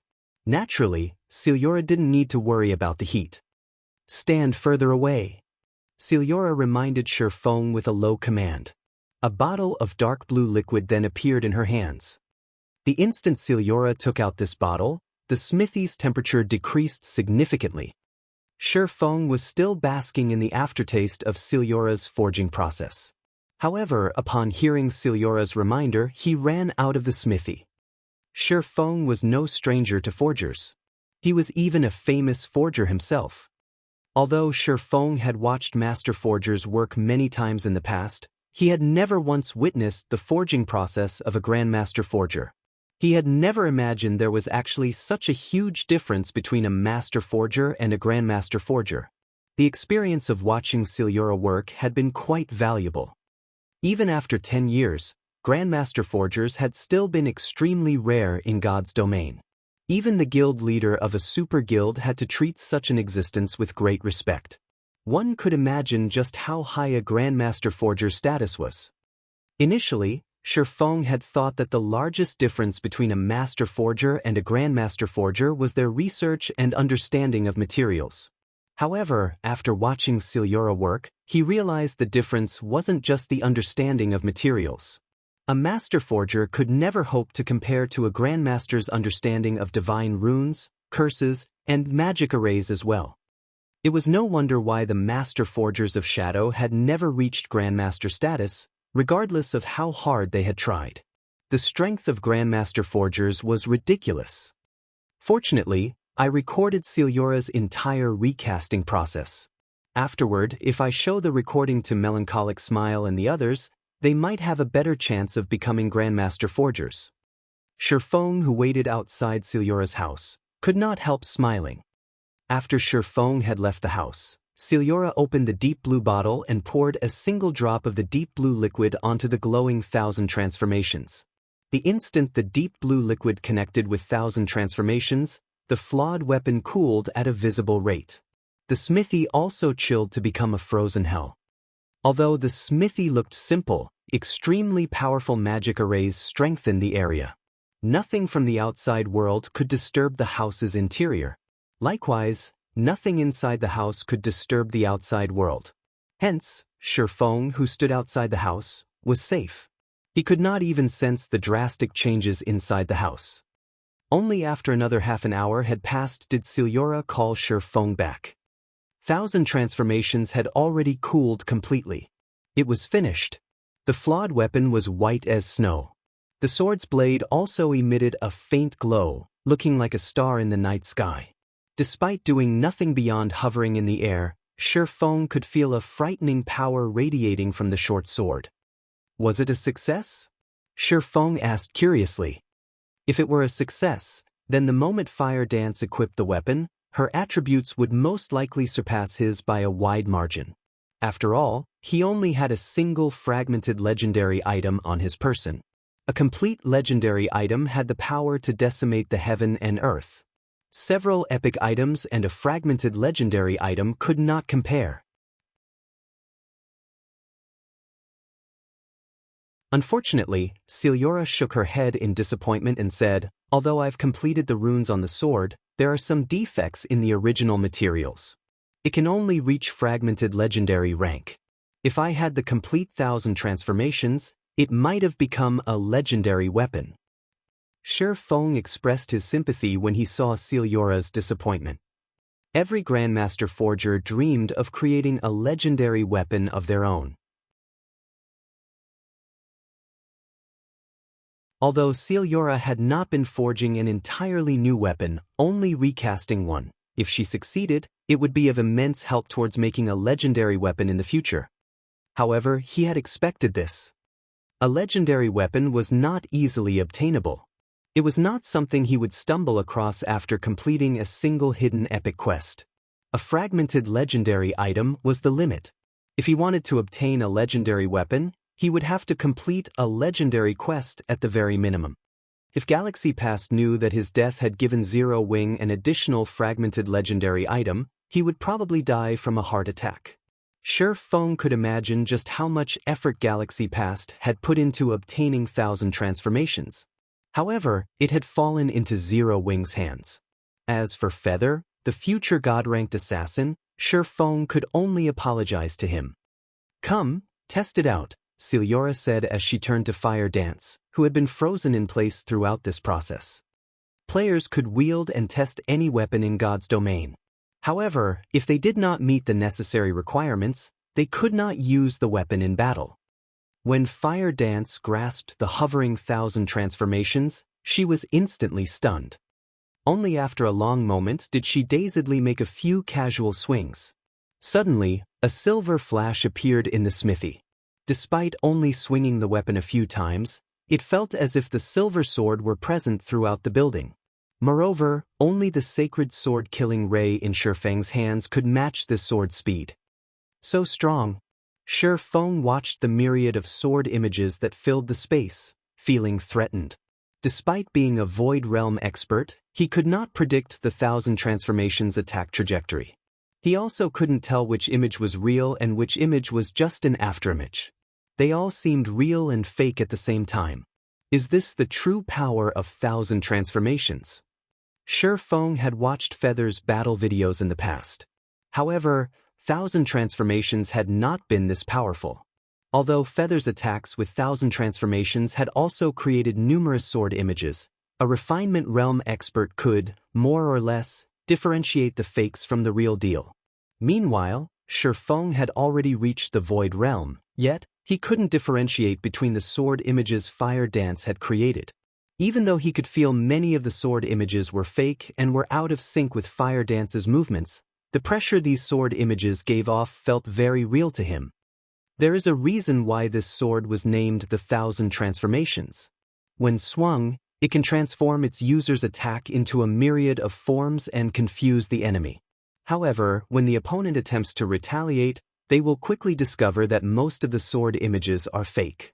Yet, when struck by these fakes, they will receive damage. 1,000 transformations can interchange illusions with reality. It's a pity that it did not become a legendary weapon. It would have been truly magnificent, Celiora explained, smiling. As she had personally upgraded this weapon to fragmented legendary rank, she understood 1,000 transformations like the palm of her hand. How about it? Do you feel any discomfort while using it? Fire Dance was still deeply immersed in the sensation of using 1,000 transformations. Even after Celiora asked her a question, she remained unresponsive. However, judging from Fire Dance's current reaction, it was obvious that the weapon fit her like a glove. Guild leader, it feels like this weapon is a part of my body. I can even feel the blade cut across air. Fire Dance said excitedly as she wielded 1,000 transformations like a favorite toy. Of course. This is a fragmented legendary weapon Lady Celiora has personally adjusted for you. It should fit you far better than any other fragmented legendary weapon. You should feel that way, Feng laughed. Alright, stop playing with it for now. 1,000 transformations already belongs to you. You have all the time in the world to analyze it. Let me see its attributes.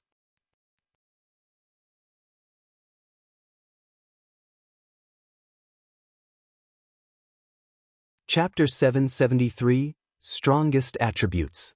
Feng was incredibly curious to see how powerful a fragmented legendary weapon was. There were quite a number of fragmented legendary items in God's domain. However, those who had obtained fragmented legendary items were not fools. They would not intentionally reveal their items' attributes, allowing their opponents an opportunity to guess their strength and discover weaknesses.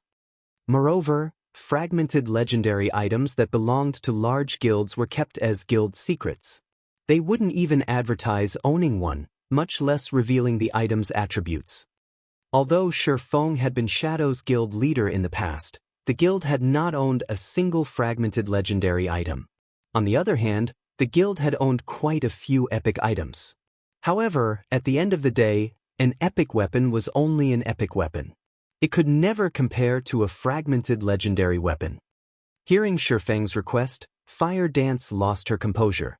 Hurriedly, she sent Feng the 1,000 transformation statistics. As expected of a fragmented legendary weapon. Compared to this, an epic weapon is practically garbage. Shi Feng's hands involuntarily trembled when he saw the weapon's attributes. 1,000 transformations, one-handed sword, fragmented legendary rank. Equipment requirement, strength 700, agility 700. Attack power, 200% of strength. Attack speed, 2% of agility. All attributes, increases according to user's level. When equipped, strength increased by 50%, agility increased by 60%, intelligence increased by 40%, endurance increased by 50%, attack speed increased by 50%. Ignore levels plus 20. All skills plus 3 levels. All item level requirements reduced by 10 levels. Attacks have 60% chance to trigger deadly blow, increasing damage by 220% and attack speed by 20%. 20% chance to trigger critical point effect, ignoring all block and defense effects, and dealing 330% weapon damage. Additional skill 1 - Phantom, when activated, summons 5 doppelgangers. The doppelgangers share attributes with the wielder. They do not have any attack power. All attacks against doppelgangers will have no effect. User can freely swap positions with any of the 5 doppelgangers without cooldown. Duration, 30 seconds. Cooldown, 1 hour.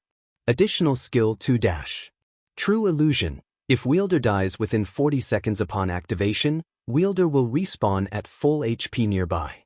Grants 3 seconds of invulnerability. All buffs before death will remain in effect.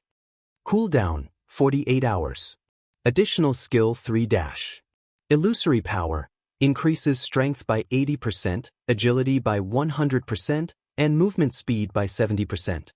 All damage received has a 50% chance to be sent into the void. Grants immunity to all control effects. Duration, 3 minutes. Cooldown, 5 hours. Created by famed Smith Jacks. 1,000 transformations is 65th of God's Domain's 108 flawed weapons. It had lost all its power due to the blade's destruction. However, it had been recast by Grandmaster Forger Celiura. Unable to be dropped. Unable to be traded. Unable to be destroyed. User, Fire Dance. An epic weapon could never hope to compare to the 1,000 transformations attributes, much less the additional skills. This weapon was perfect for assassins. However, the most impressive aspect of 1,000 transformations was the True Illusion skill. It was even more amazing than the full revival skill. Even when a player revived with full revival, they would still have to suffer the death penalty and lose a level. Moreover, the monster they fought would leave combat due to their death. When said player challenged the same monster again, the monster would have recovered to full HP. The player would have to start the battle all over again. However, True Illusion was different. It could dismiss a player's death, allowing them to reappear with full HP without needing to lose a level. Even if one died in mid-battle against a monster, they could reappear and continue fighting immediately.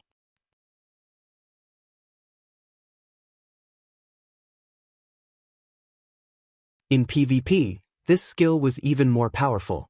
In ordinary duels, this skill might not be useful as the system would declare the outcome of the battle as soon as a player's HP fell to 1.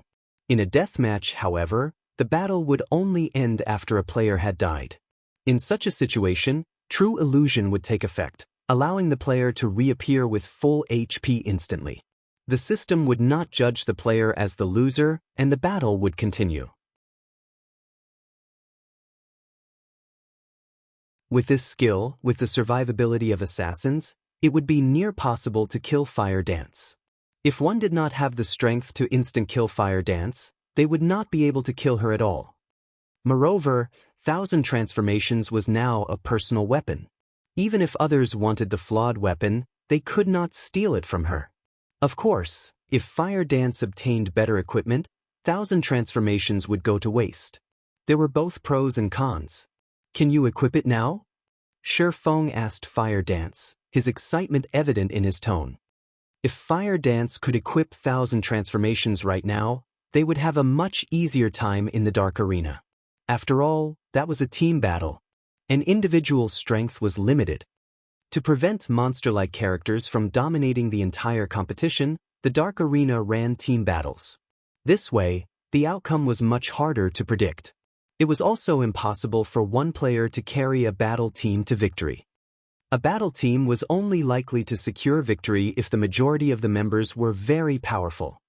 If Fire Dance equipped 1,000 transformations, it would undeniably increase the Asura battle team's chances of victory.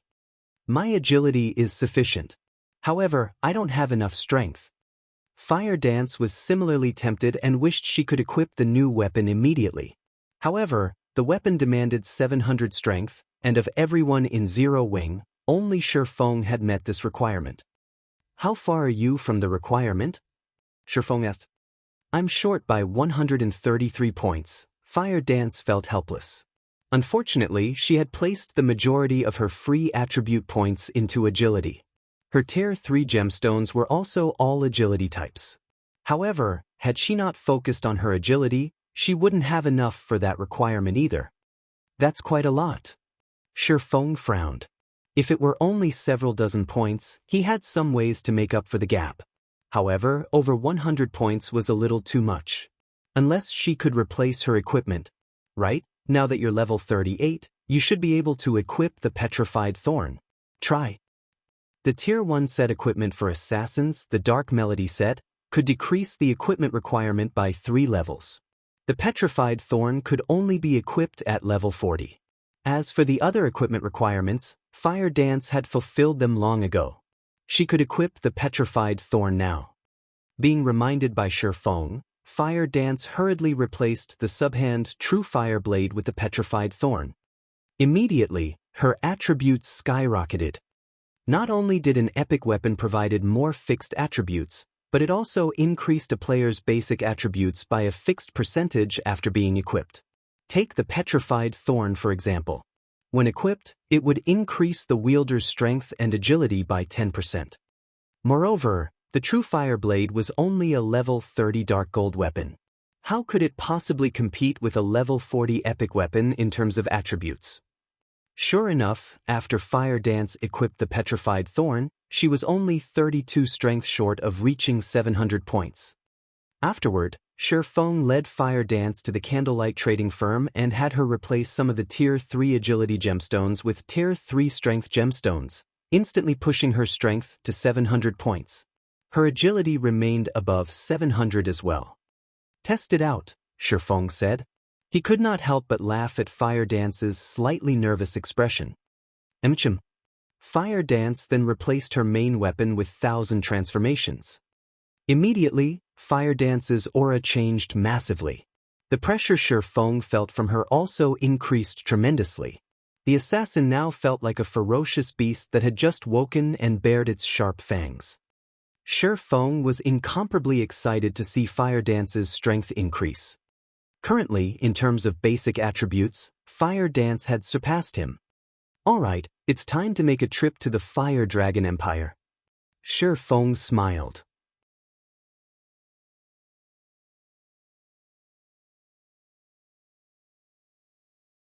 Chapter 774, 4 Great Empires. In one of the bars in Star Moon City's slums, a middle-aged man in silver robes turned and looked at his surroundings. After confirming that no one had followed him, he walked into the bar. Aside from the NPC barkeeper, the bar's only occupant was a white-haired youth dressed in exquisite, black leather armor. When the white-haired youth, who had been enjoying a bottle of vodka in silence, sensed the silver-robed man walk over, he turned around and smiled, saying, "You're finally here. It seems that Black Flame has put you through quite the ringer. Did you finish what I asked you to do?" The silver-robed man was none other than Sky from the Flower of Seven Sins. He was also the first Void Realm expert Shifeng had killed. Sky's position in the Flower of Seven Sins was extraordinary. He could be considered one of the organization's key figures. Normally, upon meeting, the Flower's members only felt fear and respect. They were deeply afraid of offending Sky, who had a strange personality. Yet, when speaking with this man, the white-haired youth remained calm and natural. If the other members saw this, they would definitely be shocked. As you guessed, he can steal players' immortal souls. However, I did not discover that item's presence on him. Really though, this incident has ruined me. I wasn't able to log into the game for 3 days. I've fallen behind in levels. I even lost an excellent pair of shoes. Say, how do you intend to compensate me for the losses? Sky said, annoyance clear in his tone as he glared at the gloating youth. Fine.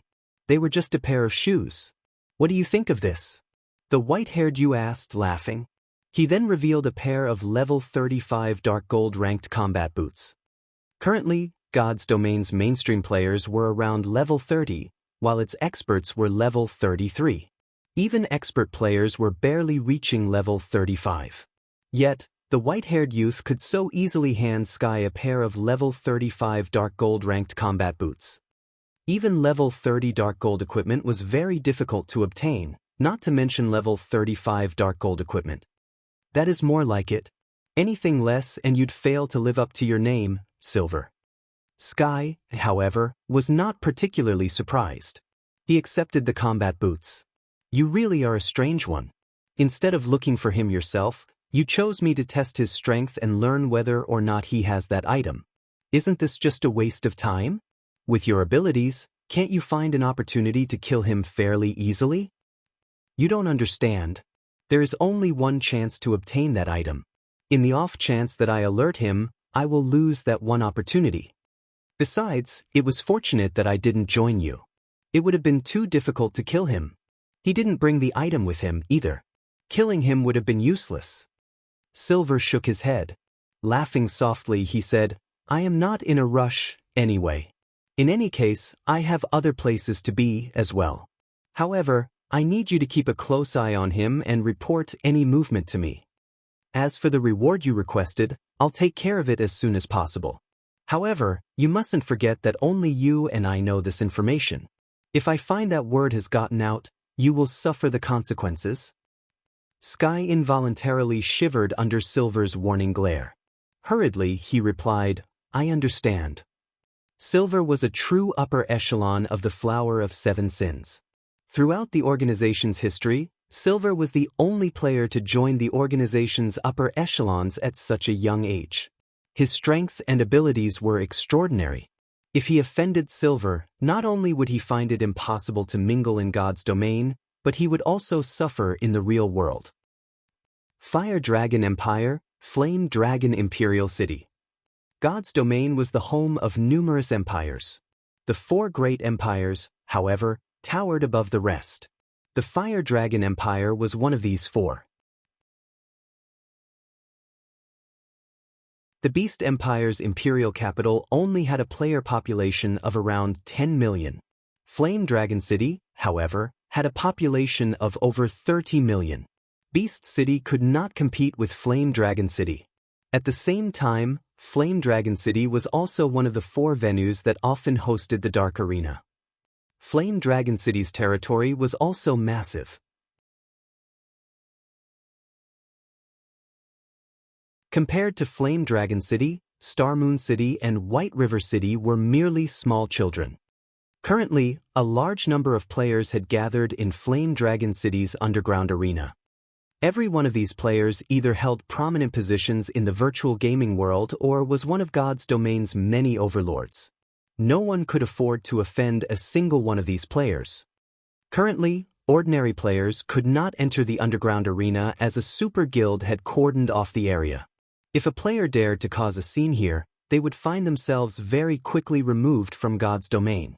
Hence, no one dared to approach without an invitation. Big Sis Rain, it's almost time, yet, those people haven't arrived yet. Should we have the others prepare for now? A charming beauty wearing luxurious, purple mage robes asked Phoenix Rain softly. We still have some time. It won't hurt to wait a little longer. If they aren't going to show up, we'll have the others take their place, Phoenix Rain said as she glanced at the charming beauty beside her. Smiling, she continued, Blue, I know you have a low opinion of Zero Wing, but Black Flame is the expert who defeated Martial Dragon. Just a while ago, he even defeated Sky from the Flower of Seven Sins. His strength is at the pinnacle of God's domain. In the Dragon Phoenix Pavilion, Blue Phoenix was no less famous than Martial Dragon. She was one of the top combatants the Phoenix Pavilion had paid a large price to nurture secretly. However, due to Martial Dragon awakening his domain a step ahead of her, Blue Phoenix was weaker than Martial Dragon. Even so, she was still an expert ranking at the very top of God's domain. Originally, Phoenix Rain had intended to allow Blue Phoenix to lead the battle team, taking advantage of her strength to make a fortune. However, Black Flame's sudden appearance had changed her mind. If she had Black Flame lead the battle team instead, she had a better chance of keeping herself hidden. At the very least, nobody would connect her with this battle team. But Black Flame looks down on us. Big Sis Rain, you only obtained this battle team slot after a lot of trouble, yet they haven't shown themselves, and we're losing time before the match begins. This shows that they're not taking this seriously at all. How could someone like this fight with everything they have in the match? Blue Phoenix complained indignantly. As Phoenix Rain waited quietly for Shifeng's arrival, a woman in a set of glamorous purple robes appeared before her. This beautiful woman radiated the air of luxury. Why, if it isn't Miss Feng? I never thought that after so many years, you'd still be a measly pavilion master. If you had agreed to my brother's conditions, you wouldn't be in such a pitiful state, Exemplary Willow said, giggling. Her eyes, however, contained ridicule as she spoke. And here I wondered who had appeared before me. So it's Miss Lu too, who recently suffered a miserable defeat at the hands of an upstart guild like Zero Wing. Phoenix Rain chuckled while covering her mouth with her hand. Hearing Phoenix Rain come back, Exemplary Willow flared with anger like a cat whose tail got stepped on. Feng Qianyu, don't think that you've won just yet. Sooner or later, I'll teach you that all your efforts are for nothing. Your fate has already been determined and cannot be changed. Even the Dragon Phoenix Pavilion cannot help you. Not to mention, you're still just a measly little pavilion master. Exemplary Willow snorted as she stomped away. After Exemplary Willow left, however, Phoenix Rain's complexion darkened slightly. Big Sis Rain, time's up. The organizer is ushering us to get ready. What should we do? Blue Phoenix asked.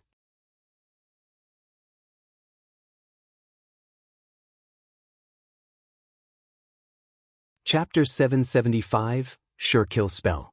Could he have forgotten? Phoenix Rain frowned slightly.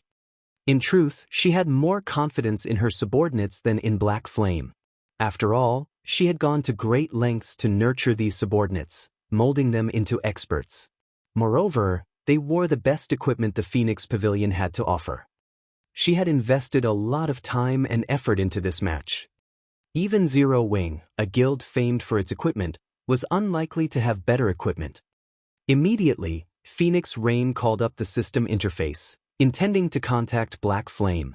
If the man truly wasn't going to show up, then she could only send her subordinates into the match. Although there was the risk of exposing her identity, winning the match was equally important. Just as Phoenix Rain was about to click Contact Friend, Shifeng appeared in her line of sight.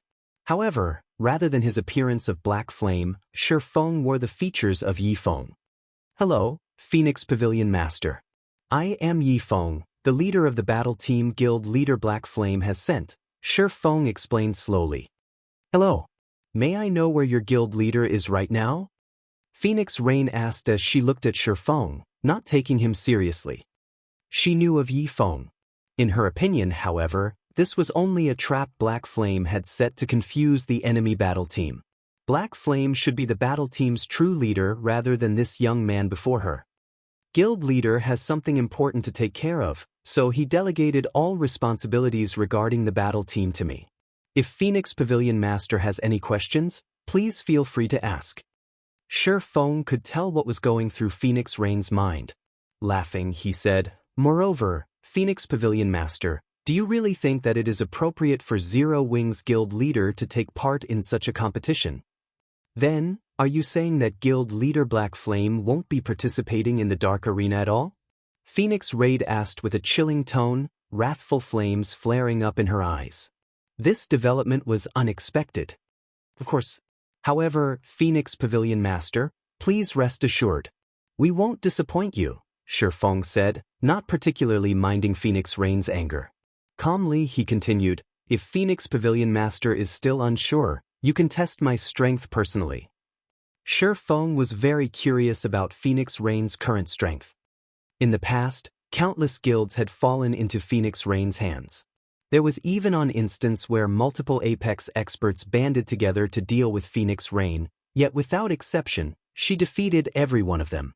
Back then, the assassination attempt had boosted Phoenix Rain's prestige in God's domain. She had been given the Demon Queen title as a result. After all, not only was she a country-toppling beauty, but she also possessed an absolute strength that allowed her to step on Apex experts. Those Apex experts, who had tried to deal with Phoenix Rain, had admitted that, when they had fought Phoenix Rain, she had killed them without taking any damage at all. Those Apex experts had been to gods to Shi Feng. He had only been able to look up to them. Yet, such experts hadn't been able to land a finger on Phoenix Rain, even after banding together. Phoenix Rain's strength was inconceivable. However, after that battle, Phoenix Rain had practically avoided combat. She had left all matters to Blue Phoenix to handle. As a result, Phoenix Rain's true strength remained a mystery in God's domain. At this moment, Blue Phoenix stepped forward and said, as expected of the team leader favored by guild leader Black Flame, "Since you're so confident, let me have a bout with you." Blue Phoenix was furious with Zero Wing. Black Flame had actually decided to neglect such an important match, passing all responsibility to a subordinate instead.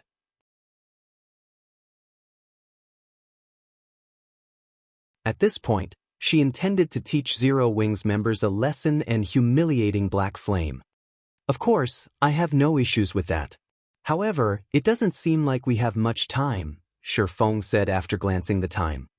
They only had 15 minutes before the competition officially began. If they did not enter the arena before the competition started, they would automatically forfeit the match, and their opponents would win without even fighting. "1 minute will be more than enough," Blue Phoenix said as she glanced at Shi Feng's level, which he had modified to appear as level 35. "Phoenix Pavilion Master, what are your thoughts?" Shi Feng turned to look at Phoenix Rain. "I'm also curious about Guild Leader Black Flame's judgment. Since he has chosen you to serve as the team leader, let me see your strength. If you cannot survive for 1 minute, I can only say that Guild Leader Black Flame is overly optimistic. If that's the case, I'll have to reconsider our cooperation." Despite observing Shi Feng for a long time, she did not think that Shi Feng was particularly strong. Although she felt a faint pressure from him, this pressure was minimal. It was far from the massive pressure she felt from Black Flame. The nearby dueling ring is available. You two can fight there. In truth, Phoenix Rain was also curious about Shi Feng's identity. She had seen Yi Feng's name in Zero Wing's investigation report before. However, Yi Feng had only appeared briefly during God's domain's early stages. Afterward, he had not accomplished anything notable. Yet, Black Flame had given Yi Feng full authority over the battle team for such an important event like the Dark Arena. Even Aqua Rose, Zero Wing's vice leader, was only the battle team's second in command. How could this situation not pique her interest? Based on Phoenix Rain's impression, Black Flame was a man of absolute calm. He knew his priorities and had glimpsed upon the world of the great. It was impossible that Black Flame did not understand the importance of the Dark Arena. Yet, he still delegated all responsibility to Yi Feng. It would be unwise to cast aside Yi Feng without testing the young man. Hence, she decided to take the time to test Yi Feng's strength. If he could last 1 minute against Blue Phoenix, then he was relatively strong. It would not be impossible for him to secure victory in the upcoming match. After all, the other Zero Wing members of the battle team were relatively strong as well. Since Phoenix Pavilion Master doesn't have any problems with it, I have no issues with it either. Shi Feng laughed as he walked towards the dueling ring. There were many dueling rings inside the underground arena that players could rent for practice matches. However, the higher rank the dueling ring was, the higher its rental fees were. In the dueling ring, as soon as Blue Phoenix and Shi Feng turned towards each other, the duel's countdown began. 5 seconds. 4 seconds. Just as the duel was about to begin, Phoenix Rain suddenly noticed that Zero Wing's other members weren't particularly interested in watching. On the contrary, they chatted, carefree with each other. Underestimating my subordinate? Phoenix Rain could not help but laugh. Her laughter, however, contained a hint of frost. Blue Phoenix noticed the behavior of Zero Wing's members. Good. Very good. I intended to go easy and let your team leader last a few more seconds. Now, I'll take him down in 5 seconds. Blue Phoenix inwardly swore. Blue Phoenix was a level 36 Tier 1 Elementalist. Meanwhile, her equipment consisted of level 35 Dark Gold and Fine Gold quality. The staff in her hand was even the level 30 Dark Gold ranked Dawn Scepter, a weapon she had obtained from a level 30 Hell Mode team dungeon. The Dark Gold ranked staff could even level with her to level 35. Overall, Blue Phoenix's magic damage was astonishing. Even her minor skills could inflict massive damage to an MT of the same level. Soon, the bell signaled the start of the duel. Die! With a low shout, she began drawing several lines of runes with great familiarity.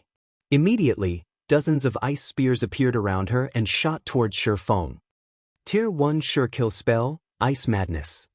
Every ice spear contained immense power.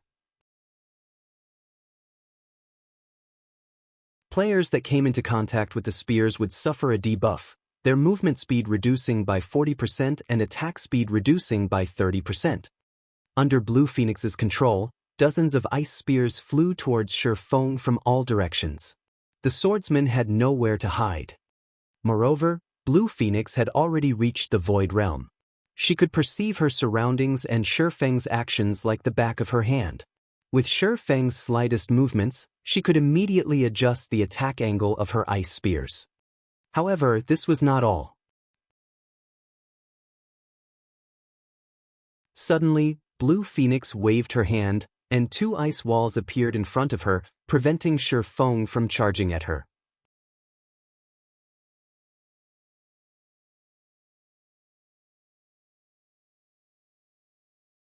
Chapter 776, Triple Casting.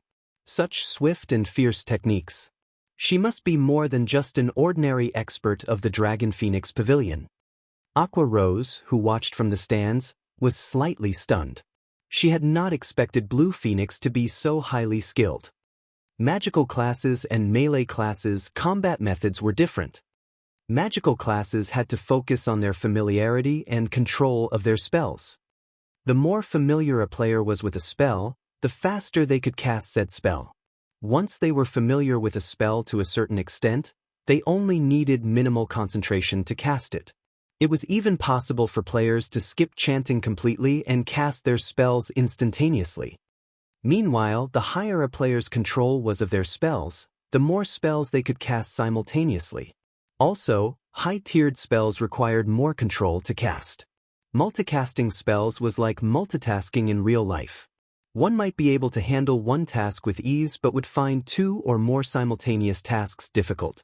For magical class players, without a certain level of control of their spells, it was impossible to cast multiple spells at once. Of course, there were some talented people who could multitask 2 or more tasks without training. If these people played a magical class, they could easily become experts. Even without a high degree of control, they could cast 2 or more spells simultaneously. One could overwhelm their enemies by multicasting spells, drowning them in a bombardment of magic. After all, evading one spell attack was already difficult, not to mention evading 2 or more. Being able to double-cast spells would greatly increase a magical class player's variety of attack methods. They would not have to rely on monotone attacks that could be easily avoided. Naturally, this would increase their combat power by leaps and bounds. Currently, Aqua Rose could only handle double casting. Moreover, she could only cast 2 Tier 0 spells simultaneously.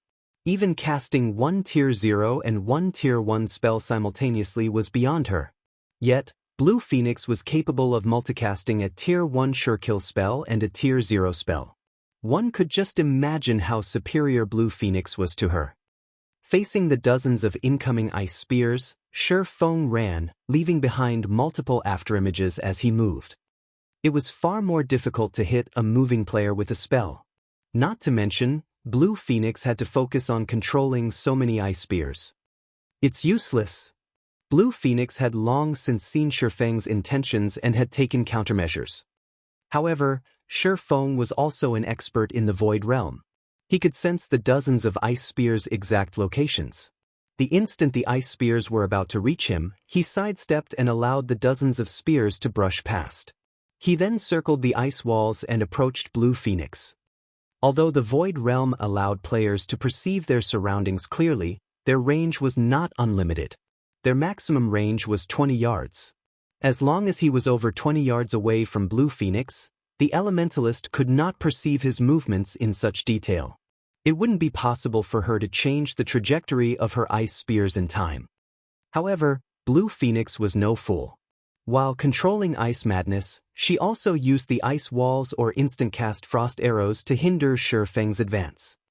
Just as she was about to force Shifeng into a corner, she summoned 4 ice walls, surrounding Shifeng from all sides. The dozens of ice spears that had lain in wait descended on Shifeng. Boom, boom, boom.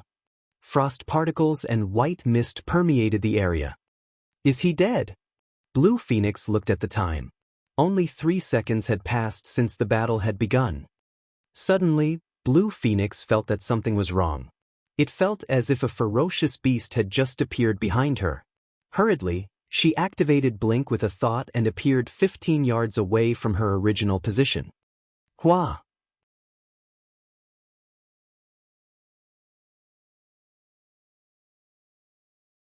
Numerous blue sword lights blossomed Blue Phoenix's original location, slicing apart the afterimage she left behind.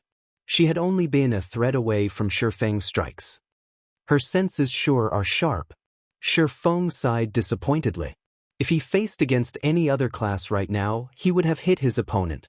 Unfortunately, Blink could be cast with a single thought. The skill took effect instantaneously, allowing the user to appear 15 yards away.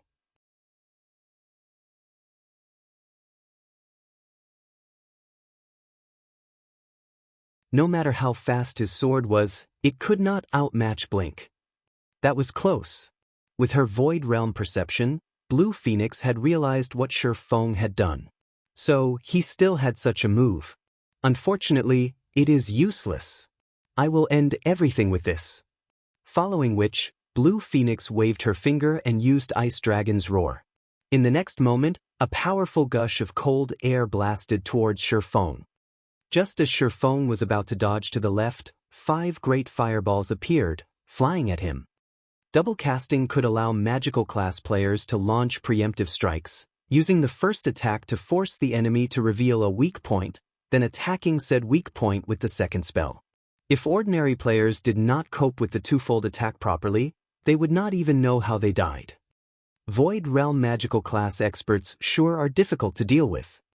Having no better options, Shifeng retreated backward, intending to avoid the 5 great fireballs before evading the Ice Dragon's Roar.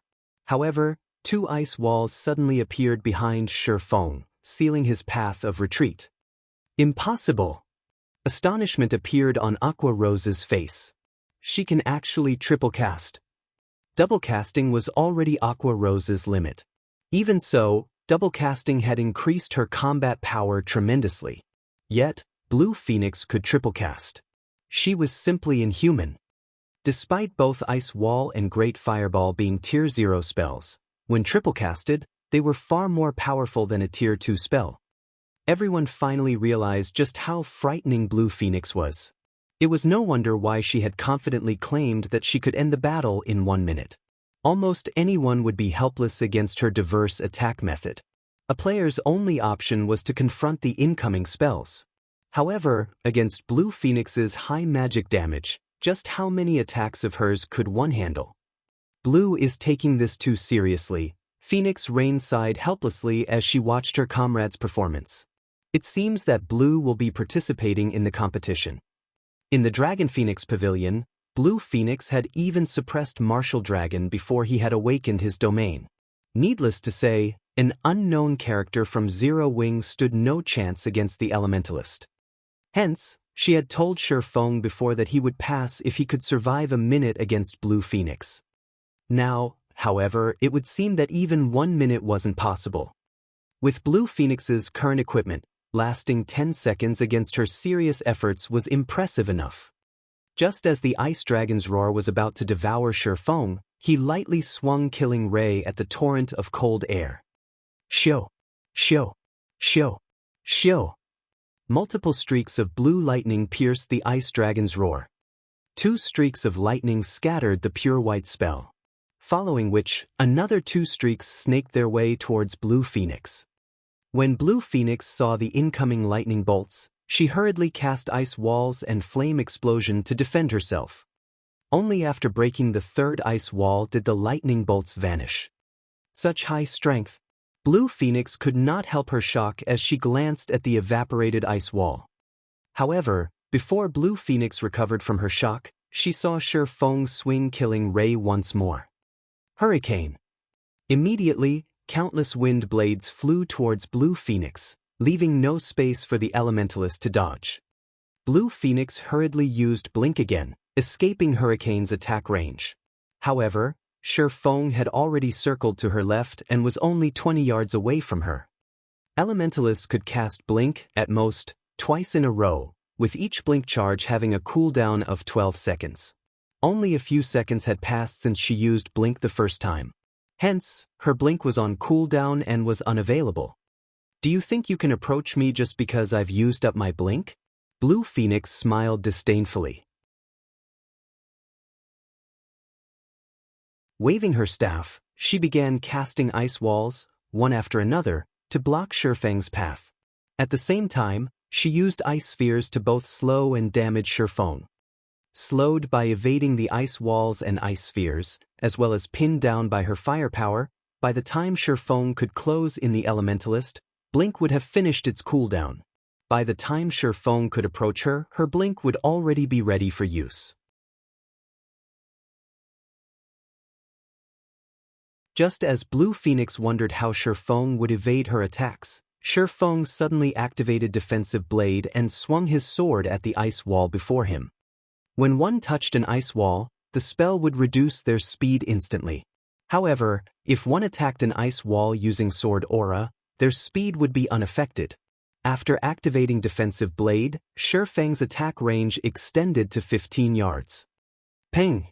Suddenly, the blue sword aura shattered the ice wall before Feng. He then charged past the broken ice wall. Don't even think about getting near me. Blue Phoenix cast more ice walls while bombarding Feng with ice spears. However, the instant her ice walls appeared, Feng's blue sword aura shattered them. The numerous ice spears Blue Phoenix fired shared a similar fate. When Feng was within 15 yards of Blue Phoenix, he suddenly brandished Killing Ray at the elementalist and triggered the lightning effect. A streak of blue light shot across the dueling ring. Not only did the sword light pierce the blocking ice wall, but it also pierced Blue Phoenix's frost body. Numerous streaks of blue light then wrapped around Blue Phoenix, devouring her HP, dropping it to 0.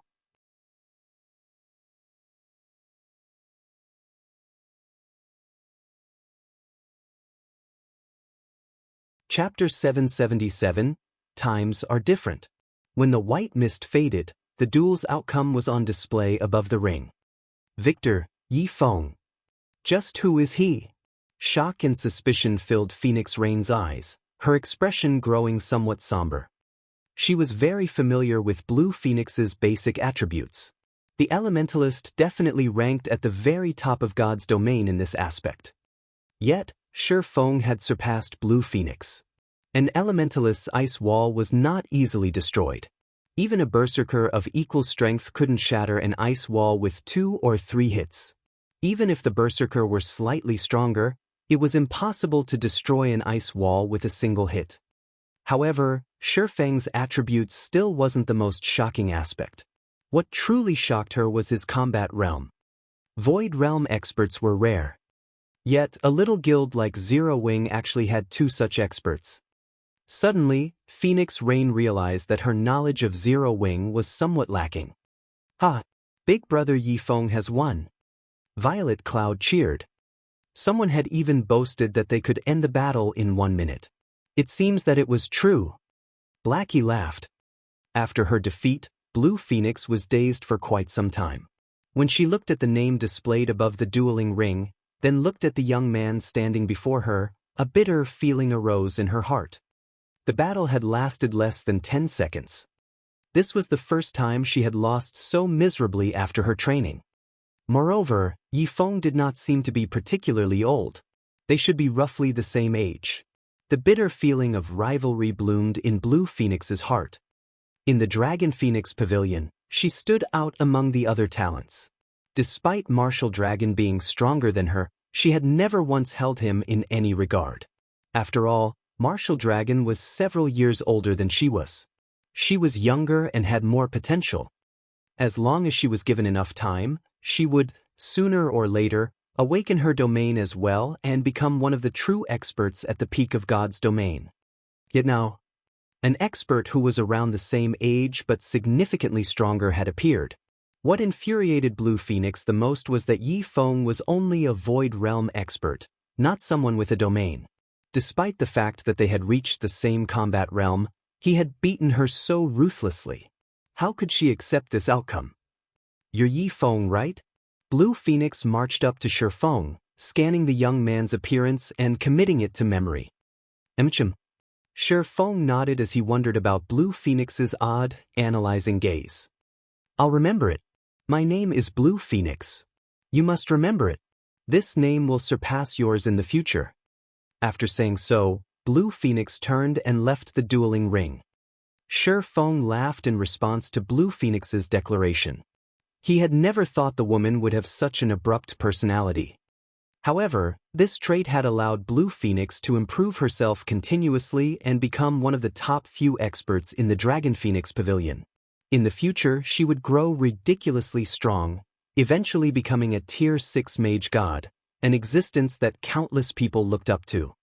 In Shi Feng's previous life, the Tier 6 goal had been far out of his reach. Now, however, he possessed the ability to contend with a future, god-ranked expert. After this fight, Shi Feng's mentality had shifted slightly. Back then, he had struggled at the very bottom. Now, however, God's domain's peak was already within his reach. "Surpass me?" Shi Feng smirked at the departing elementalist. Silently, he swore, "Those who I have surpassed will only find the gap between us widening." "Phoenix Pavilion Master, do you still have qualms with my participation?" Shi Feng asked as he turned to Phoenix Rain.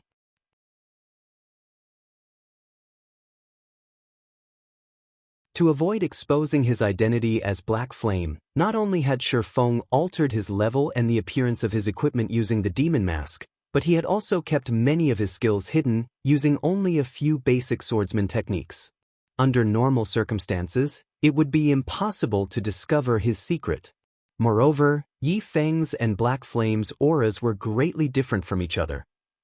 Yi Feng's state was his natural state. He kept Yi Feng's aura sheathed as plain as water, and one would easily mistake him as a passerby.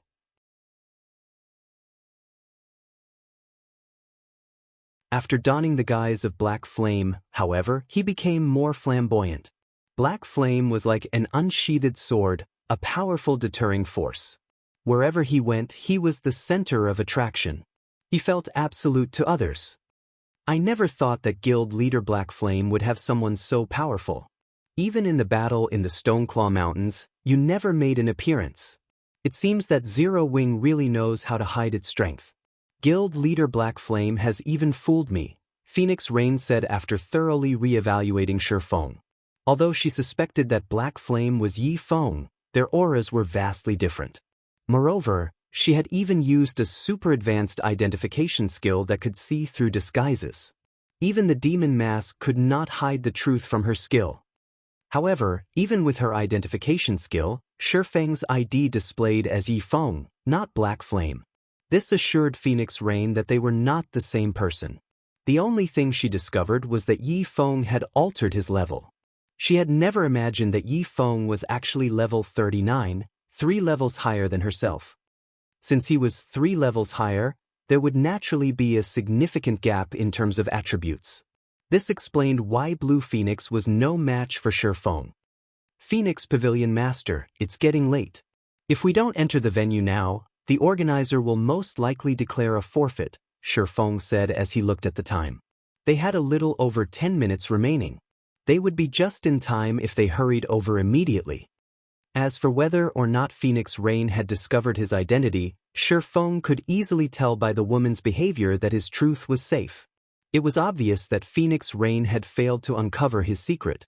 Moreover, nobody would assume that Zero Wing's almighty guild leader was just a fake identity, while Yi Feng was his true identity. Even if someone did suspect him of being Black Flame and had used an advanced identification skill on him, they would only discover the identity of Yi Feng. Even when he wore the guise of Black Flame, his secret was still safe. He always wore a black cloak while acting as Black Flame. Even an advanced identification skill could not uncover his information. With his identity hidden, outsiders would think that there were two great swordsman experts in Zero Wing. With that assumption, even a first-rate guild would grow wary of Zero Wing like Phoenix Rain was now. Alright, I'll let you handle the rest. I hope that team leader Yi Feng to bring me the good news of victory. Phoenix Rain smiled sweetly. She no longer treated Shifeng with indifference. On the contrary, she was surprised and pleased. With Yi Feng's skills, the battle team's overall strength could not be underestimated. Moreover, with Yi Feng's presence, everyone watching the competition would focus on Zero Wing. Nobody would bother with her, the battle team's backer. This way, she could earn a fortune in secret. Following which, Shifeng led Aqua Rose and the others to the underground arena's main venue. Big Sis Rain, I'm sorry? I lost to Yi Feng. After Shifeng and the others left, Blue Phoenix was racked by guilt. Despite Phoenix Rain having the best resources the guild possessed, she still suffered defeat. Foolish girl, it was only natural that you lost. Do you know what level he is right now? Phoenix Rain chuckled softly, not blaming Blue Phoenix at all. Blue Phoenix shook her head in response. He's level 39. Phoenix Raid announced. Even the old monsters from super guilds have not reached that level yet. As for his weapons and equipment, even I don't know what he's wearing. Although his items looked plain and simple, it is clear that he had disguised them. Unfortunately, my identification skills cannot see through the disguise. Meanwhile, the fact that his attributes are far superior to yours shows that his weapons and equipment are extraordinary.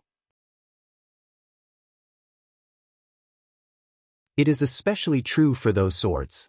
I suspect they might even be epic weapons.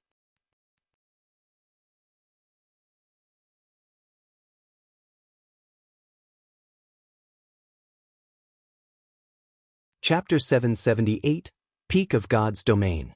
Although Phoenix Rain had not been loud, her words had stunned Blue Phoenix. Epic weapons. Currently, these items were practically legends.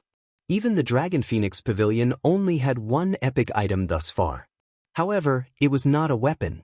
Rather, they had a pair of cloth armor gloves. This epic ranked gloves had caused a fight between the Phoenix Pavilion and Heavenly Dragon Pavilion. Both pavilions had tried to claim the gloves for themselves. In the end, however, the Great Pavilion Master had given the gloves to Phoenix Rain. Due to this, Nine Dragons Emperor of the Heavenly Dragon Pavilion was furious. However, Nine Dragons Emperor could not do anything about the decision because he wasn't a magical class. On the other hand, Phoenix Rain was an elementalist.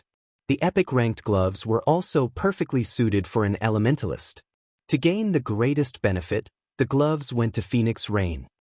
When Blue Phoenix saw the gloves' basic attributes, she realized that the gloves were significantly stronger than dark gold equipment.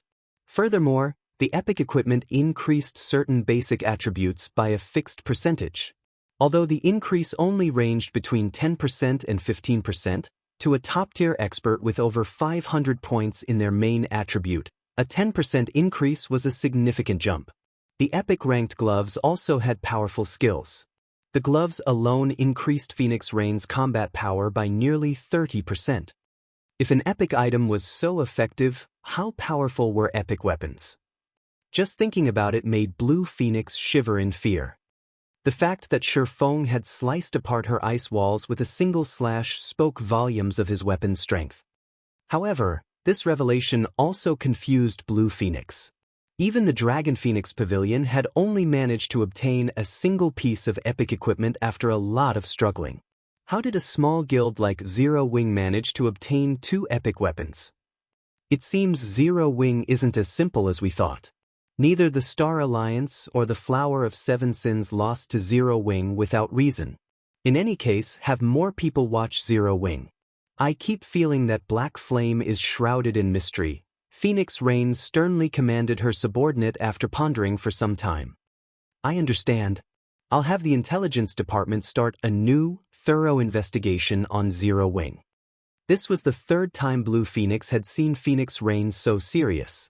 She believed that Phoenix Rain overestimated Zero Wing. The Dragon Phoenix Pavilion was a super first-rate guild. Even if Zero Wing rose at a tremendous pace, it was still 10 years too early for it to become anything more than a first-rate guild. The virtual gaming world had been around for hundreds of years. Throughout its history, many upstart guilds had become first-rate guilds through accomplishments in a single game. However, no upstart guild had ever surpassed first-rate guilds through just a single game. Beyond that, Zero Wing had no particular backing. A sea of people filled the underground arena's main venue. There were 2 modes of combat in the underground arena. The first was the system-acknowledged ranking matches held in the basic, advanced, and special areas. The second mode was a zero-restriction match. For zero-restriction matches, players could fight special area experts without requiring combat results in the underground arena. However, the size of the venues and rules were different. Even the fees were different. The basic venue for zero-restriction matches could hold far more people than that of the ranking matches. Each venue could hold roughly 500 people. If one wanted to reserve the venue, each day cost 3 gold. Inside the venue, players could fight however they wished. There were no restrictions to the number of fights that could be held. As for the advanced venue, it could hold 3,000 people. Reserving it for the day cost 10 gold.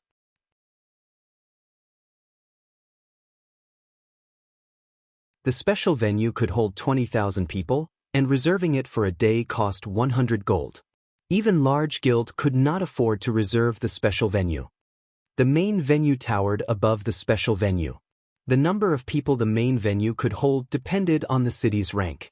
A kingdom's main venue could hold roughly 50,000 people. An empire's main venue could hold roughly 70,000 to 80,000 people. The main venue of the 4 great empires' underground arenas could hold roughly 100,000 people.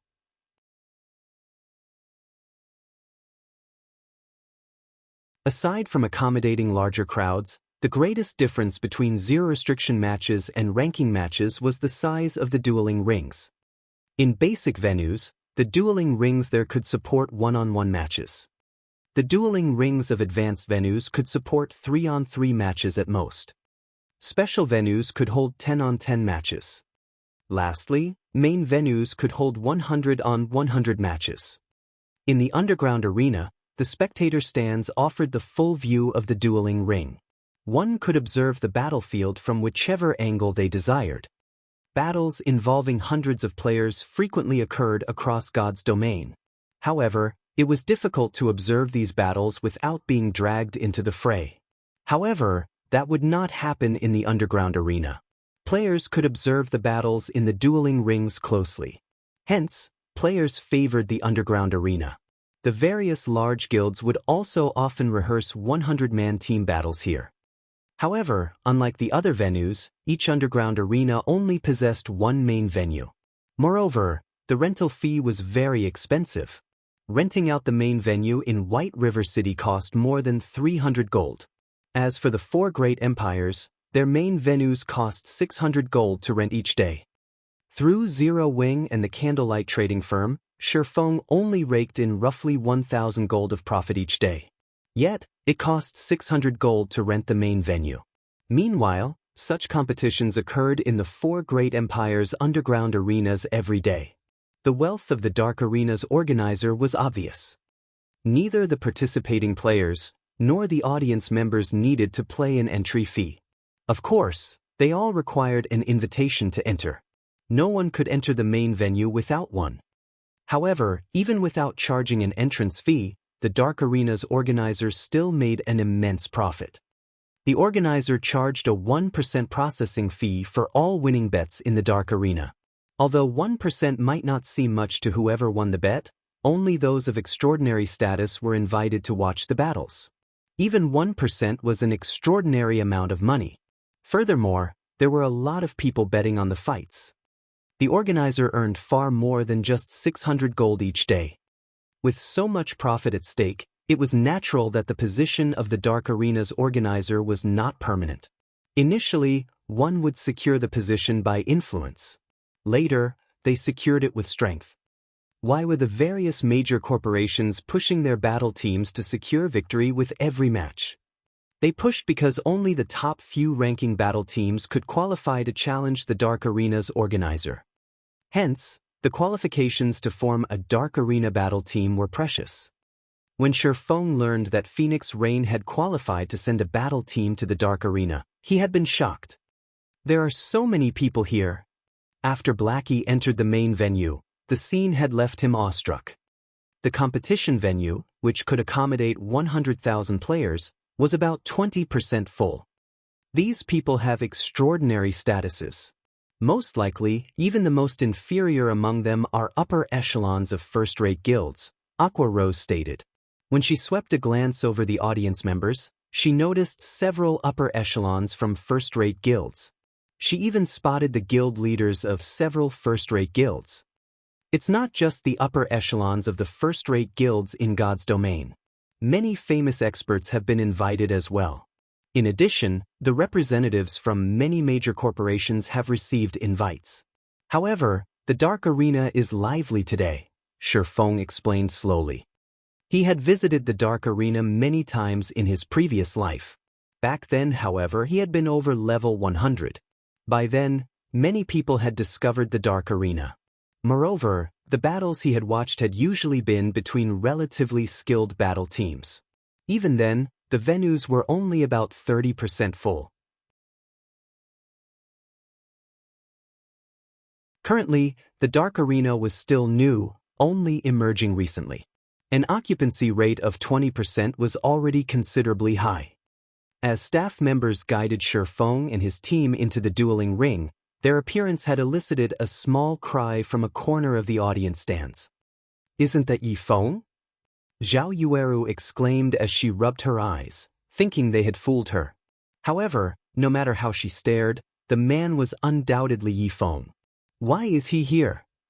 You're tuning in to the Passion Pages YouTube channel. We're so grateful for your support, and don't forget to subscribe to join us on this incredible journey through captivating stories. Your generosity through donations truly makes a world of difference, as it's the primary source of revenue that allows me to expand and enhance this channel for you. Thank you from the bottom of my heart for being a part of this adventure.